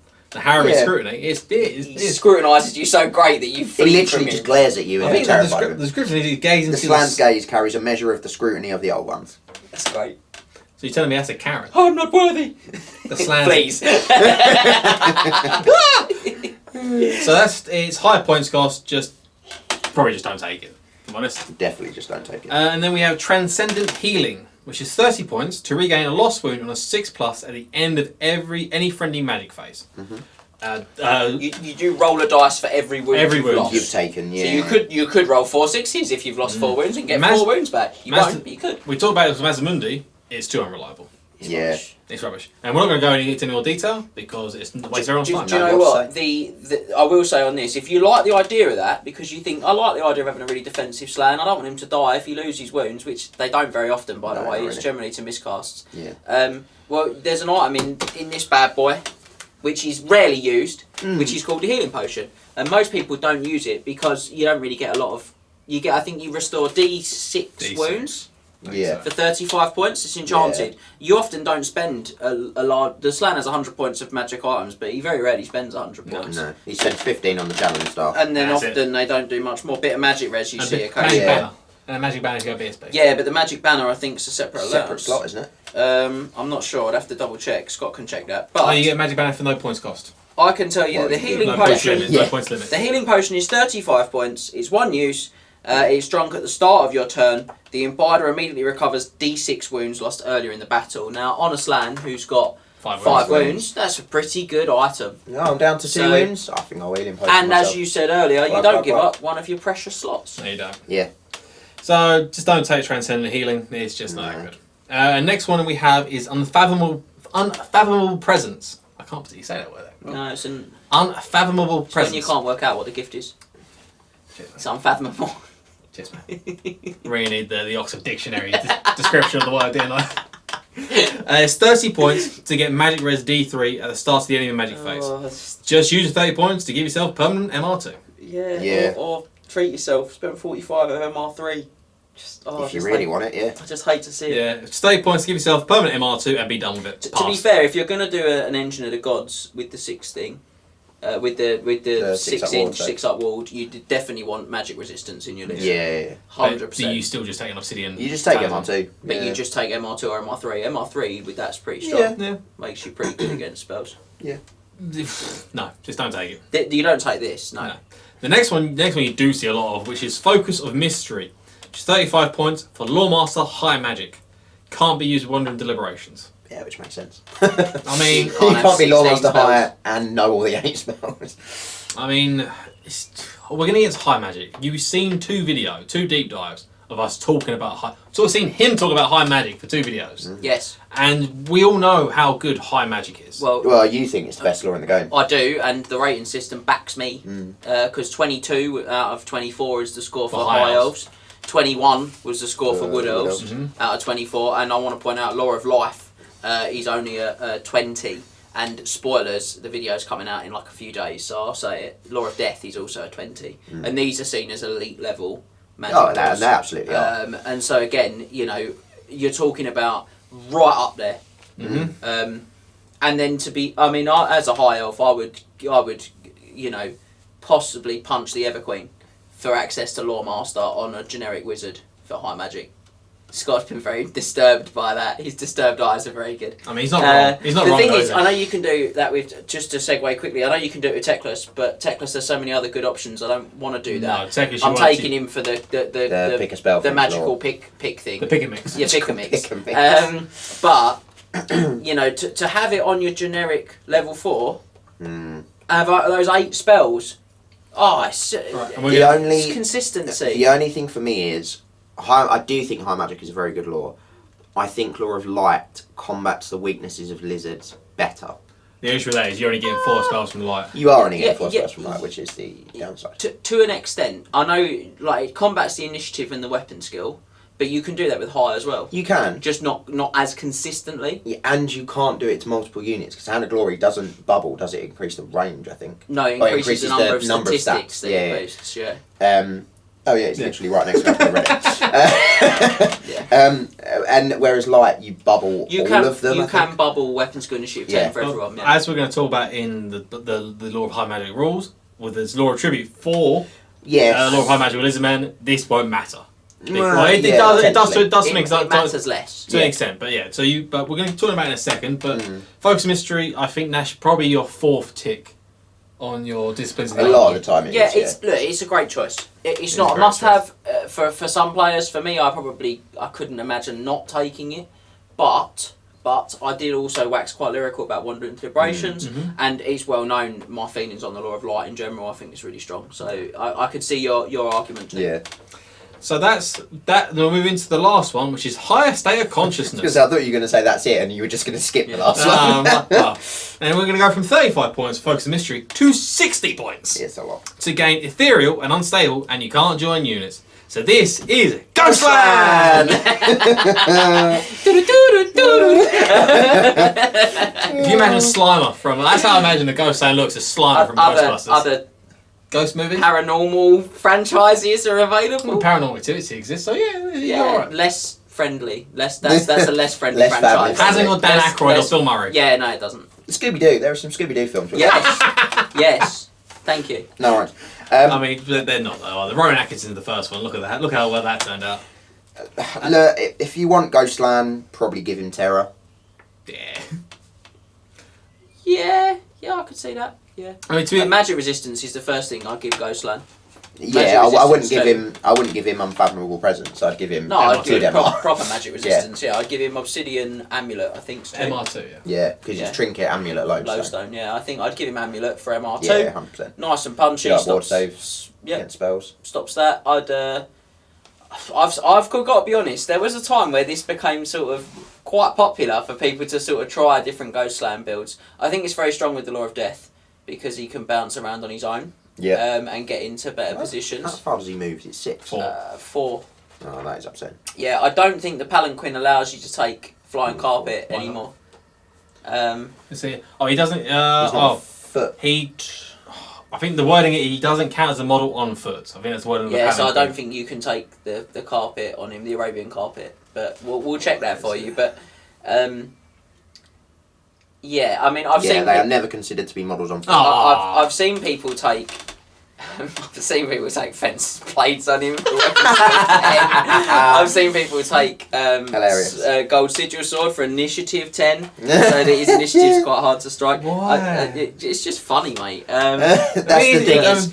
It's funny. It's not No. the best build for a slam. No, I don't think it's very good. No, I've got but people do try and make it competitive. They do. I mean, all jokes aside, you need to know what you're doing with this. Yeah. As you put your Yes. sign in a very dangerous position outside of his unit, so Yeah. be very careful. And because he's got basically no attack, like he's got one attack, any unit will just go into him and just kill him on combat res. Yes. Is he unstable? Yes. Oh yeah, dear, oh dear. Yeah. Yeah. Any unit's going to go into him and It's just not. kill him on combat It's res. not like the previous one in which he was just ethereal. Yeah, no, You just go there and hold them. that's really bad, isn't it? Let's Yeah. let's just leave that at home. Yeah. 60 points, Let's. and that's the last disciplines. Again, we've It left. is. We've left it on a bit of a sour note. Yeah. Yeah, I mean, We left the magic arms on the Egg of I feel Quango. like Obviously, that's That's the writer's fault, not mine. The Egg of Quango was the high that this video needed. yes. Yeah, stop. But no, that's the last of the disciplines of the old ones. It is. If you've managed to keep up with our incoherent ramblings Yeah, about Ghostlands and Well, you're the one that can't get your words out. yeah. Well, Frog yeah. in your throat. Me and Scott have been very disciplined, if you We will. have. we're That gonna old move. one over there, he's been getting his words out all day long. Very We're going to funny. move into the lore of high magic now. And so, again, we're going to take another break. So, if you want to, just pause us, come back, we'll drink, and we'll go from there. How many times do you want him to pause it? I want to break myself. They can pause me in a video. I get breaking a video.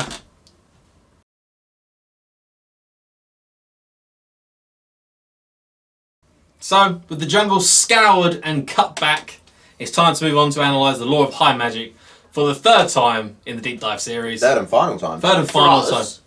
might be their first time. Yeah. Might be your first time seeing it. I'm glad it's your first time because it's been an absolute pain. I don't understand this hatred for the law. Is it? Oh, it's hate for the law. It's hatred of hearing you talk about the law. It's great. You like to wax lyrical I about the law. do.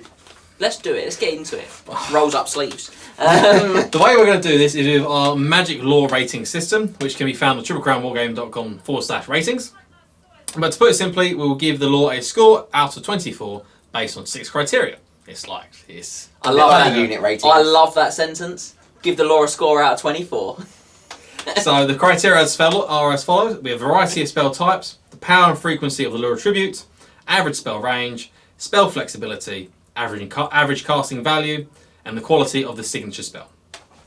And as a note, I have shamelessly copied the ratings from the Wood Elves. As James said, I've said I shamelessly copied the Wood Elves ratings as the exact same law and they use apart from the law attribute. Thanks, James. Yeah, I've got you, mate. Don't worry. Thanks for doing my work That's what for I'm me. here for. I've got to read the book for me, you to do the ratings. It's great. We're a team. I don't have to do anything. There's no I in team. There isn't me though. Yeah. There you go. So let's summarise the law of high magic. And first up is the law of tribute, which is the only difference between this and every other law of high magic out there. So the law of tribute is contemplations. When a spell is cast from the law of high magic, the caster can choose to forget the spell at the end of the magic phase. When this happens, the wizard then immediately generates a replacement spell from any law he can normally generate from. You choose the law, but the spell is randomly generated as per normal. And the new spell will use the law attribute from the selected law. Something we discussed is it's probably going to be the highest skill cap on the law attribute for high magic. By a country mile. Yeah, it does say because you don't get the spell immediately. No. I think a lot of people make the mistake. I think they do generate that spell Yeah. immediately and lose it and generate the spell immediately.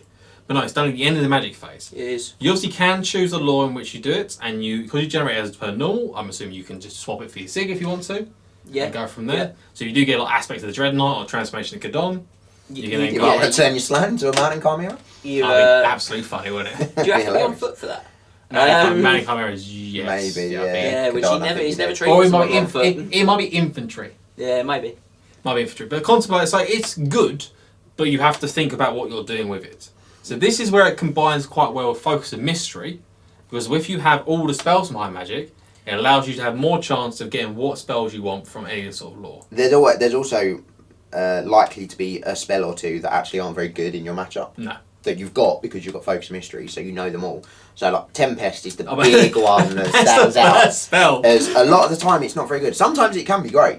a lot of the time it's not very good. Yeah, it's underrated. I think there are armies that it really sings against, particularly low toughness or armies that like to shoot a lot. I mean, it's really good against Empire infantry heavy lists. It's amazing against other elves, for example. Yeah. Not great against wood elves for the -1 to hit because they're probably true flight, but they are in their pants. So. Yeah, it's a large template as well. Other spells like Apotheosis, if you don't have a lot of monsters. Apotheosis is a really good It's one. good. For swapping. If you don't have a lot of characters and monsters in your army, you can swap that Yeah, out. lizards are likely to have a lot of monsters. They are. To be fair.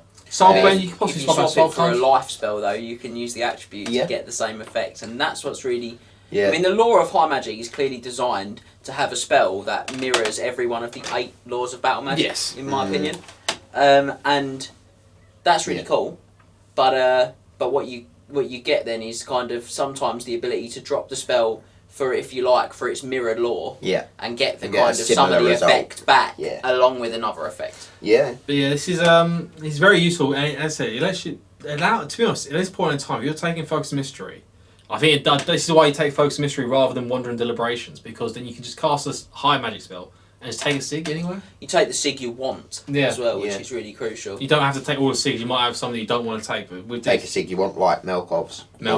Searing Doom if it comes up.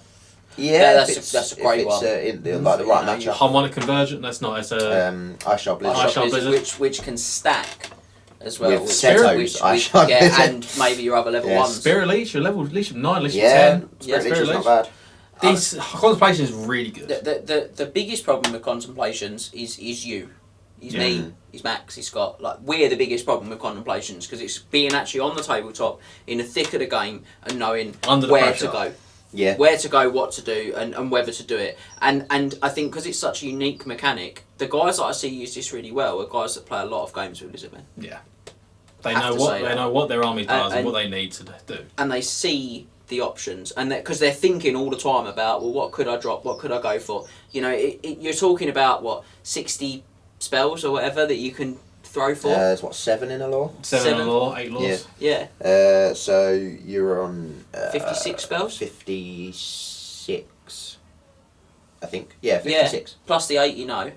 Yeah. I mean, it's, you know what I mean. Now you. The choices are massive. Yeah. Like Sam McCullen, he does it quite well. He does do it very well. I think he plays like Lizardmen exclusively, apart from maybe Warriors of Chaos. I think. I don't think he's got Warriors Army. No. He certainly plays a lot of Lizardmen, and he used it to very good effect against me when I played him recently. It's very good lore tribute. You just got to know what you're doing with the lore tribute itself. It's also worth saying it doesn't stop you remembering a spell you've previously forgotten. No. So you can generate a spell from high magic. Yeah. So if you power drain, for instance, and forget a spell, if you contemplate it, but then actually you want to get it back a bit later in the game, because you think it'll be more useful. You can contemplate a different one. You can contemplate a different one for that one. I like the fact this slide's like, what did I forget earlier on? Yeah. That's what I forgot. Yeah. Very cool. Yeah, because it's any lore that you can generate spells from, which includes higher magic. Yeah. Yeah, any of the spell lists you can normally use for each spell forgotten. Yeah, it doesn't come up that often. It doesn't come up often, but it does come up sometimes. But anyway, enough about contemplations, let's get into the lore as proper. So, there are 2 signature spells, as is Lore of High Magic, and the first is Drain Magic. It's an augment or hex spell that removes the effects of other magical spells. It's a cast on a 7 with a range of 18? Correct. 18. Yeah.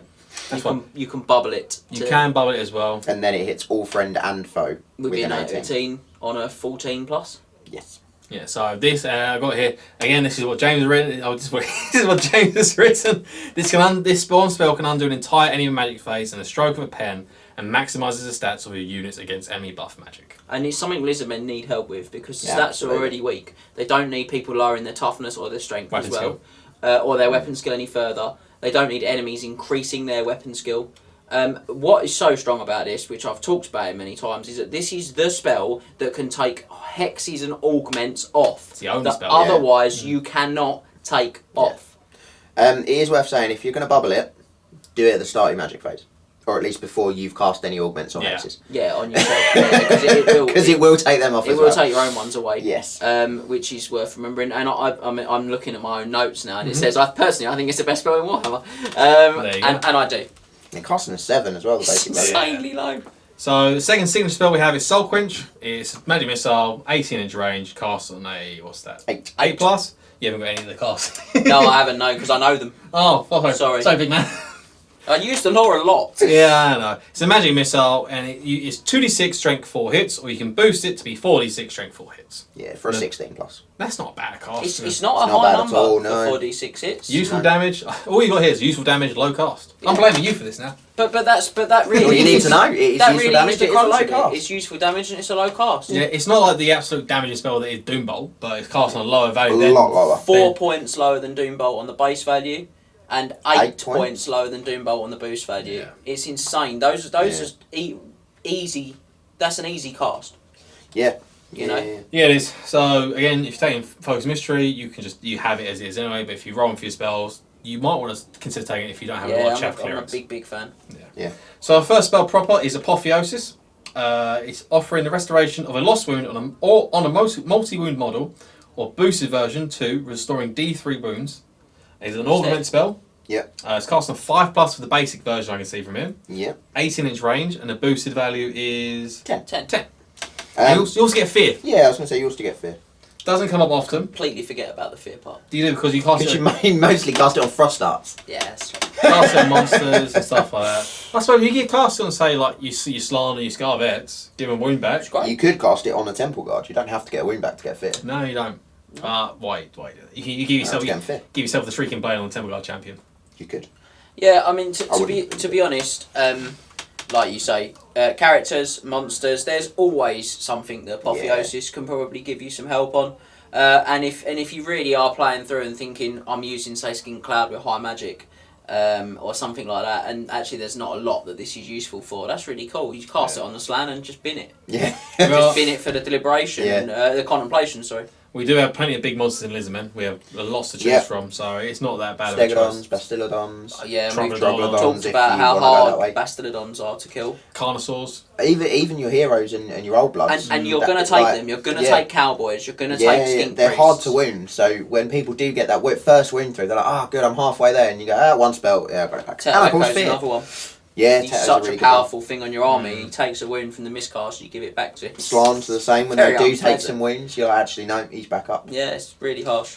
So we move on from Apotheosis, and we've got Hand of Glory, which is another augment spell. It's cast on another 5+. It is, yeah. Range of 18 inches again, and it boosts one of the stats, weapon skill, bliss skill, initiative, or movement by 1, or all of the stats. No, by D3. Or by Boost it D3. by D3, or you can boost the spell Okay. to affect all stats by There you go. D3. Yeah. Boost all the stats by D3, or one of the stats by D3 on the low Yeah, And value. again, Boost I it think for a 10. it's a 5 or a 10, isn't it? Yeah, It's basically I mean- the inverse of Melicos. that's Melkor. I mean, weapon skill, boosting weapon skill on your Saurus, that's the first thing that comes to mind. yeah, This spell yeah. is alright on elves. Mm. This spell is incredible on Lizardmen. Yeah. Your Temple Guard can get to weapon skill 7, weapon skill 6 in your Saurus. That's what I'm saying. That my issue with that is it affects one unit. Yeah. Yeah. But That's again, my only issue with it. a lot of the time, that I'm not going to necessarily need to hit more than one. No, it is also random. Yeah, of course. Yeah, you're only in D3. But I mean, obviously, it doesn't cost on a lot. One on the which Temple helps. Guard, though, is weapon skill 5, which is probably going to be Yeah. enough. Yeah, And averagely, I'm going to be popping weapon skill 6, which is really spicy. yeah. The initiative is good. It synergises really nicely with the Bastillodon we talked right, about earlier. yeah, You could obviously throw back for Law of Light spells, as we discussed as well, Yeah. looking to get the Yeah. 2 on that. But where I've found John, who's, never here, but he has a lot of success with this in the early turns of the game on units of skinks. Boost the The ballistic ballistic skill. skill. Yeah. Because you can Or throw... Stegodon, ancient stegs. You can throw those multiple shots with poison at something, and suddenly you're doing a lot of hits. And Yeah. You're doing a lot of poison. Good spell on Lisbon, absolutely solid spell on Lisbon. Yeah. Next one is Walk Between Worlds. It's another augment spell with another range of 24 inches this Yeah, time. bigger range this What's one. it cast on? I can't see from here. An 8. 8 to cast it. And So good for an 8. it allows, it gives a unit ethereal and allows them to move 10 inches as if it was a range move subphase, or you can boost it to be a 20-inch move. Yes. Boosted value is 16. 16. It's just double, so I'm assuming. Yeah. So they gain the ethereal special rule to the end of the phase. Yeah. So it's That's helpful to make a Frostheart ethereal, then walk on the floor 20 inches and kill loads of fanatics, isn't it, James? Those are all good things, but we're not talking about high elves now. We're talking about Lizardmen. Yeah, it's good to make your cowboy, ethereal, and walk across all those fanatics 20 inches across the board. Yeah, it is. It's also, I mean, honestly, guys, this is top tier. You got here, Yeah, movement it is the really lifeblood of competitive Warhammer, and any spell which allows you to move again is always strong. It's Yeah. a big move as well. It is a really big move, especially for lizards. Yeah. It's that spell that you can go, you know what, I probably don't need to boost it. I'll move up 4 or 8 if I march with the Temple Guard. I'll just move myself 10 up and go, you've got to deal with me now. I vanguarded my Temple Guard and say, 2 stegs. Stegs, Yeah. yeah. And then turn 1, So- I move that up and I'm going to throw a 20-inch move on my Saurus because they're a bit behind. Yeah. Oh yeah, I've moved them up, mate. They're 3 inches away from your unit. They've got the stubborn crown in there, or they've got There's like they've 40 got of them, Gorok. There's there's- 40 of them. Yeah, you do you, mate. You do you, boo.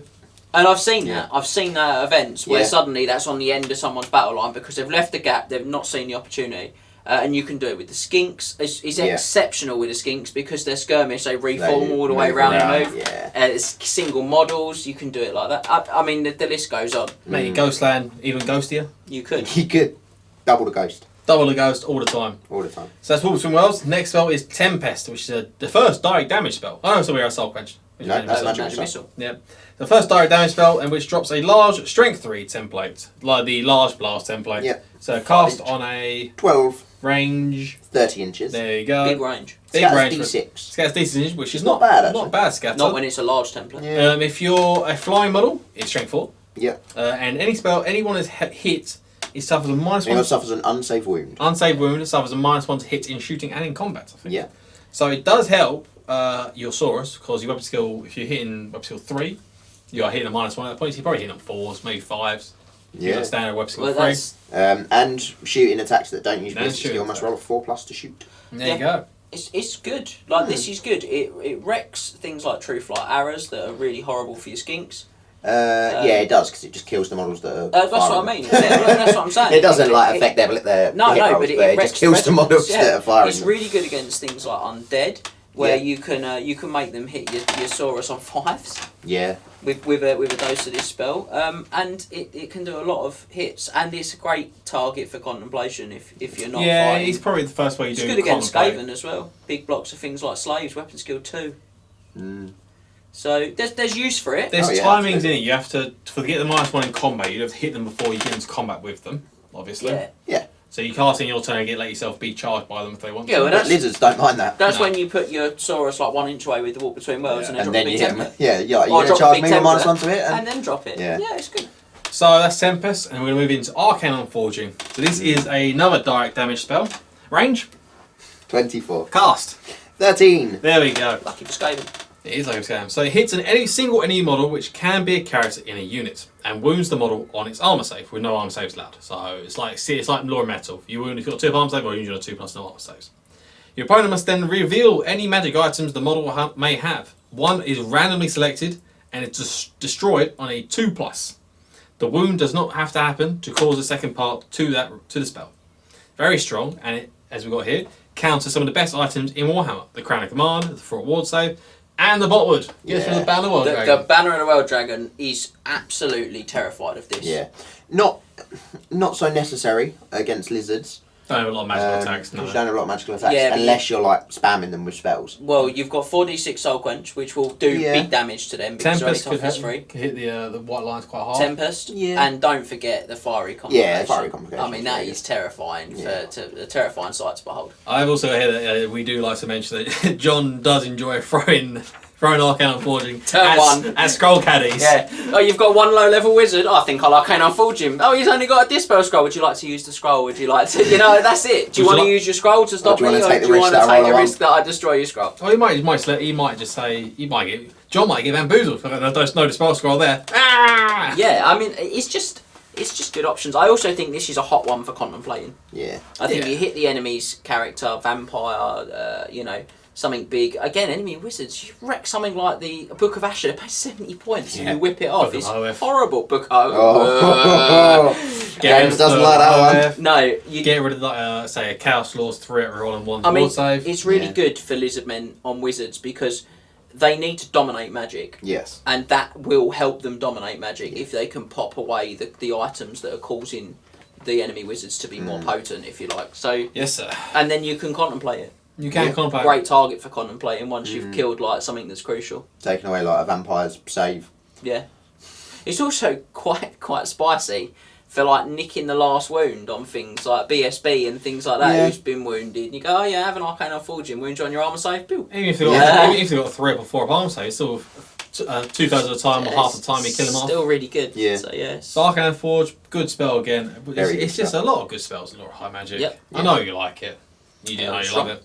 And then finally we have the unit killer of the book, of the lore, which is Fiery Convocation. And so it's cast on 19, so direct damage again. And every spell in every model in the target unit suffers a single strength 4 flaming hit.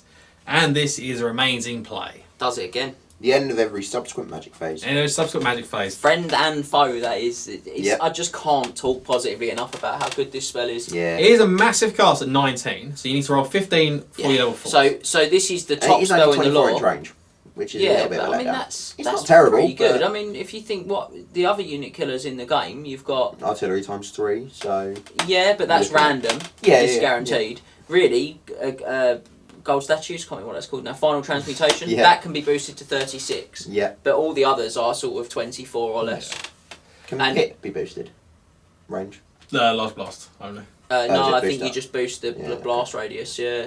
So it's a decent range. Yeah. It's decent range, and myself, you were in here. I myself have tried to spell it many times, failed to spell it, and taken strength 4 It hits. swallows an entire magic phase to your opponent if does. they don't get the dispel off as well. Because it's such a high cast, they need to roll 5. probably 5 dice to guarantee... Because you don't want to roll it and then fail to dispel it. No. And then I've wasted all your dice and still take the hits. And that's it. And so you get to that place where you just start going, I'm just going to have to go... Or, I mean, Sam did this to me, again, to touch back on that game recently. It's a great example. He rolled pretty spicy the turn he did it. Yeah. Rolled quite a bit over the odds. Killed 29 halberdiers out of 40. And I literally just went, well, that unit's dead. He was like, what do you mean? I'm like, well, I failed to dispel it. I'm not even going to waste... I'm not going to waste a magic phase attempting to dispel it to save 11 models. You know, there's no point. Yeah. So he's a dead unit now, and it took him another couple of magic phases, but they all burnt to death. You know, so it's scary. It's It's a scary spell. Dex regen as well. I mean, obviously you get magic rares against it and things like that. And Botwood, if only you had a spell guaranteed that you could take those away with. And if only you can guarantee you have all those spells. Yeah, I just think why I like it so much, and I will take a moment to say it, is that I never feel like I don't have a spell for the occasion. And I think with Contemplations, that's even better. Yeah. Because I can get one if I really do suddenly feel a bit Yeah. short. But you kind of look and go, yeah, I can clear chaff. Yeah, I can up that clearing chaff to damaging blocks, actually, with the number of dice I throw. I can take away your spells and your best effects. That also means you can let a spell go, knowing Yeah, you're going to have a it. stab at getting rid of it, Yeah. which is pretty cool. And, you know, I've got a movement spell, and a good one. Yeah, I can Very buff good. my stats. Yeah, actually, I can deck one of your unit. It's all there. Yeah. It's all there All for me. tools, eh? And so, is it the best magic missile in Warhammer? No. Is it the best unit killer in Warhammer? Probably not. I know there are people that think it is. It's definitely up there, but it's probably not. Yeah. I think Drain Magic is the best spell in Warhammer, but that's a side point. But, you know, is that the best buff spell in Warhammer? Hand of Glory? No. Is it the best template in Warhammer? Doesn't matter. It doesn't matter. It's not the best spell. It's that they're all together in one. But I've got You have all of access them. to all of them. Again, I'm a big fan of Light, but this is a great example. Yeah. Light's got way better buffs than this lore. It's got way better missiles than this lore. Doesn't have a unit killer. No. No. Doesn't have anything with a template. It does have a unit damager though. Yeah, it does have a unit damager, but it doesn't have a killer. It doesn't have that spell I can rely on when I fight a massive unit. With the Lizardmen, you do have the option to try and get those better spells from As other well, lords as well. just treat myself. Have the lot. We'll take the lot. I'll take that one. Honestly, Lizardmen High Magic, it's no wonder that it is probably the most competitive choice It's very, very commonly seen. for Yeah. for like the Slans with the Focus and Mystery, Lord Master High Magic. I mean, you can't particularly go wrong with it, can you? I don't think so, particularly with Contemplations. I If you think- work on your Contemplate game, I think you really are. It really is hard pressed. I think you can go wrong with the contemplations. Yeah. Yes, I agree. Yeah, that's what you've got to work on. Yeah. Do you have to You don't have use to. it? No. The attribute. No. No. You can choose to forget. Yeah, choose. Yeah, you can okay, so choose. you can just keep all your spells. Yeah, and very often I've seen players not Like, swap another, it. yeah. I don't need to because I've got Yeah. this covered. But it's just when you're in that bit of trouble and Max rocks up with you know a hell cannon and you think, you know, Hashem's burning glaze would really go a long way here. I can make that 48 inches. I can make him take 2d6 strength 6 hits. 3d6 strength 6 hits demon. No, it's 2 because it's only 1d6. Oh, so Shem's probably. yeah. You know what I mean? So you go, yeah, you know what? I'll drop. I'll drop Tempest on your big block of warriors, mate. And you're like, oh yeah, all right. I'll take Shem's. You know? And that's the beauty of getting it right. You know. Yeah, absolutely. But anyway, let's get the score on the door for the lore. That's a good rhyme there. That is. So it's 4 for variety of spell types, 4 for power and frequency of lore attributes, 3 for average spell range, 4 for spell flexibility, 3 for average casting value, and 3 for the quality of the signature spells. And let's get us a total of 21 out of 24.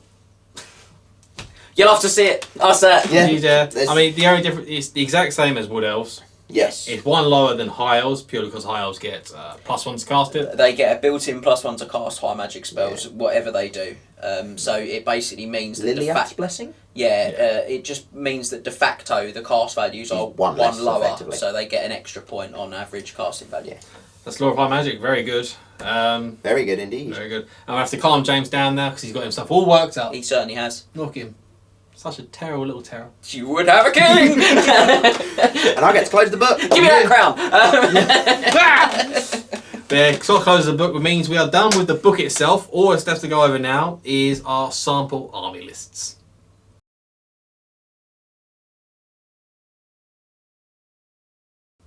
So, we finish up with some sample army lists.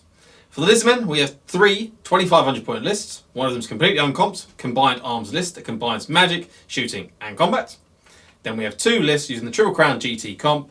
One is a TCW GT, winning all-round list. I remember this time. Yes. And one is a kiting skirmish heavy list. Yeah. So, the first list is very combined arms for lizards, and this is something that they do really well, mixing magic, shooting, and combat in one go. So we start off with our Lord, which is a Slan Mage Priest. On the Lore of High Magic, he's our BSB as well. He's got Channeling Staff, the Standard Discipline, Becalming Cogitations, Focus of Mystery, Solar Stone, and Harmonic Conversions. And spoiler alert, you're going to see this guy all the time. Yeah, he's a regular. This in is- Lizardmen. He is Slan build out. This Yeah, is Slan he is, though. yeah. It's Slan, only Slan build. Yeah. Unless you go Slan, but I don't know how you do Only that. slants. Oh. He's the only slants. So that's our Lord, and then we're going to go into our heroes. So we have Teto Echo, we have a Saurus Scarvet with the Crown of Command, the Dragon Helm, Light Armour, Great Weapon on a cold one. Then we have another Saurus Scarvet with Glittering Scales, a Great Weapon on a cold one. Then we have a level 1 Skink Priest on the Lore of Beasts with the Spell Scroll. And that's our heroes. In our core, we have 40 Saurus Warriors with full command, swords and shields. Nice big block. It is a nice Yep. big block. Then we have a unit of 10 Skink Cohort with full command. I feel like Teto might be hiding there. You would be thinking right. Yeah. And then we have 3 units of 10 Skink Skirmishers, and these all have blowpipes. And in our special, we have 24 Temple Guard with full command and the Razor Standard, and 2 Bastillodons with solar engines. And this comes out as a -6. So I don't think it's that big of a minus, to be honest. Well, this is very much, again, I've invoked his name, so I'll do it for a third time and then that will summon him. But this is very similar to the list that Sam McQuillan used against me at the North Remembers.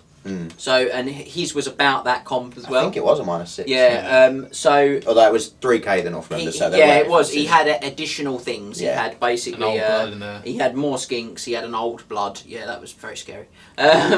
My poor Demigriffs was just like the old blood was just like wailing on them, yeah. So, Yeah, it's just there's a lot of, you got a lot of skirmishers to bounce around units to do your kiting and your chaffing. That's what I'm looking for. Couple of cowboys. Couple of cowboys. Teto giving Dash these out there. units Vanguard. Yeah, and again, he just shoved it really sort of high up, high press onto that centre line, which we talked about earlier. You know, that's where they want to do battle, the Lizardmen.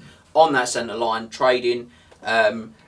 He had used the unit killer really well, used the fiery to deck all my halberdiers, Which as I said. we do have Lore of High Magic with the Slar Mage Priest. So we just spoke about how good it is. And then he's got the support spells from, in Echo? addition to Teto doing his The magical reroll ones support, and, yeah. he's also giving you the support spells with in terms of like additional powerful magic missiles, the Comet, which can help to drive people onto the Lizardman battle Yeah. line. He drops that down behind and pushes you People have got to move away it. from it. Yeah, it's We also have our not level cool. 1 Skink Priest Law of Beast, and if you do contemplate onto Wiston's Wild Form, you could have +2 strength and toughness for your units. Yeah, well, when you've got Yeah. a big block of Temple Guard like that, With the slot on that unit, Temple Guard then does have a footprint of 30 models. yeah, which is pretty. you probably do. You probably You go could haul No, them. 28. 28. You could haul them at 28, that sorry. point. You could not. Cool. haul them. I'd probably go about 8 wide, maybe 7 or 8 wide. I'd probably go 7, maybe 6, because 6 they're or on 7. 25 mils. Yeah. Mm. I think either works. I think you could go with 10, and you could put one of those cowboys in there. You could. The Crown of Command Cowboy is going to go into Saurus Warriors. Yeah, and then he's Yeah. probably going to ride off into the mist if he wants Right to. off as into well. the sunset. Oh, why wouldn't? Magnificent 7 music plays in the This background. is the beauty of the flexibility again. Yeah. That's so good about these guys and why they're so popular competitively, because you can have him in the front of your Temple Guard dishing out that much needed strength 7 because he's got the great weapon, and he's -1 to be hit, which is ace. Yeah. Or you can, and you've got the other one with the Crown of Command, the one with all the hats, Dragon Helm, Crown of Command. He's got one on each side of his head. Hats on hats on hats. But you know he can do that, or he can go shooting off as well. Yeah. It's really The Cowboys do shoot off a lot and just go by themselves to mess up some units. This list doesn't play itself. No. You have to work it. Knowing when to use the Bastillodon Solar Engine. We haven't even for talked about Bastillodons a spell, yet. Yeah. or knowing when to use Teto, or knowing when to go with your Slan. Those are the big calls you've got to make. Yeah. Um, Along with what we were saying about contemplating the slam spells, Yeah. knowing Yeah. when to and what to go for. knowing Yeah, when to shoot the contemplations. cowboy out, and knowing Yeah. when to hold him back in a regiment. Knowing where to deploy them. Yeah. Knowing what units to vanguard with Teto, depending on how many you get. Really, I think all that list is lacking is possibly an Ancient Steg Yes, just for the strength and or six. some Pterodons. Yeah, I mean, I must say that Sam didn't have the Stegs. He Mm. used the Scarvets to Yeah. basically dish the punchy To damage. do the And Steg because job. because the units weren't going anywhere, the blocks. Yeah. You know, he wasn't too worried. They No. got plenty of time to get the job Yeah. done. And you know, when you're talking about things like steam tanks getting killed in combat, that's pretty decent. That's what Scarvets with Great Weapons do. Yeah. Yeah, and, they do, baby. so yeah, it was like I say, that's a really strong list. You're going to have Yeah. to play it. It's not going to play itself. It's not a point and click. But certainly it's going to take the centre ground, and you are going to have all the choices. Yeah. Yeah. Yeah.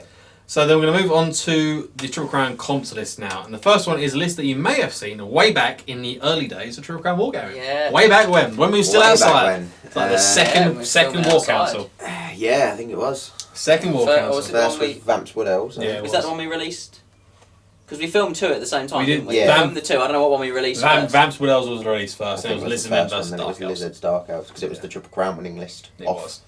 Yeah, it was. Yeah, they were both Triple Crown winning lists. So that was a game between myself and Scott. It was. Right, Went down the hole. I lost Well, again. So it's all good. And this list is certainly has its clout, and it's even won the Triple Crown Wargaming Grand Tournament. Yeah, it did. I think it won Triple Crown. GT3, I think. Three. TC3. TCW3. Okay.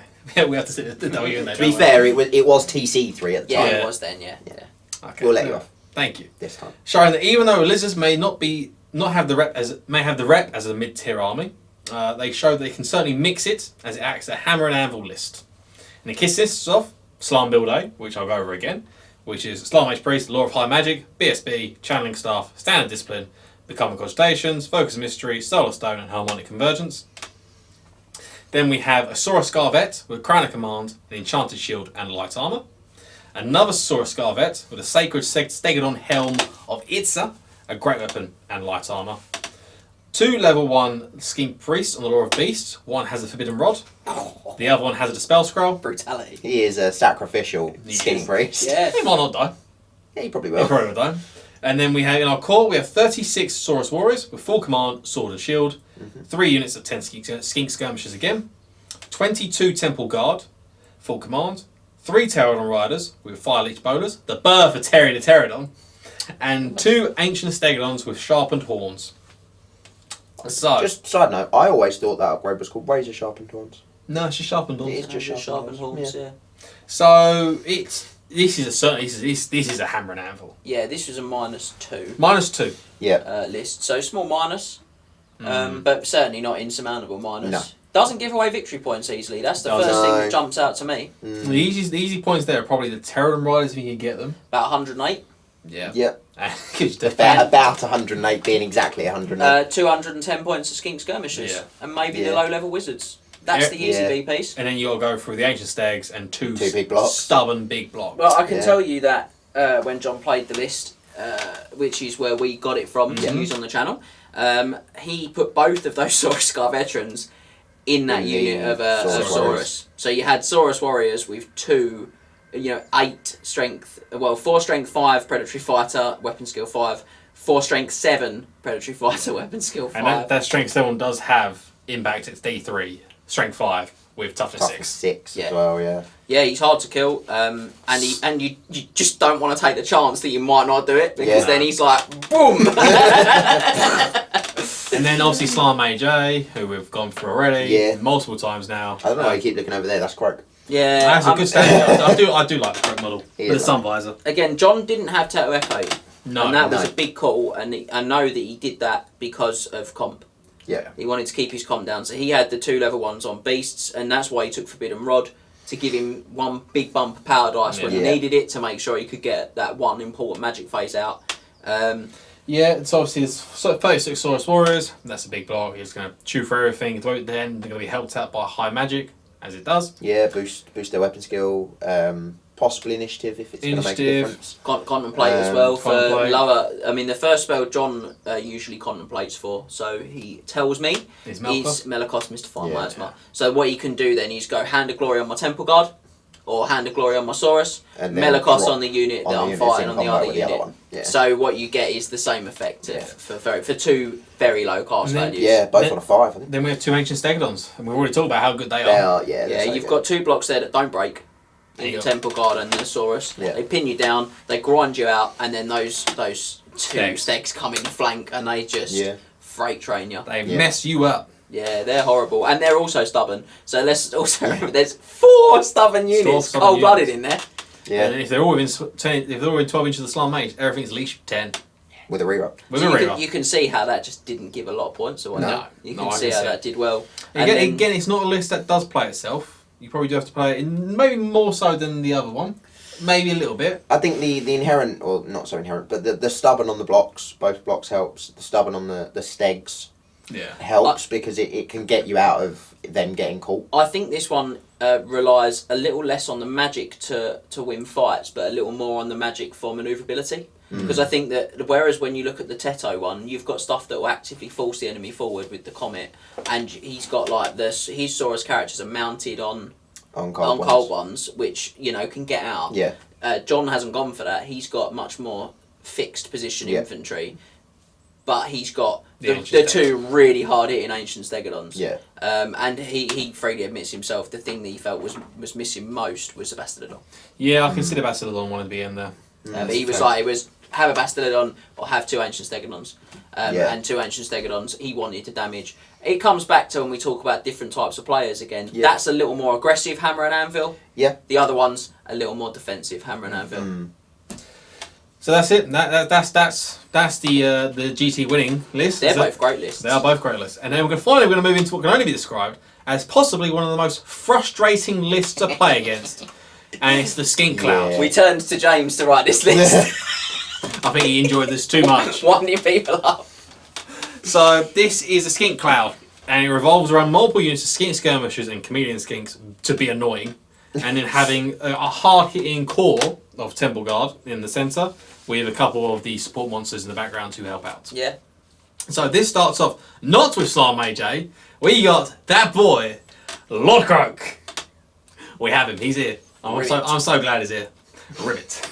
Is that Ribbit? Yeah, just ribbit. So that's Lord Croak. He's our only Lord, obviously. Obviously. Then we have 500 points. I just want to 400. say, as we're talking about slans, and it might be the last time, Tim, who ran the North Remembers, used to call his slan Timwreck, which people thought was because Tim obviously wants to be Timwreck on the table, but it was in fact because that's Kermit spelled backwards.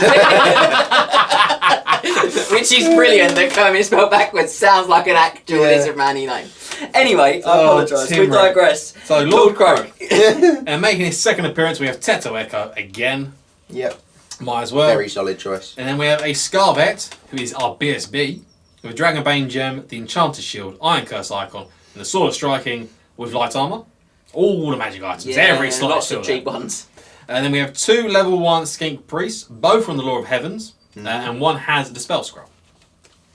Then in our core, this is where it gets a bit mad, we have 21 Skink Cohorts with full command, poisoned, and 2 Croxigore. That's probably where Teotihuacan's going to be going. I would imagine. Yeah. And then we have 1, 2, 3, 4, 5, 6. We have 6. I 6? thought we had 5. No, I think it's 5. I think there's 5. I think it's that's a Yeah, typo. it's typo. 5 units of 10 Skink Skirmishers. 50 Skink Skirmishers. Yeah, I think that was the Yeah. I think that was. I don't know why I put 6 on there. That's my bad. So 50 Skink Skirmishers, 5 units of 10. And then in our special, we have 23 Temple Guard, full command, Razor Standard, 6 Chameleon Skinks, 2 Bastiladons with solar engines, and 2 units of 3 Pterodons with Fire Leech Bowlers. You're not catching it. Another -2. Another man, it's a -2. Yeah, well, that's why I think that there was only 50 skink skirmishers to keep the comp there. You could possibly switch that around and have 48 in go units of 12 Yeah. to save yourself a point of comp if you were really concerned about getting towards the 0. But it does mean it You gives could- you one less. You could redirect, go one no less scroll unit as to- well for a 0 in this list. Yeah. Which is probably something to consider because, you know, although a magic missile is devastating for those little units, it's not like, other than the Temple Guard, it's not like they're going to be raining fire on stuff you really care about. No. So you're not catching it because it's the art of the double flee, which I think we've done a 20-0 one. Yeah, so We there's have. a 20-0 tactics on redirecting. It's the first one we did. I think the sound's alright on it though. It wasn't the From first one. The first one was No. magic. First one was the spelling, I think. Was yeah, it? it was Scott's to Oh, spell. okay. Well, it's early. It's is an early pretty one. early It's on. an early one, and it's pretty fundamental in, Yeah. in playing. And there's a section in there on double fleeing. But effectively, what I would like to do with this is imagine that Max is my block with his bit of paper here. If you wouldn't mind holding that, I will have like a unit of skinks, a unit of skinks, and I might even have another unit of skinks. Why not do it up there? Why are you going Oh, to okay, all? okay. So I'll have a unit of skinks, unit of skinks, and then I'll have probably a third one here. So as you, that might actually be the pterodons. They're very good because they're very flexible movement-wise. So you go for the charge on these, they flee. You go for the charge, then you redirect onto these because you're still blocked. You can't get up to this one. They flee, and because the way the centres work, now you're stuck because you're only going to hit this guy before you hit any of my fled ones. So as a result, you can't do anything. You stagger forward and stand there, and then you get shot Because again. you can't redirect a third time. Can you? No. Another way of doing it, if you're feeling really brave, because you're in range of Croak, is to just simply have them stacked up. Yeah. Yep. So again, we would go, cool, I flee, cool, I flee. You're not getting me. It's You're simple. locked. It's Basic stuff. easy to do, but it's incredibly frustrating. Yeah, it's really excruciating for your opponent. The secret is not to overuse the tactic, so No. it's not to do it like to 3 units a turn, because then you've got nothing to actually do any damage with. No. And this works really... And you're probably going to end up getting in your own way. Yeah, and this works really by death by 1,000 cuts. So Yeah. we shoot some Bastiladon solar damage at you. We would then maybe do that again. We drop some Fire Leech Bowlers and some rocks on you. We deliver some pizzas. We shoot you, let's say 100 times with skinks, because it will actually shoot you 100 times. Yes. Possibly, if none of it's fled, yeah. Yeah, and you've got the camos as well, which are getting round and nicking the points at the back. And then obviously, because you've got Teto, what you do with those 2 skink priests is you pop them in a couple of units of skirmishers, and then Mr. Teto is like, well, you put the 2 in 1 unit if you're feeling concerned. Then Mr. Teto makes them Vanguard, Yeah. and now they're off. They're running around the back. So we And haven't they're had off to the races. We haven't had to invest in the magic items to make them fly and things like that. They're off Yeah. around the back, and then it's all thunder and lightning with Lord Croak shooting his spell through them. Yep. You can keep doing that. You've also got Teto's Chain Comet. Lightning, Comet, Urannans. You've also got 3 on the Law of Heavens. Now this is really cool because one's a Law Master. The other 2, that gives you a chance at getting more Urannans if you want. Yeah. More comets, more chains. comets, more chains. Chains and Urannans are probably the 2. Yeah. That are In that good. list, But I'd Curse is also go for. strong because you Yeah. can make them reroll to 6s. But you can just do the absolute belter of 3 Ice Sharp Blizzards and just go, you get an Ice Sharp Blizzard, You get. you get an Ice Sharp Blizzard, you get an Ice Sharp Blizzard. You're -3 to hit and you're -3 leadership. And if you're hitting Croak's unit, you -4 to hit. Yeah, because you're -1, yeah. So you're just not hitting. Yeah. And this is the point. This is all disruptive. It's all really unpleasant. It gets in your opponent's head. They start to make mistakes. They can't catch anything. And all the while, you're nicking points. I'll have that war machine. You know, I'll have that chaff unit. You know, like... That's it. It's not the list that wins by 20 nils. It's the list that wins by win-loss draws. No, it probably do 15s if you're playing that. Yeah. You're playing really well all weekend. This could win a 20-0 GT, but if you're coming to Derby Deathmatch, this is a list that just horrifies me. That's a contender for me. And it's a -2, which means it fits in the comp. It does. That's a contender for me for that event. It does. It has a downside against, say, like Wood Elves with the amount of shooting they can pump out themselves. Yeah, but and you all know their what? fast movers. Chain Lightning's terrifying Do you know against what? Elves. I also think so's Croak's. Yeah. So's Croak's spell terrifying. And you've still got a block of Temple Guard in there with the Razor Standard that will kill something important. That will just if you need march them 8 to. inches across the board every turn and Unless- charge anything in that Wood Elf army. Unless it's flanked on both sides by some Wild Riders. I've got to be honest with you. Panic is the only thing that concerns me about this with Wood Elves. Because what are they shooting off? 70-point units of skinks. Yeah. Yeah. Go like. But I'll be honest, you could flank the Temple Guard on both sides with the Wild Riders. I still don't think you kill them because they're unbreakable. You're doing a lot of damage to them. Doesn't matter, they're unbreakable. Yeah, but again, that's also when you're like they've got to somehow get through. That's what Kroger says. They've got to get through all those Exactly. fleeing regiments and all those redirecting regiments. That some frenzied stuff is going to struggle because that's when Croak's unit of Temple Guard are picking the bang. Yeah. The only thing to bear in mind here is that you need to deploy your BSB in your Temple Guard at the same time you deploy. Yeah, Croak. you need to put him in there in your deployment, not Yeah. move him in there because Or put Croak behind and join him there on if turn one. you wish, Yeah. because a non-unbreakable character cannot join an unbreakable unit. That's it. But Croak specifically says he makes the combined unit. That he joins Unbreakable. So if they're Which all in would there at the same count time, for the character. that's great. If the character leaves the BSB, he can't come back. Unless Croak leaves. Unless Croak leaves first. Yeah. And then Croak can come back and make them all Turn unbreakable. up, turn in and out. Yeah. So it's This like is revolving. very Just don't leave the unit. It's a very Deploy him in there, don't leave the unit. very strong. To be honest, it's one of the lists that I could possibly build because the Lizardmen I have at home. It's Well- the start of what I can build. I mean, we haven't mentioned the cohort either. I mean, that BSB also, he hits with +1 to hit. And he's strength 5. And he's got a 2-up armor save and a 2-up against flaming. He's pretty spicy. Gives And the Temple Guard a 6-up against War Machines. War Machines as well is something useful. 5 points, had it, used it. 21 cohort as well with 2 Croxigor. Yeah. They've got poisoned attacks as well in this list. So They've also got Lustrian Javelins. They have a shooting attack so themselves. they can shoot. Yeah. And again, they're just part of that, keeping them behind the Temple Guard, keeping them out of trouble. But if you do get caught out, well, it better be something meaty because I've got 2 Croxigor in there. Yeah. Which will dish out some extra damage.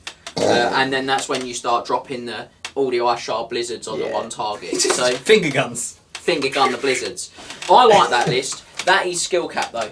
That's working Yes. for it. Yeah. And that's fair to say with a lot of Lizardman stuff. I think you're going to work harder than you will with, say, Dark Elves. Yeah. I said it. I think James had a lot of fun talking about that list. Yeah, I do. I think it's a cool list. I think I see that come to Derby Deathmatch. Contender. You've only got yourselves if you're if it's all on you. Yeah. But if you can play out your skin like that, You heard It's my sort of it. list. You heard it here first. There you go. So that's the list, and when that's done, so the jungle has been cleared now, and your settlement has been set up in the new world. And but even it can't last with this knowledge of the units because the Lizardman will just come in and beat you down. chugging a Quango at me and Scott. Don't bring it up. That's going in the frying pan. I'll cook myself a lovely little scrambled eggs. Had a bit of scrambled Quango. Scrambled Quango. As you may have seen through the deep dive, Lizardmen seem to have a very high average score across a lot of the majority of their units, but don't believe this makes all their units competitive and viable. When you look at stuff like the Troglodon or Cold One Riders, they have good scores, but you don't see them in competitive play. That's at all. generous to Cold One Riders. I think Yeah. they got 13. They didn't get first. I just had to pick something else out there. Cheers, mate. I eat twos, a rule of twos. I have to pick something else to go along with it. It can't just be all Troglodon, All Troglodon all the time. all Troglerong. I've lost my place now. Thanks, guys. They have good scores, but you don't see them in competitive play as they're just not really that good in the grand scheme of things. Doesn't mean that you can't have different builds, as they can do the Monster Mash really well, Yeah, as well as the Skin Clad, as we just discussed. we didn't even Yeah. do Monster Mash. Yeah, Then you can- it's another you way can- to play them, isn't it? Yeah. You can do the triple Carnosaurs, 1 in Laws, 2 in Heroes, Stegs, Battledons. Yeah, you can do 5 stegs. Well, more than you that. can do Do you can heroes work on that down. stakes as well. Yeah. You get a lot That's a of scary list, isn't That's it? our last day. You get a lot of Stegodons in the army. But all in all, the Lizardmen themselves are a mid-tier army that can really put the hurt on the opponent, especially in the magic and the combat phase, but do have their glaring issues that are associated with them. And I think that's fair to say. We've Yeah, thought it out. absolutely. So hopefully all you budding Saurus Scar vets out there have found this video helpful to get the most out of your Lizardman units. Thanks, he's chuckling away So there. I think me and Scott see ourselves more as skin chiefs. But, Well, it's just I'm bigger. You're smaller. You're the skin guys. I'm the big 8 foot you're the Saurus. old blood, mate. Yeah, you're the old blood. Come on now. Go on, I think we both know he's the old blood. Yeah. He's the old one. He's the old one. Disappeared. I'm a Yeah. god to these people. I'm a god. Well, abandoning the issues is probably the issue that we have. You've with got you. abandonment issues. Anyway, and always feel free to give us your feedback on the socials, share your list and ask us questions. And as always, thank you for joining us, and remember to head back to the Night of the Road mustering ground to check out all the other exclusive content. See you later, guys. Bye, guys. Remember to tag your friends and like, subscribe and share. Then head over to triplecrownwargaming.com and become a Knight of the Realm today. What are you doing, mate? You alright? Do it for Warhammer!